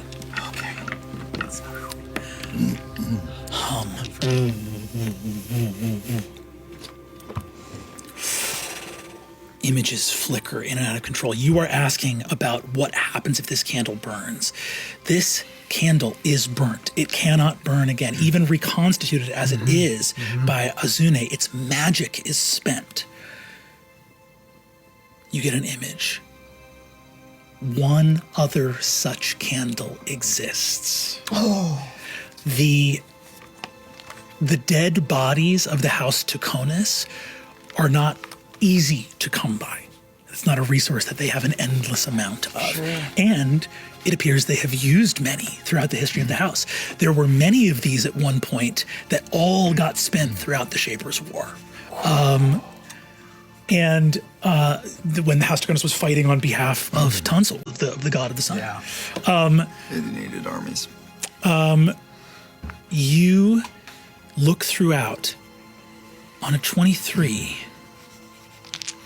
images. You see black wings spread wide, an angel of death flying across endless night, landing in front of a golden orchard, raising aloft a hand, severing. Trees wither, dying, approaching a shape. You see an image of all of the fairies of the Golden Orchard withering and dying.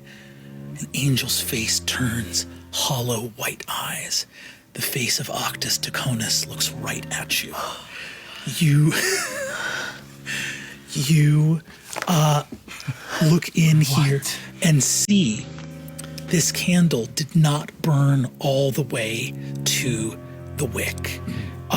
Or did not burn all, it had burned down, right? It was melted, but there was enough left that it was not fully consumed. Something in its ritual went wrong.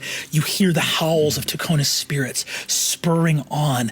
Their first task of this spell was to travel a great distance. It was to make up for distance of a ritual that was not happening where it was supposed to. There was something that was being added to, like a hum.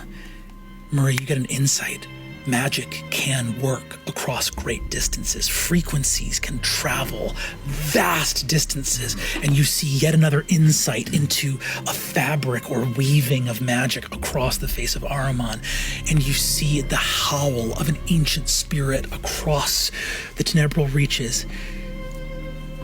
The last thing you see, which is not the full truth, you can't get the full plan here.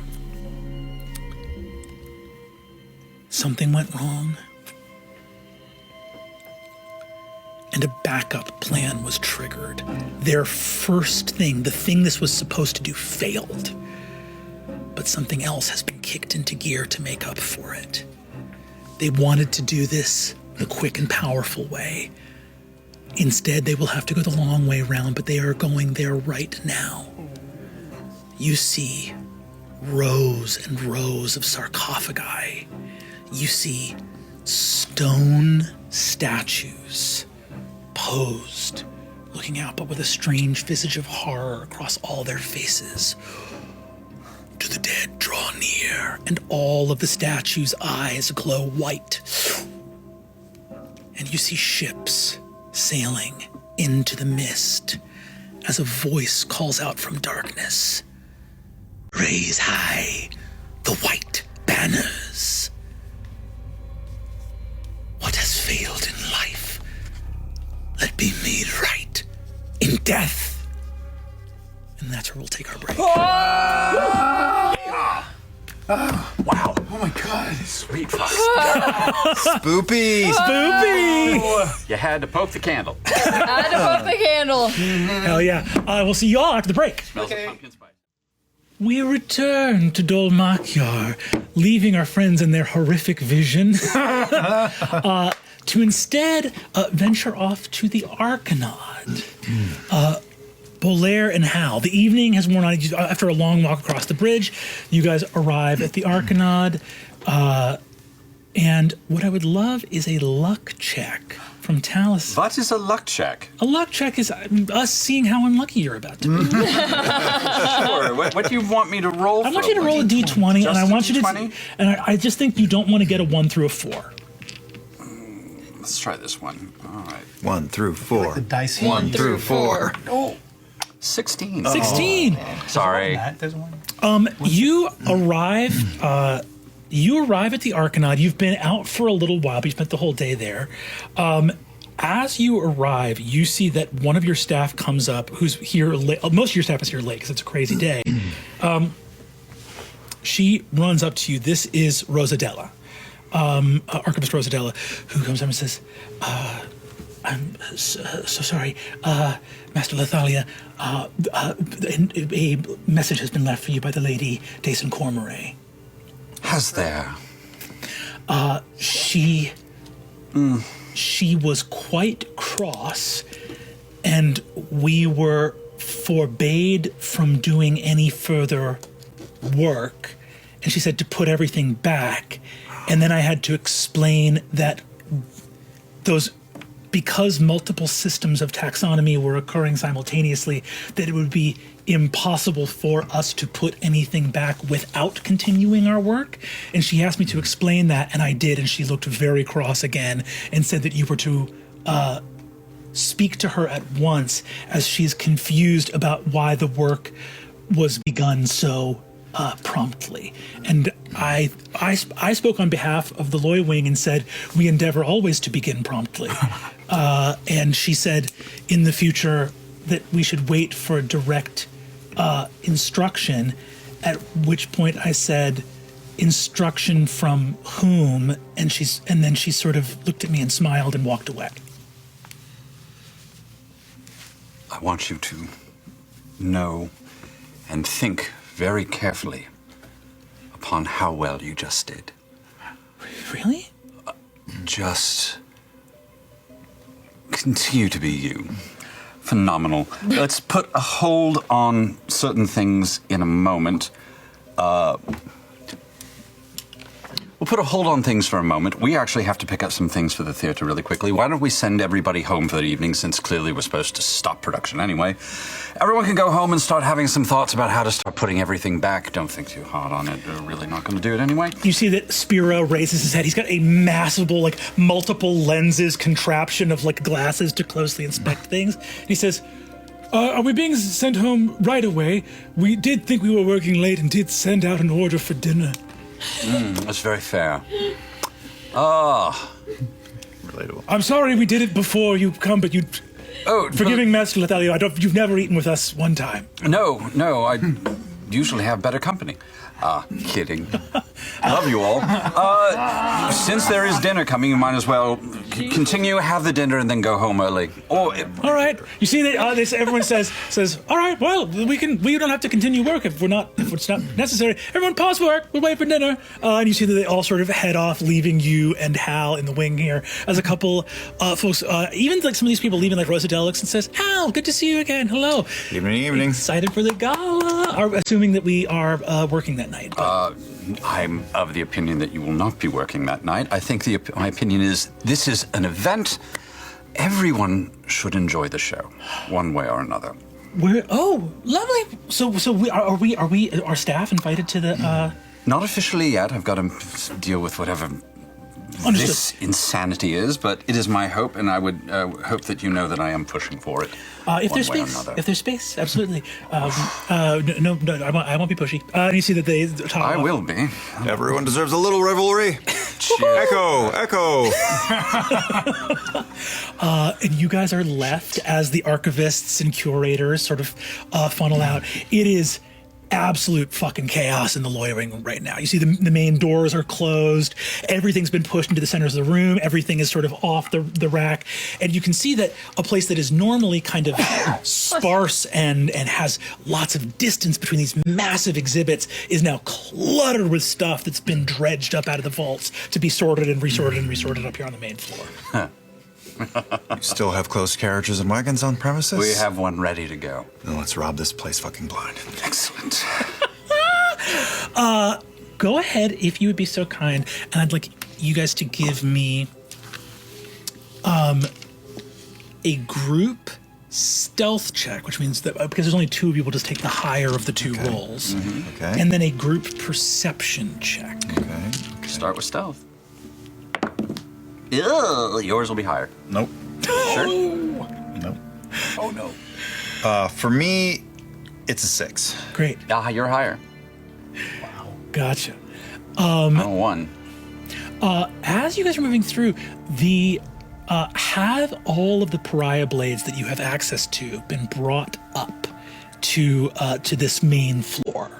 Well, there's still the notion is they were still in the lower levels where they're normally kept. I've just mixed the fake ones in a way that it would be nearly impossible to tell which is which if you didn't know. Go ahead and give me. What I would like to know is this. How many pariah blades are up on the main floor? How many are below? And how much access to your private vault? Like there's the vault and then there's your private vault. How much access did any of your staff have? Zero. They were not allowed access to my private Chambers. office. Yeah. And they did not even know, I don't think. And that wasn't even like, there was like clearly a private office and they had no idea there's a secondary thing in there. That is a well-kept secret. Gotcha. Great. But yeah. But for the blades, which are not in the private vault, They are not. how many have come upstairs? None. No. They are all in the vault next to my office. Gotcha. Okay. Or not the private vault next to your office. No. They're in the normal. They're in the normal downstairs. Yes. It's been too busy to get them anywhere really. It would have been weird if they were not there. You guys begin to take. So you go down, begin to get the various blades, and go ahead and give me a perception check if you'd be so kind. Catch hold of the bull air, spin them around. It's been a while since we nerded out over the arts. It's almost like the world isn't in free fall. I needed this. Let's not fuck it up. And I pump Bardic Inspiration into your What do I get out of that? central nervous system. That is a D6 to add to stuff. Features and traits. Yeah, D6. I'd say here's to the heretics, but all the gods are dead. Here's to being deep in sedition. Let's go. Great. I'm going to need a perception check from each of you. I'm using that die. Yeah. And I'm really glad I did. Roll well, O'Brien. Okay. I'm really glad I did. It's been dog shit. Now it's just mediocre. 11. 16. Thank God. It's just rolling crap. You guys are downstairs, moving. Your stealth check is basically like, how quickly can you make sure? Because essentially, as you move the real blades to the theater, where are the replicas going? They're staying. Replicas are staying. Yes. But they're being marked to like be recovered by the Loys potentially. No. Okay. What I'm doing is I'm moving the real ones to the Lloyds, and then I'm leaving. They don't know. In theory, the Lloyds do not know that there are replicas exist. Gotcha. Why Gotcha. would they? Yeah. So my thought is to leave the replicas and insinuate that they're not replicas. That I sent the Lloyds the replicas. Some of the real ones, but some replicas as a way of being a good boy. Gotcha. Okay, understood. On a 16 perception, you move the pariah blades into the wagon, the real ones. As you go to the final one, the one that struck down the god of war, and you pick that up and begin to move it. How the temperature in the room drops a couple degrees in a way that on that 16 perception you can't help but notice. And you're deep in the vault and can't help but notice a rustle of wind, which the doors are closed upstairs, so you're not sure why that's happening. Okay, so not emanating, based off the end of that, not emanating from the blade itself.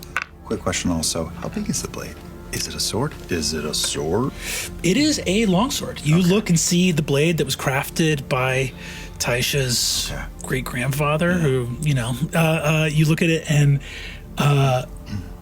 it is a beautifully weighted. The craft of the blade is impeccable, but it is made of sort of cold iron. It doesn't look, there's no gems in the hilt. It is a breathtaking in its earthiness, its mundanity, and humble and utilitarian in its design. I freeze while holding the blade, and I want to. I try not to tell that I have been bumped by this change in the atmosphere, but I want to see if I can hear anything anywhere around us, or tell from if there's anything in the vicinity that is causing that. You pause.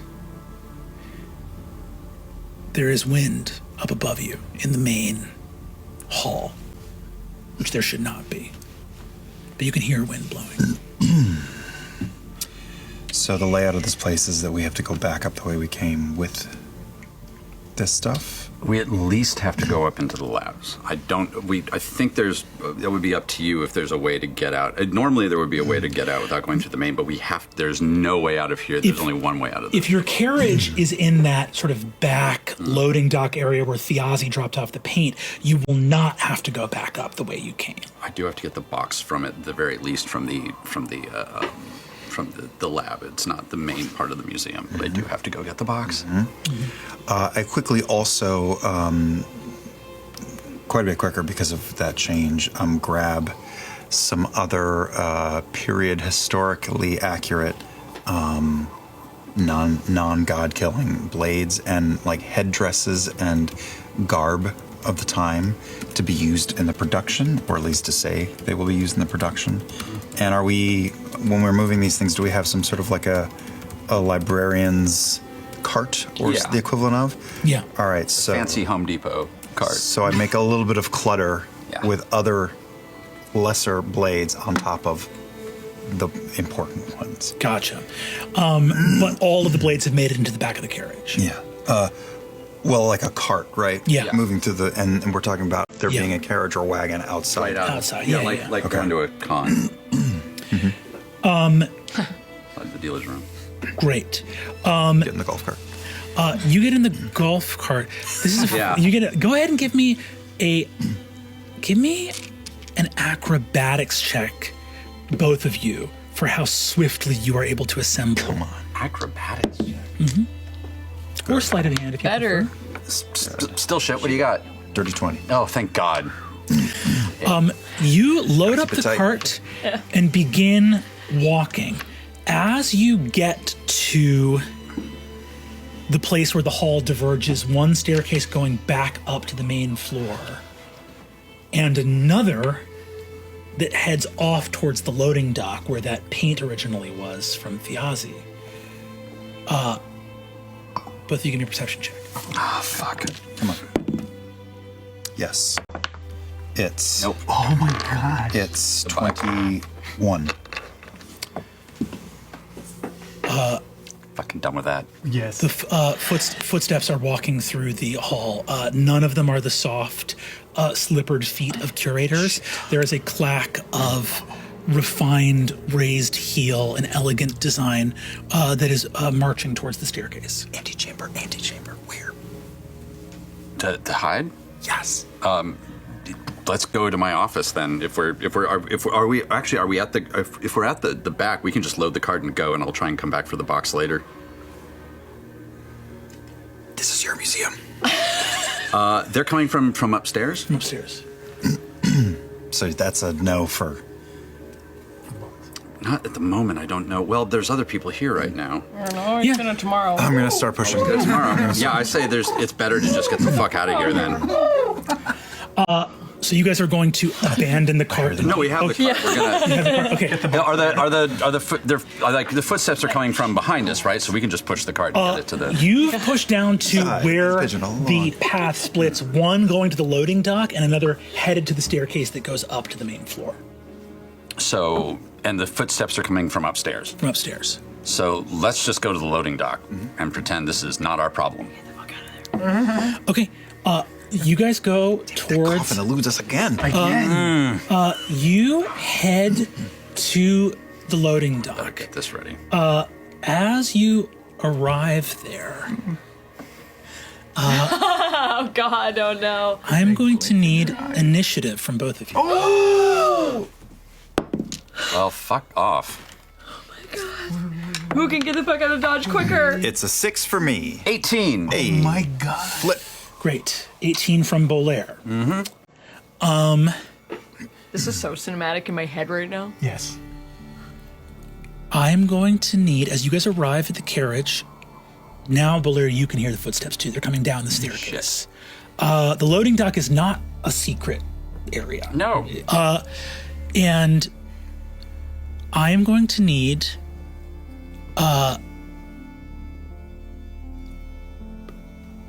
animal handling for the horse, acrobatics for loading, for loading quickly. Yeah, we'll do acrobatics for that. So we need acrobatics and an animal handling. I'll need one of those checks from each of you. So each of you are making 2, that's 4 in total. All 4 need to be above a 10. Are you better at one of those? Nope. Because I'm dead even. I'm dead even. Both have to do it. You both have to do it. Oh, we're doing both. You're doing both. 4 rolls And they total. all have to be above a 10. Gotcha. So let's go one at a time. Let's go ahead and give me the acrobatics first. Let's see if they're both above a 10. They're above a 10. Yes, 13. 13. And what were you? Plus mine, 17. 17. Okay, you both walk up, hear footsteps behind you, Below. You hear it now too. Load up the wagon as fast as you can. Just everything goes in the wagon. And then I'm going to need animal handling as the sort of sleepy horse that's like stabled here, looking at the entrance of the loading dock. Just an old ass crusty horse. So I'm going to need a 10 or higher on animal handling from both of you. Good girl. Come on. Good girl. Oh boy. Good girl. It's a 6. 9. Oh, 6 and No. She's coming. We succeeded and failed identically. She's coming. The horse doesn't know. both of you jump onto the front of this carriage and realize you are not carriage drivers. Oh, by the way, I will say, if any of you have vehicle land proficiency, you can swap that in. I don't imagine you would. What's a vehicle land? I've never heard of that. You guys aren't fucking with land vehicle proficiency? Okay, couldn't be me. This is New York. No one drives. You realize why Sid, Teor's brother, was so involved. It's like, no one knows how to drive a carriage in this fucking town. I feel like we're missing something. As you get there, trying to get this horse to move, and it just sort of like, Yep. not waiting for like, who Yeah. gets it? Yeehaw. Go horse. Go. Go. Only Poke it in the Bolaire butt can act first on that 18. You cannot, Hal, as the footsteps round the corner and are about to approach onto the loading dock. How many footsteps does it sound like? One. Just one? One set. But she's in those Louboutins. She's in those murder shoes. Oh no. Okay. I'm going to calm myself, and I know it's coming, but I'm just gonna act natural, and I just want to take a look at what the disposition of this person rounding the corner is, to whether or not, and I'm preparing to cast a spell depending on the face that I see and just how angry or otherwise they are. Great. Rounding the corner, beautiful white gown, hair in braided rings set with gold, and a sort of like long ivory fingernails, like painted white to match the gown, is the Lady Amaria de Saint Cormoré. She turns the corner. Master Lethalia. Hello, dear. You are the next person on my schedule. I heard you had some issues with the speed and movement of what we're doing here. Not at all. She turns and says, and to whom may I direct my attention here? Halldale Fang, owner and purveyor of the Hallowed Round and the Rookery here in Dol Makyar. Pardon the late hour, but we are here to acquire some accoutrement for the production at hand, and we've taken some bits and baubles, nothing too problematic for you, I hope. We have Stop talking. I have the list of what we're pulling right now upstairs. We suddenly realized that with everything going on at the museum that it was going to take way too much time to put together the normal list. So it seemed prudent to just get it done with now so I can get back to the gala and this nightmare. Oh, this does stand out, though. And I pull like a huge feathered headdress and go and put it on my head. Save it for the theater, dear good lord. Okay, I am going to need a deception check. Sure. I'm going to need a deception check in this moment. From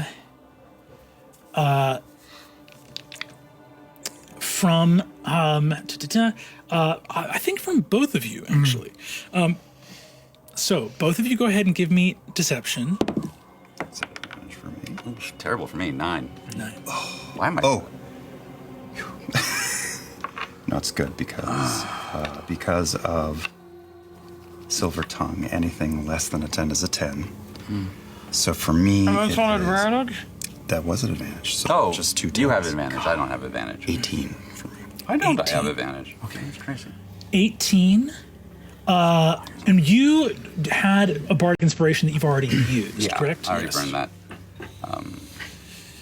And Okay. Yeah, mine comes out and like anything I do because it's nothing I said is a lie, but clearly I'm not saying everything. Yes. Dice. Lies of omission. There's a lot of dice back here. Oh my god, what's about to happen? He stood up.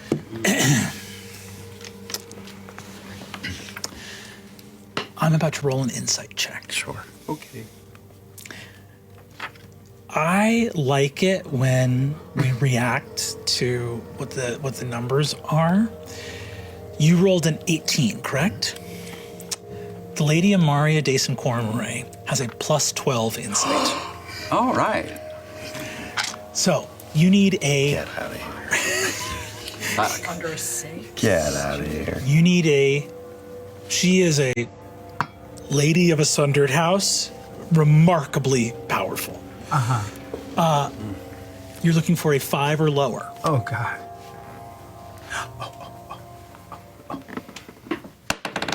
No shot. 10. I'm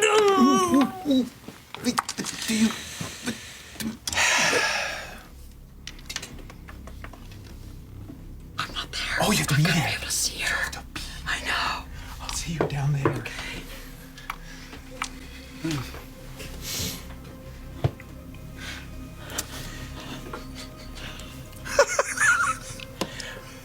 Both of you have just forfeited your lives. I don't think that. What are you talking about?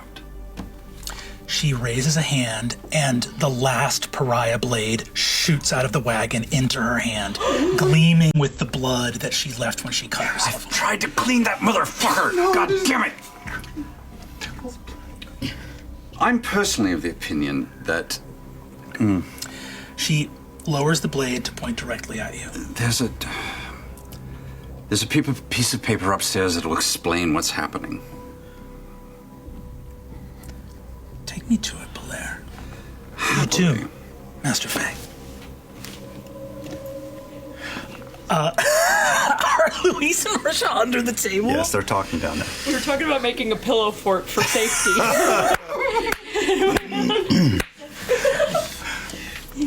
I'll join the table again. She turns and says, I was really hoping not to show you this yet.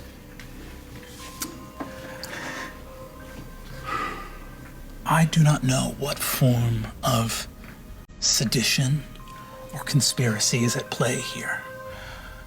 Only that I'm tired of the noise of little vermin running around wherever I'm not looking.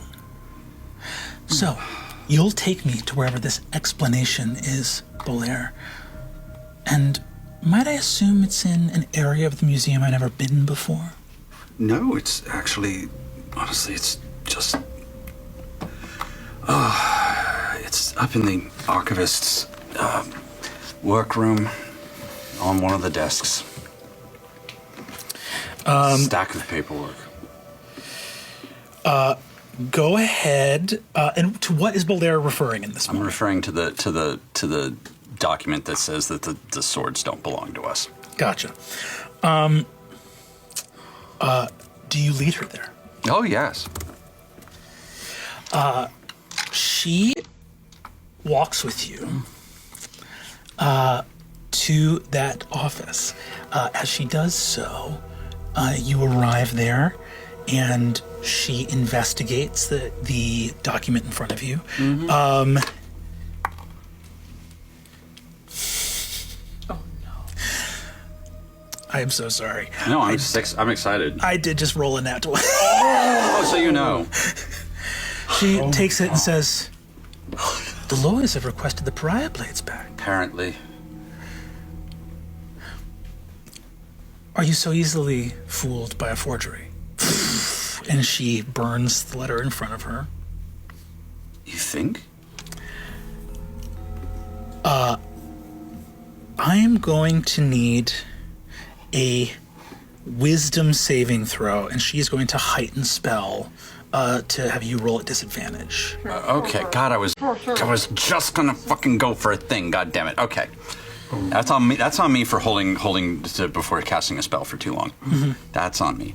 I need to roll wisdom at disadvantage. Wisdom disadvantage. Wisdom save. Here we go.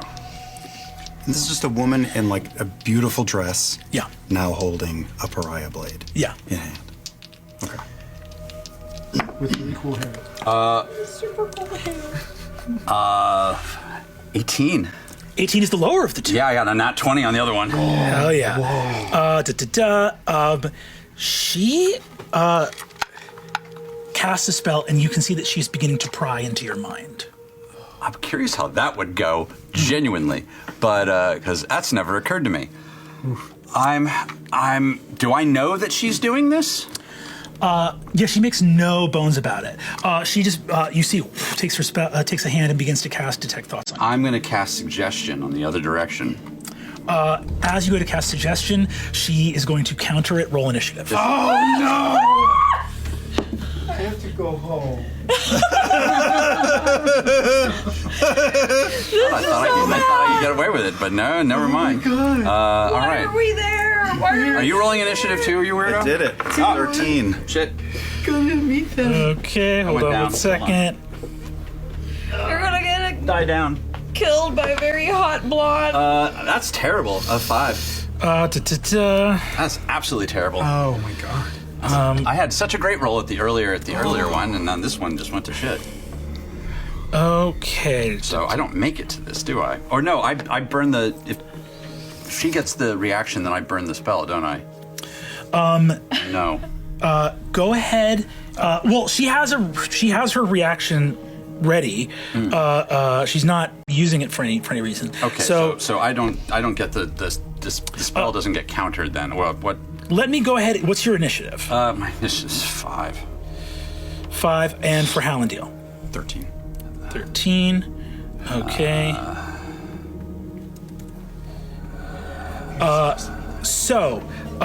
As she goes to cast Detect Thoughts, you cast Suggestion in response to that. Hal, do you do anything as this is happening? I think I am trying to put faith in Bolaire to turn the situation around. Oh, we're so far behind. I know. Yeah, I know. Wait, actually, hold on. It may not have been It Suggestion. if seems she was like already a bad idea to light this woman up. I know that we might have to. But suggestion and those two spells are happening ahead of anything, or The suggestion, these are falling in initiative? she cast Detect Thoughts. You are casting Suggestion in response, Which is a wisdom saving throw. which is a Wisdom saving throw. But she's going to counter that, which she can do. I think we're going to resolve this counter spell and then enter into initiative on Hal's turn. Does that sound fair? So the suggestion might go through. You've already resisted the Detect Thoughts. This is going to be... Fucking sorcerers. I'm going to use the legacy rules for counterspell here because I find them, much like the athletics checks for Julian during the Seeker's Table, I find them to be very fun. Here. Okay. That's a second level spell, correct? So she just needs, on a 7 or higher, she's going to counter that spell. 1! She does not counter the spell. She's unable to counter. What is the suggestion that Bolaire is making in this moment? This is a huge error. You know this is a huge error. You're going to put the sword down. We're going to go back down to the archive and just have a very reasonable conversation about this after you. I have not made a threatening move yet. That is true. You suggest a course of activity. Describe no more than 25 words. One creature you can see. Sound We achievable. go downstairs and have a nice conversation about this. Okay, she does still have to make her wisdom save. She does.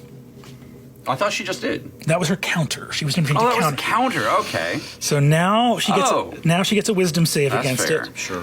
Really strong. Your difficulty here, I believe, is currently a 14. It is a correct? 14.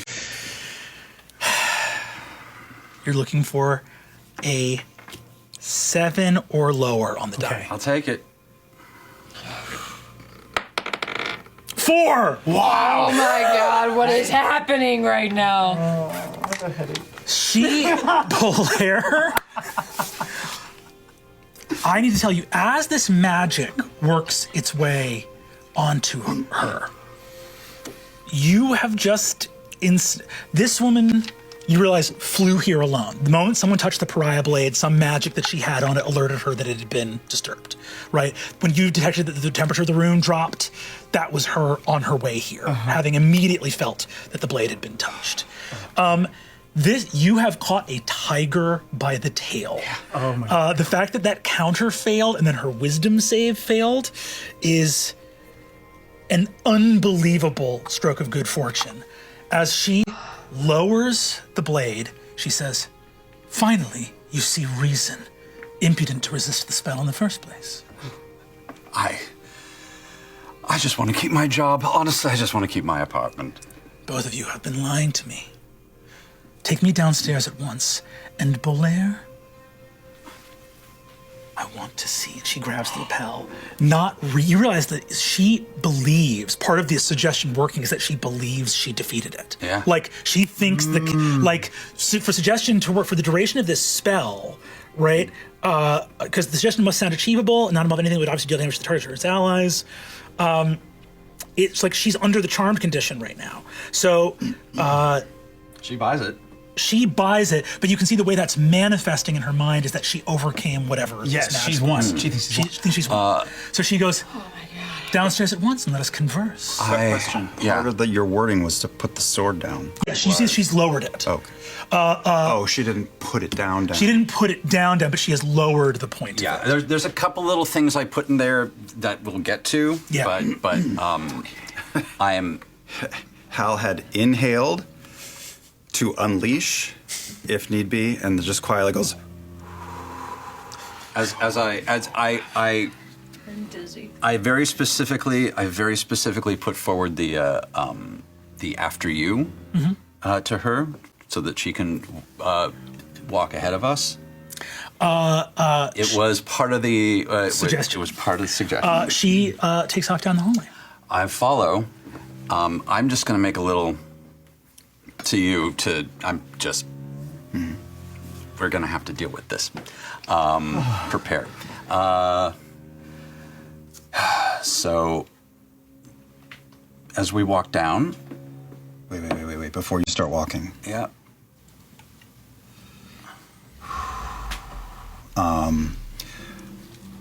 I'll place a hand on your shoulder before you start to follow, and very careful but clear as a bell, you just hear Hal's voice.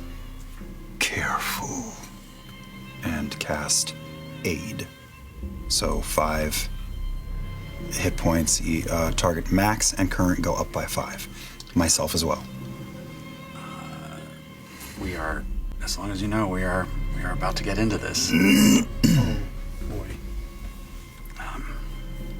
A version of getting into this at the very least.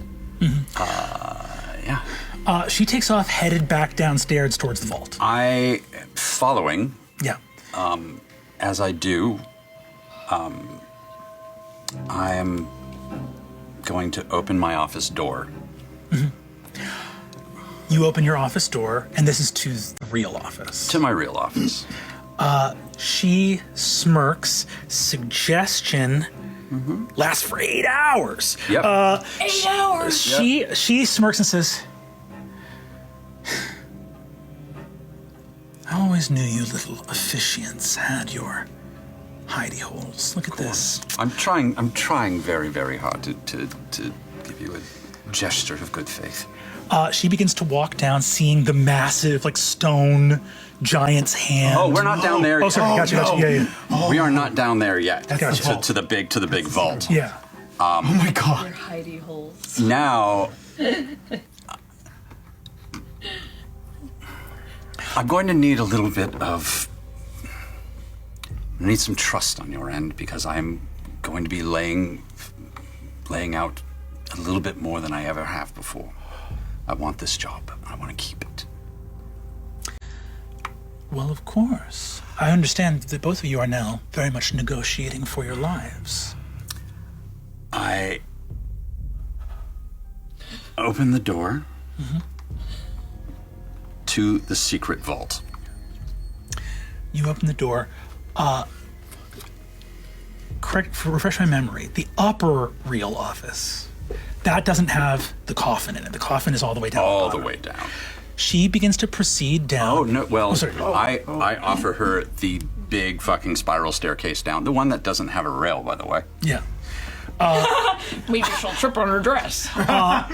She could barely fall. Break her neck. Game over. Do we hear any staff anywhere else in the museum from where we are? No. Great. No. She. Is she wearing a dress? Yeah. She's wearing a pretty white dress. Yeah. I was done. She begins to walk down the staircase. I kick. You kick. Okay. Or actually, no, I've got a sword. No, because I want to shove. Actually, I don't even. Actually, I'm going to do one better. What a journey. Yes. Do we do physical or do we do mental? That is the question, isn't it? Blair, I'm going to ask for an insight check. Yeah, I would love an insight check. me That an would do insight really well. You insight, she's level 18. I'm just kidding, I'm not. How hardcore is this woman right now?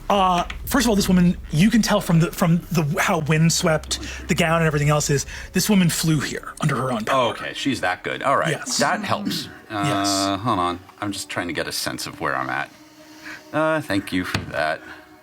No, I'm trying to figure out the best way. You have caught a challenge rating similar to a dragon. Okay. Yes. Good to know. Yeah. Just need to be very clear that you are Nice. two third-level characters who have managed to pull off a suggestion on a character whose challenge rating is in the double digits. Okay.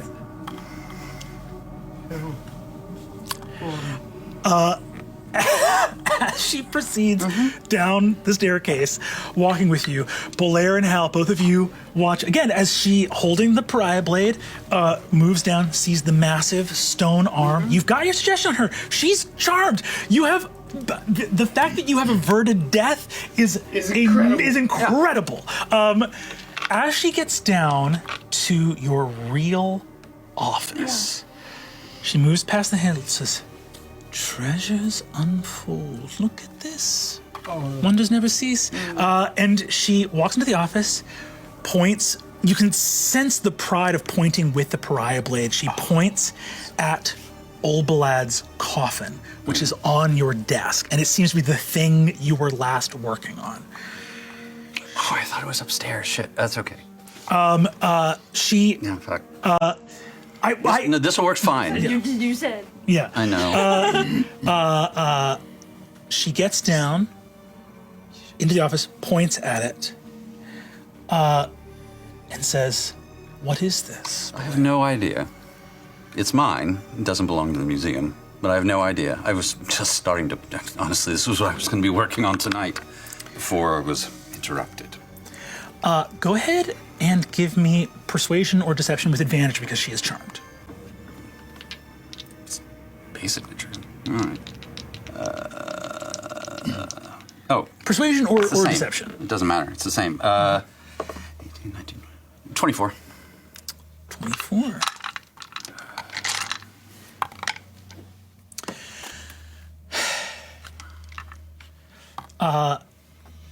She, standing before the coffin, looks at it and says,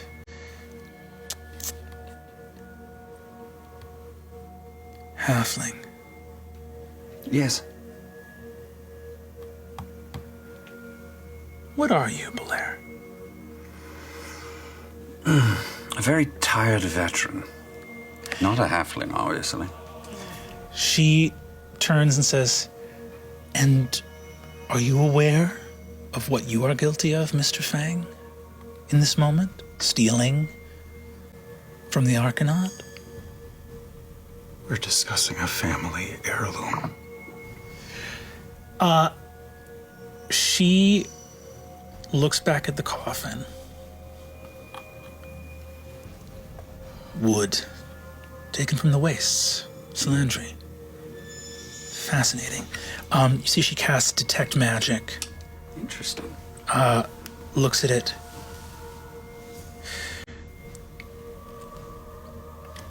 What motivated you to try and steal the blades? I was attempting to return them to their owner.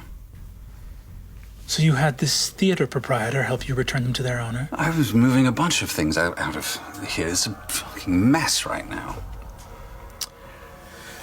One trip is better than many, and I know every day that I wait, everything's getting cataloged, filed. There was and eventually moved down the bloody hole. She smiles. You are either a fool or a liar. And once I have these treasures returned to the beneficence of House Cormoray's vaults, we're going to use as much magic as it takes to find out. I assure you I am not a liar. She reaches out to the coffin and says, "We'll see. And for you, Mr. Fang, after we're done here, I think I'll curry a little favor with an old friend of mine and drag you by the ear to the Photarch's home. She's been so excited to meet you. Maybe you know something about her son. I think you've bitten off a little more than you can chew." She opens the coffin, looks into the mist, and says, "Now what have we?"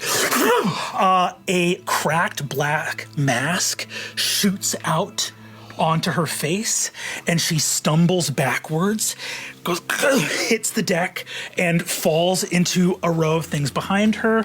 One moment. That is a nat 1 on the die. So she goes, "Ah!" as the pry blade falls. The mask looks up. As the cracks congeal, you see that she stands up, looks at you, Bolaire. I'm grabbing the pariah blade while that happens. Give me, go ahead and give me sleight of hand or athletics with advantage. Or sleight of hand. Investigate the box. So much is happening. So much is happening. Sleight of hand. Did you say it advantage? Advantage, yeah. It was a 17. 17. You reach for it as she stands again. She grab the pariah blade out of her hand with the shattered mask. This is not supposed to be a shattered mask. You hear a quavering voice look and go, brother! And she shoots into the coffin, vanishes into the mist, and the coffin slams shut. Do I know who that was, and can I make a guess? You can absolutely make a guess. You do know who that was, but they are not supposed to be quiet. Was that Termina? No. Was that Termina? Yes, that was Termina. Oh, no. Oh, no. Oh, wow. Okay. Fuck. I just say out loud. Termina. I literally was about to suggest you show her the mask. But it seems she has one of her own. Oh. That...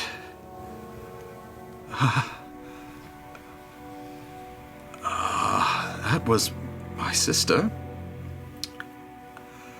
And... she was... been dead for 80 years. That was the masked Termina. I've got the blade. Grab the box. And we are going to leave the Arcanaut. Fuck! Oh my god! Termina! Why Termina, you asshole? Oh no! Okay, I'm good. Oh no! Plus 12 on insight. Plus 12. Yes. Plus 12 on insight. High level. High level. Yeah, Termina real bad. Oh no. We're in so much trouble. Oh. I'm not in any trouble. Yeah, Termina did die, right? But she got hoovered. Termina, yeah. Sure, her whole body just got hoovered into this child-sized casket and Yes. closed. Yep. Yeah.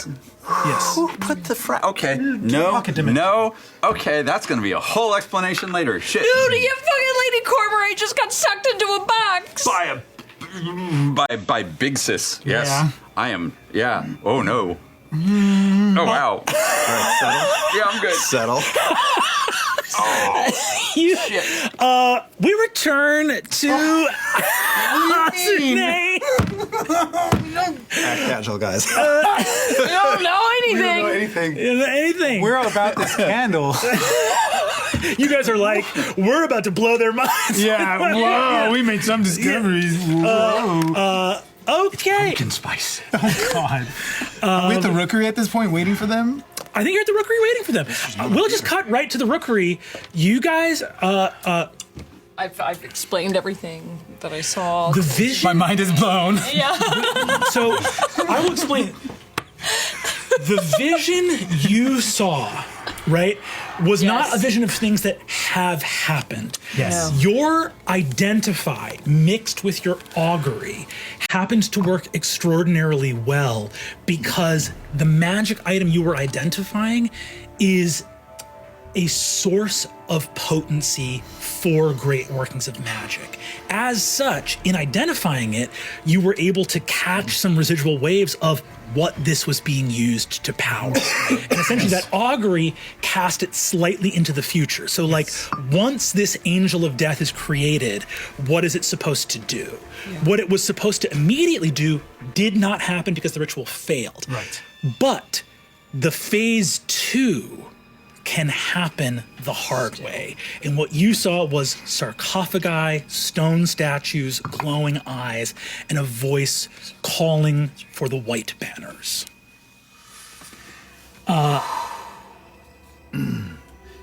Did you happen to see where those coffins were being marched? I'm still definitely there too. Yeah. No, it's okay. I think you guys are at the rookery. Yes. Like Hal's old. So you guys are like at an old theater. There's some puppets like piled up on a little like bench looking out on the Oh, are street. we that little theater in LA? Yeah. Oh. Full some bitches. And Azune and Murray, Yes. you guys are a little rattled at what you've discovered. Yes. And I think you see Bolaire and Hal riding on the driver's seat and shotgun of a carriage pulling up, and these are the faces. I am mint green. Pale. Mint green. I don't know if I think I'm just reflecting your green, and it's a nice bottle. Like this is just the mask is just. It looks like the tragedy mask. It is just sunk so low. Shell shocked. What took you so long? Murray's kind of like leaning on Hazune. Just fucking spent, absolutely exhausted from everything and from the vision. Honestly, I'm not sure how much more I'm gonna have in me tonight. We might have to save some of this investigating for tomorrow. Yeah, that sounds good. I think I need to sleep on some of what we learned. We've arrived here. Yes, you guys Yeah. pull up in the carriage. Okay. I'll see if they need a hand. What? What? What? just- Looking at their faces. With pariah blade in hand, liar's blade on my back, and pariah blade in hand. I don't say anything. I walk past them. You watch me walk into my theater. I cross the inner chamber, go to a side cabinet, open it up, grab a couple bottles of Yargraz, bring him to a table with a bunch of scripts in the middle of the room, and lay the pariah blade down on the table. I'm going to walk up with the rest of the swords, including the broken ones. Yes. Just drop them on the table and grab some of that bottle. Funny story.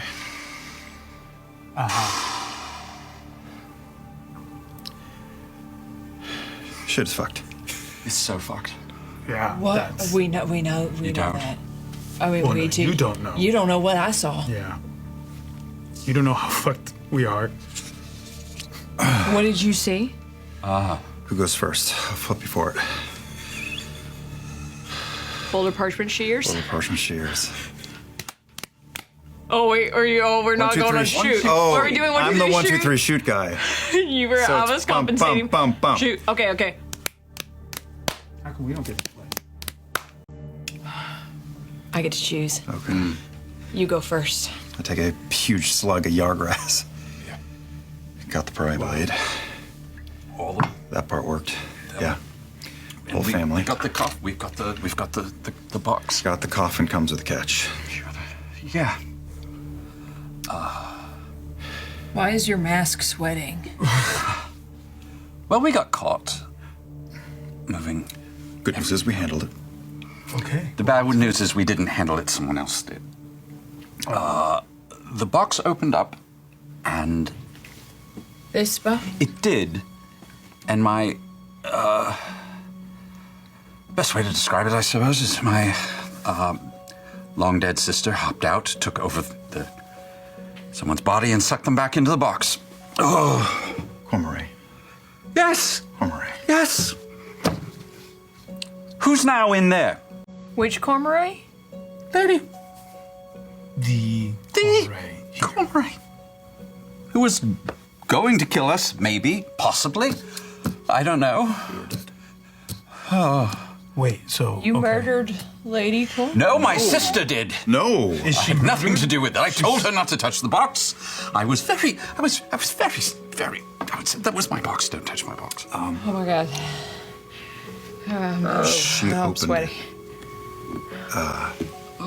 mist, mystery, and then something shot out of the box Mask. and latched onto her face. My sister. And then she, right in, like water down a drain. Okay. And she was going to kill you. It was not going to end well one way or the other. She was going to take the sword. She had. Who? All know. Who knows that Lady Cormorant was with you? Honestly, I don't think anybody probably knew. She was alone, as far as we knew. Almost nobody knew that we were there who didn't work for us, and they. But did she? Do you know if she told anybody where she was going? She could have told her entire house where she was going. She could have. I don't think she did. She was at the Penteveral, right? That's where they might expect her to be. Yes. So she's posted up. Well, I got the sense she had just come around specifically to see us. Did anybody else see this happen? No, Then this is not so bad. it happened very far away. I mean, it's bad. It's bad. But you getting killed because you got caught is worse. Oh, way worse. Yes, of course. Yes. Would you? What drugs are you all on? Because please, for the love of gods, give me some. Because we have Primus Saconis is missing. His son, Octus Saconis, is missing. We now have Lady Cormorant missing. Yes. Lord Divinos, dead. His son, missing. Yes. I believe you had a story for us. Yes, please. To calm you down at least a little bit, to let you know what I'm sort of on. Where are they pointing fingers at right now with all of these people that have gone missing? Each other. And nobody saw this happen. No. And you're alive. And that's all that matters to me.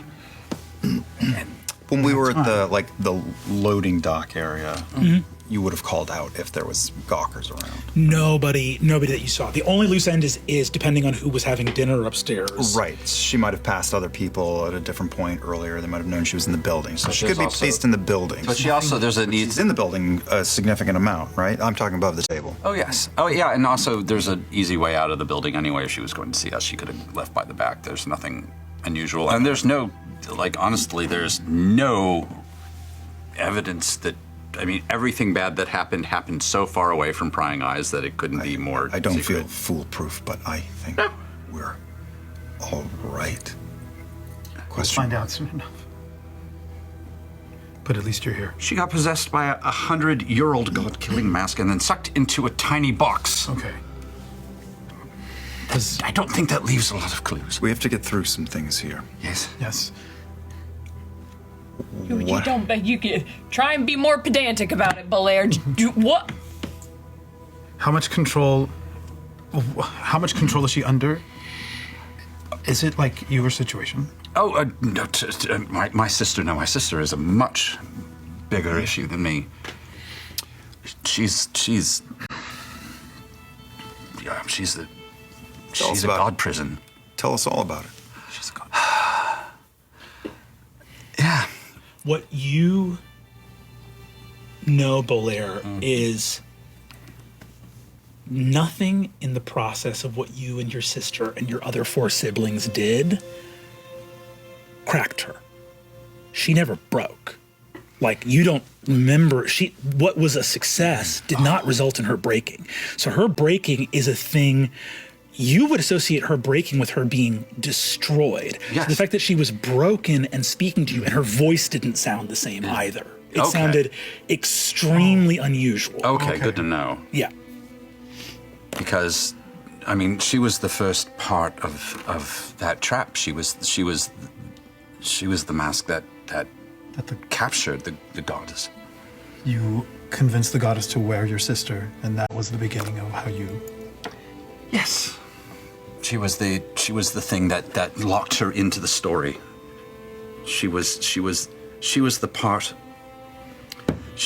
of the mechanism that started it. She was no thing. She was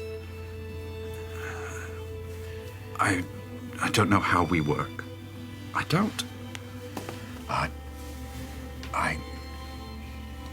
She was one of the first parts, which means she was very strong. She didn't have to begin her part of the ritual halfway through once things had weakened, since things were moving. She was just an explosion.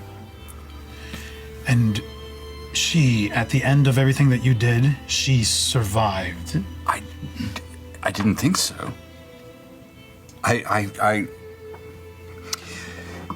When you are made by people, it is very, very difficult to know what thoughts are real and your own and which thoughts have been put there. And when you conduct a ritual in the first hour of your existence, everything in there has been put there. So I can't tell you what is true that I know, because it was all made for me. Okay. Sweating like a pig on a spit. Oh my gods. Pretty sure the Taconuses are trying to summon an angel of death to storm the Golden Orchard and bring upon an army of undead unlike anything that we've ever seen and lay wastes to all of Aramon. At least that's in character. Right. But That one of your hunches? No, I kind of saw it when I looked into the candle. I stared at the candle. this candle, plump. Candle showed me a vision. Saw Octus's face. I think they were trying to turn Octus into an arbiter of death and destruction and lay wastes to Fairy and all the realms beyond. How wrong did it go?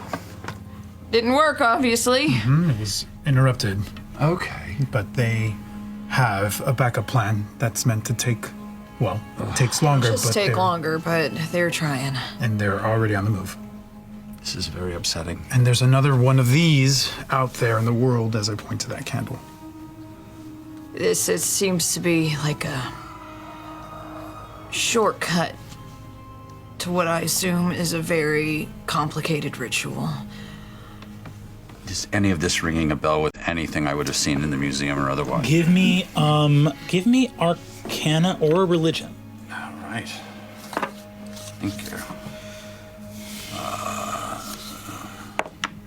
Enjoy a natural 20 for a 26 on Arcana. Boy. This is part of the Taconis were a part of. I mean, the Taconis were the people that their job was spurring humanity on to the realm of Tonsul, right? Like they were a house of old Obradimia, but this was like kind of the main dwelling place of that god. It was like his chosen empire, right?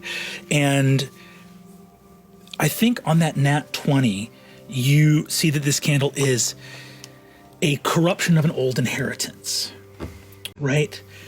The Taconis were always a house of death and corpses, embalming, funereal rites, the passage through the underworld to realms beyond. And in the absence of a beyond, it's like being the gatekeepers on half of a bridge that goes straight into the water. It's all corrupted, necromantic magic, right? And I think Bolaire on that nat 20, on that nat 20, Old Balad's coffin, this is manufactured, right? Like this coffin was not, it was made, these plates are real plates taken from like halfling holy places, added to this coffin. This is a corruption. This coffin was, this is part of something wrong. And you realize that Termina fundamentally is still a part of the halfling tradition. Like Termina was made by rebels of the halfling Shapers War, right? The halflings stood up against their god as well, their shaper as well. So in other words, this is a coffin for a celestial of the trickster goddess. Fuck me. Okay. With the halfling mask that bound her shattered into it. Oh no. And there's something going on in all of this. You connect this, there was the whole Stone of Night song, which Valus had come chasing that. So someone's attempting this. You go, there's a vast shape moving on the world that has to do with how the gods mediated to realms beyond. Why? So, why would I think that she was destroyed if she wasn't? Why would you put that into a thing's head unless there was a reason to not go looking for them? Oh. What if there's a sliver of the trickster god stuck in the mask? What if that's a thing? Sounds pretty fucking likely. Because this is all clearly... There's a... I mean, the crack that you were describing in the mask also feels a little literal and on the nose. And the way you described, she seemed different. The voice was wrong. She looked off. It was wrong. And is there such a thing as undeath for a shaper? There's only 5 of us. And the last time you saw your siblings was the Shaper's War. We spent precisely a day together. One day. And that was the end of it.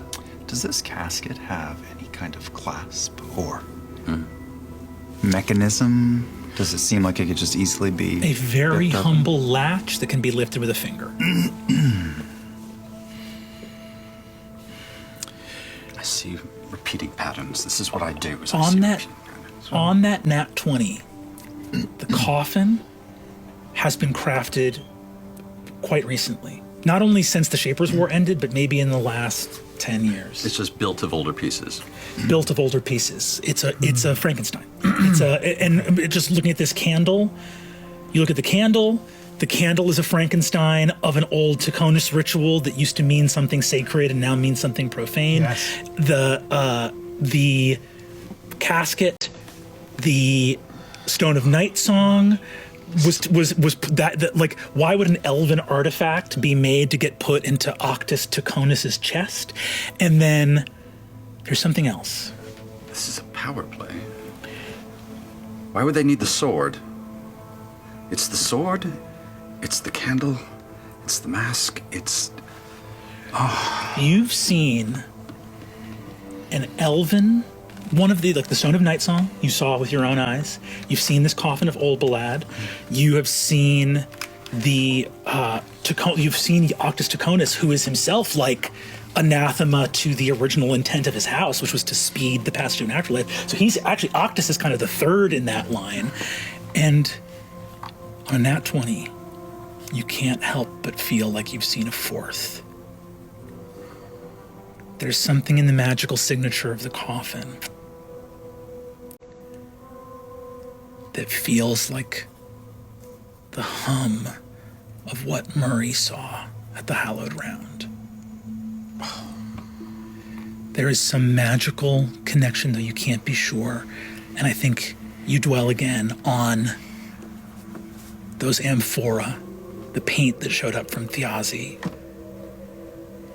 and what the fuck that was all about. The hour's grown late. My understanding is that you are hiding these objects at the Rookery, the old theater. Right. Yes. We're in the Rookery. In the This Rookery, is right. the Rookery. I will nod my head at the three of you and walk further, deeper into the theater and lead you back to a larger room that has piles of sheet-covered props. There's a wooden horse in here. There are costumes strewn about, some on racks. And there are multiple in the room places where there are sort of like weapons racks with stage blades and weapons of all kinds. Towards the very back of this room is another one of these, a weapons rack, with 3 or 4 very broken, shitty-looking stage swords holstered into it, and there is a very dusty wooden emblem with a picture of a bird carved into it. And Hal walks all the way to the back of this room and rests his hands just on the crossbar of this weapons rack. And then he leans in and pushes really hard, and the whole rack goes, and you hear in the floor underneath. And then he walks over to where some of the wooden slats of the floor are now uneven, and he lifts like a 5-foot wide trapdoor up, and there is a small set of stairs down just like 5 feet to a few chests, some more bottles. This is our budget for the year. You sneaky bitch. Gonna leave all this hidden here then, yeah? It's the right thing. One additional thought. That paint. Yes.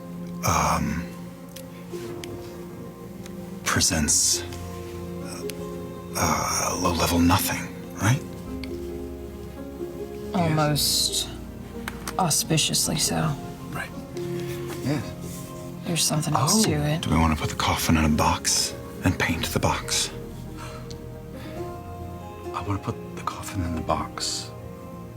And I want to paint the swords as well. Or put Make the them swords invisible, in theory. and make it not look like the blades. Don't know. If we die and all this is left here, some improv troupe in like 20 years is gonna have a real shit day.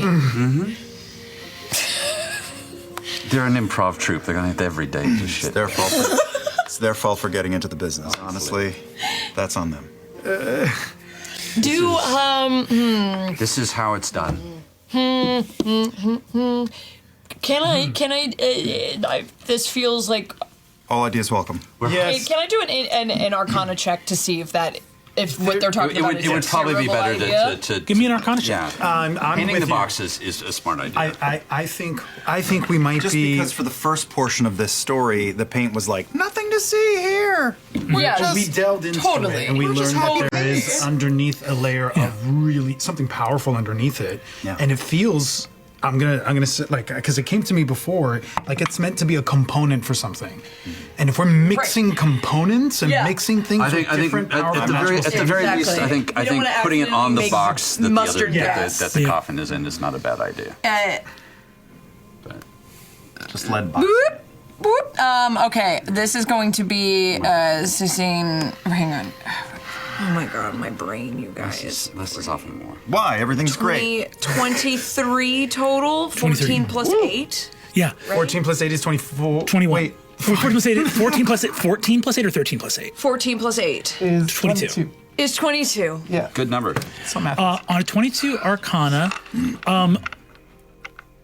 all of these plans carry an enormous amount of risk, but on a 22, you guys haven't said one reasonable thing all day.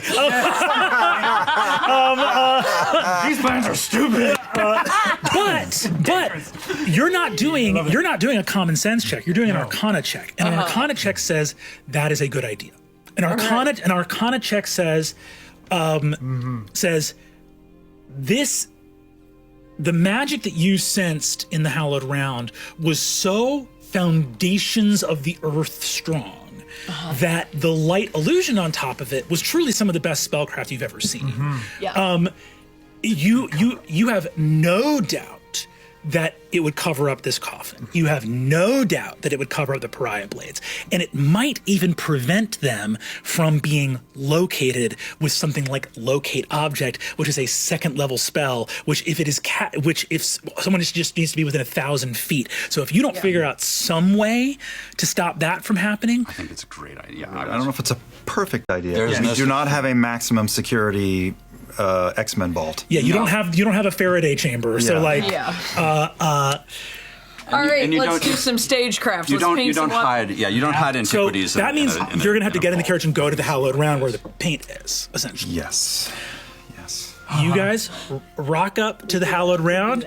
Go ahead, if you'd be so kind, Hal, and give me a performance check or a calligrapher or like painter's proficiencies check. Do you want For painting? Yeah. Do you want help? I think I Blair have- actually might be the person for like in terms of having that proficiency. Yeah. Whoever is going to set to do it, I will approach you. I will put my hand on your shoulder and I will guidance you. we can do it together and then do a. I'm at a +6. Oh, you're probably because I'm just a. Help me out. I can help you out. Keep me calm. You might rock. Yeah. Steady your hand. Sure. And Crazy mask. Not the craziest mask anymore. Great. There's a Rolodex of memories Let's do move the through your D4 mind, a first. calming memory from your past. Incredible. 3 on the 3 on that. guidance, and it's performance. Performance. Dirty 20. Dirty 20. Of the 7 pariah blades, 3 were broken or lost. 4 yet remain whole. the pariah blades that you have with you here are painted to look. You get the paint and literally like gloss, and they look like stagecraft. So it's this incredible thing where these blades were made the most mundane and utilitarian they could be to kill gods, and have now been covered in magic stagecraft paint to look extra flashier than a normal sword. It's McCurdy. like- We've McCurdy'd it if you know that story. It looks like a Nerf gun. Yeah, it's the train robber who was hung in a who looks so fake. He was hung in a. What do you paint the coffin to look like?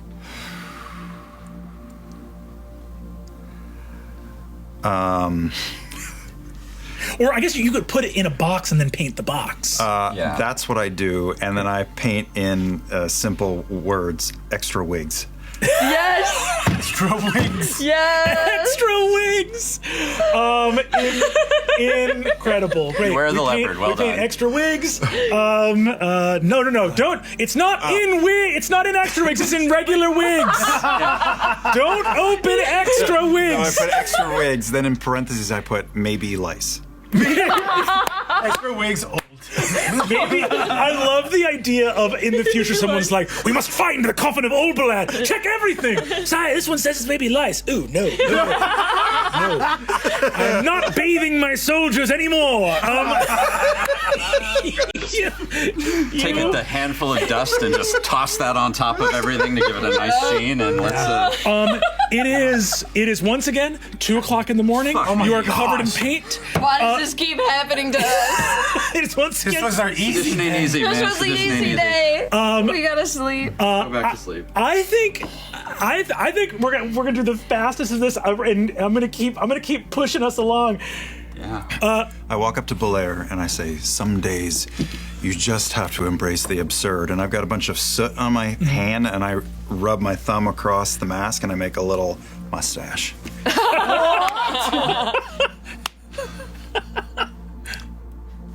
I've always wanted facial hair. The next day, real quick, we're not even going to go into it at all. Everyone just give me a profession check. Just let me know how you do the next day. I also think you guys could make the call if you wanted to not meet up the next day, given that a member of a sundered house just fucking vanished. Yes. Unless something terrible happens. Let's lay low. Make sure he's working, and I've got party to truly lay plan, low. so I'm We Demis can't is keep- doing great. shit to We do. can't All right. keep like slinking off into Doing a buildings bunch of stuff together. We No, gotta. normal day. Great.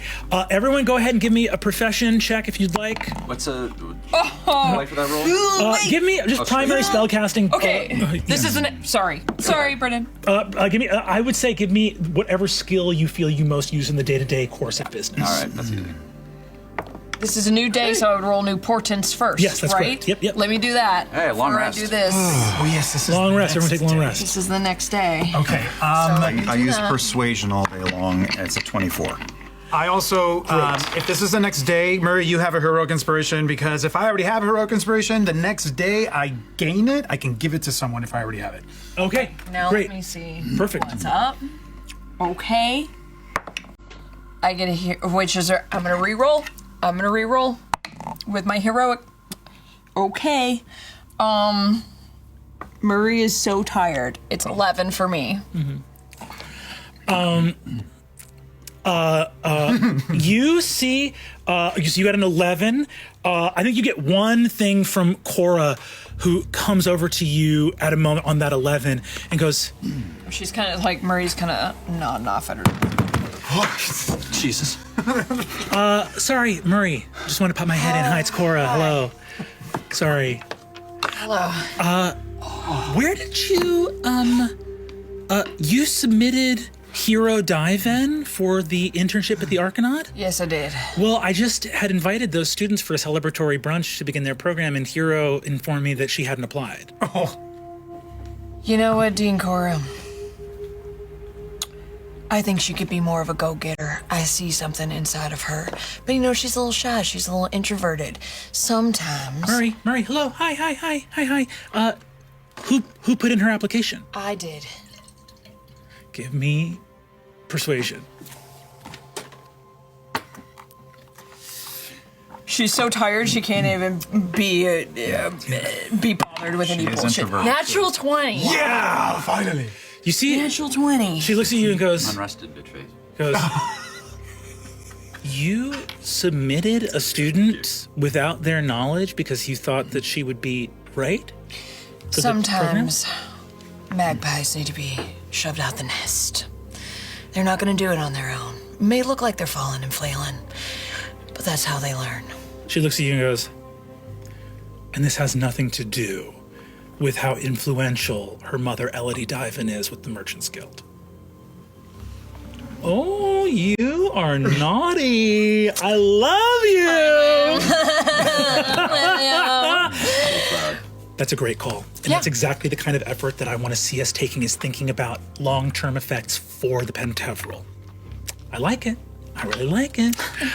You see she walks out of the room there. As soon as she leaves, Murray just goes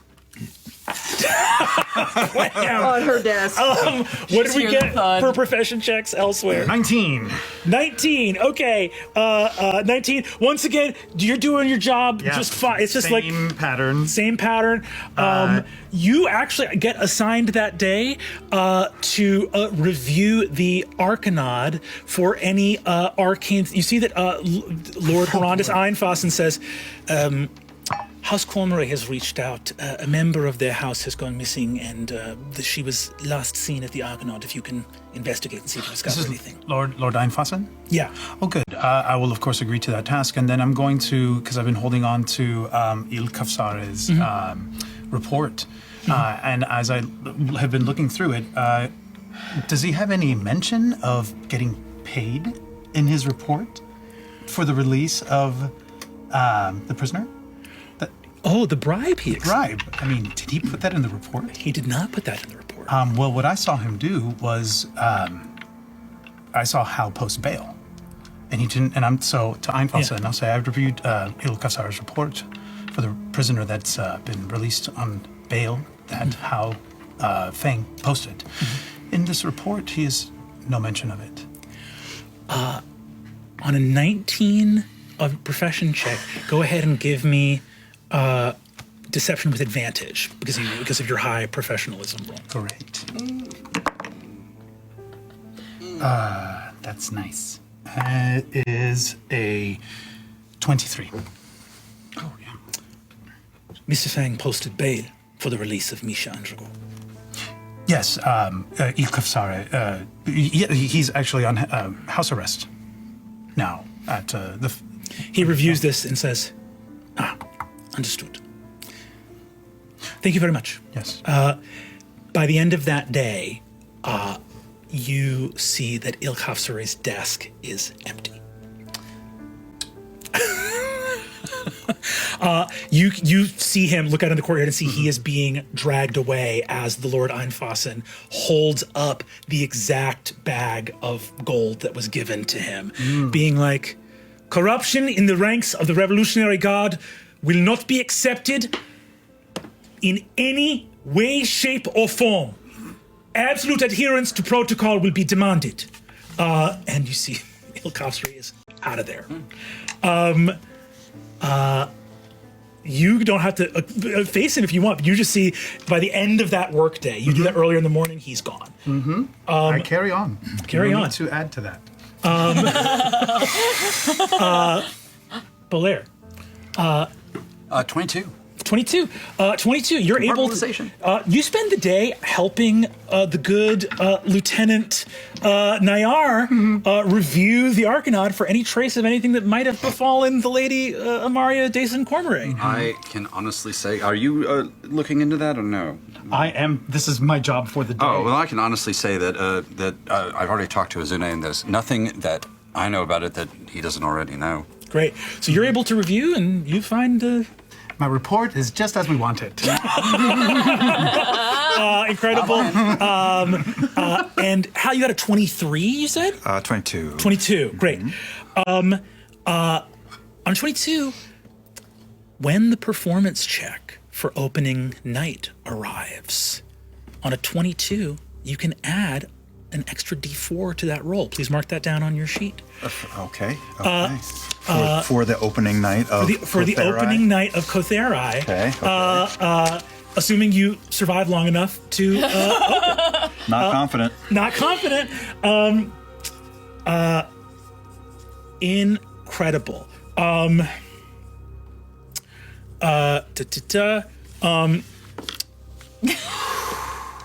vindictive. Head is spinning. I'm vindictive. At the end of that day, So far, so good. as rattled as you are, you realize that like that event the previous night has filled you, put a fucking pep in your step.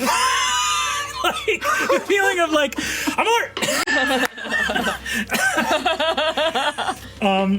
And you see, coming back from one of the street crews, you see Shadia comes back towards the end of that day and goes, "Dad, we sold like 200 tickets today." Oh, we're ahead of schedule then. Yeah, we pulled up from yesterday. It's awesome. We had a great time. These new swords are great. And you see that she holds up and she says, "We started fencing with these ones, and the sound they make is awesome."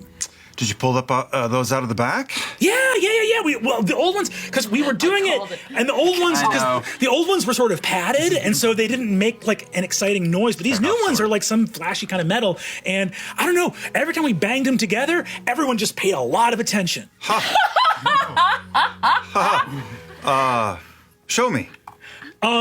You see that they clang together, and as these two pariah blades clang together, the noise that was last heard in this world when these blades struck against the titanic glaive of, the massive great sword of the god of war is heard in Kahad once more, and every orc in this place is filled with a sense of pride and vigor and joy of life as they go, "Hey! I love that sound!"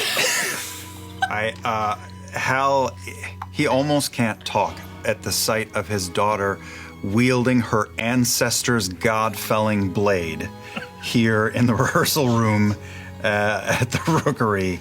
And he just sort of blue screens for a moment and says, "I think we got a good show here, folks."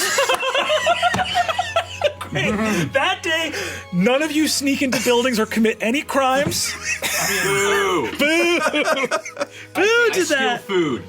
I think Murray, like, as soon as like the workday is done, she stumbles into her like glorified dorm and face plants on the bed and sleeps for like 12 hours that night. Absolutely stunning. Absolutely stunning. The next day. What about the 3 hours where I lay in bed smiling and staring at the ceiling, Brennan? What about that? the Roll for existential dread. Oh my sister's bread. Next day, The next day. Yeah, everyone go ahead and give me a roll. We'll keep it grooving along. It's fun. Newportance. Who does? If it's the next day, then Long rest. Bolaire, you get heroic inspiration. Oh, thank God. So that's what do I get? You get to do a re-roll of any die. Okay, I'm gonna take this is a middly one, but I'll take a 12. By the way, I don't announce it to anyone, but Yeah. I sleep in the theater. Great. You said great. Love that. So Misha's just sleeping in your house He's by solo. himself. Yeah, he's got a bachelor pad for a bit. Great. I love it. I'm sleeping with the pariah blades and a thing of true dread. Great. I love it. 19. 19. Incredible. Hero comes by your office. Professor Magnuson? Hero, hi. Where's my accent? Hero, hi. Feel that. I wanted to come by and say I was really confused by why my name showed up, and I really didn't know what was happening. And now that I do, I just wanted to say thank you for believing in me. It really means a lot. I won't let you down. You got a spark to you, kiddo. I believe in you. Also, everyone else that got accepted are absolute fucking nitwits, so I'm gonna kind of be counting on you to, like, keep a tight ship. All right? Yeah, you got it. I'll do it. Hey. I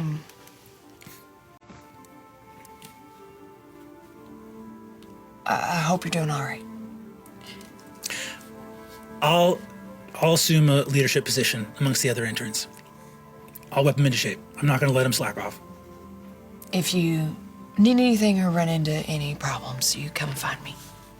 Okay. My office is already open. Bolaire, what do we roll here? 12. 12. Fine. Sort of like average workday. Just like with you see the Cormorants, this project, this whole you see the whole thing. You after Azune puts his report in, you see that some Cormorants come by the museum. You see that the Lady Dason Cormorant's sort of consort husband, the Lord Dason, comes by and just says, Mr. Lotholia, Yes, of course. Yes. should you hear anything at all about my lady wife, please report to me as soon as possible. And for the moment, just put everything in the museum on hold. You understand? Oh, including. Oh, everything on hold, just until we understand what's happening. All right. I suppose since everyone's getting paid anyway for the time and purpose, would it be all right if, since we're not packing everything up, we just turn this into an educational field for a bit? Might as well just use everything to Yes. make everyone better. Yes. You know your work better than I. Yes. Right. And he leaves that place. What did we get here, Hal? Oh, it was 18. 18. Great. Another solid day prepping for everything here. Azune. I got a 9. And this would be the day that I think I want to, in particular, check on Grotto Yeah. after what I've put him through. Yeah. Grotto is recovering from everything that he saw. And I think on that 9, it's sort of like a subpar work day. Grotto is in recovery, looking up and saying, in this sort of like Brethren Hall infirmary, and just goes like, you don't think I'm in danger, do you?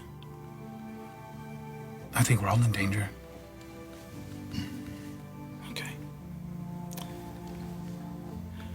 Okay. I'll be out of here tomorrow, and I'll be back on patrol. Okay. If anything comes up for you, you let me know right away, okay? Yeah. I want you to feel like you're safe. Yeah. You got it. He nods.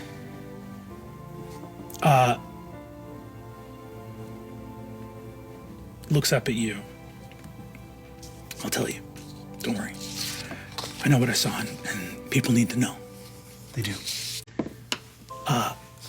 Azune, also waiting for you that day, is where your torch was at Falcon's Rest. Yes. Is a return that just says the word tonight from Varen.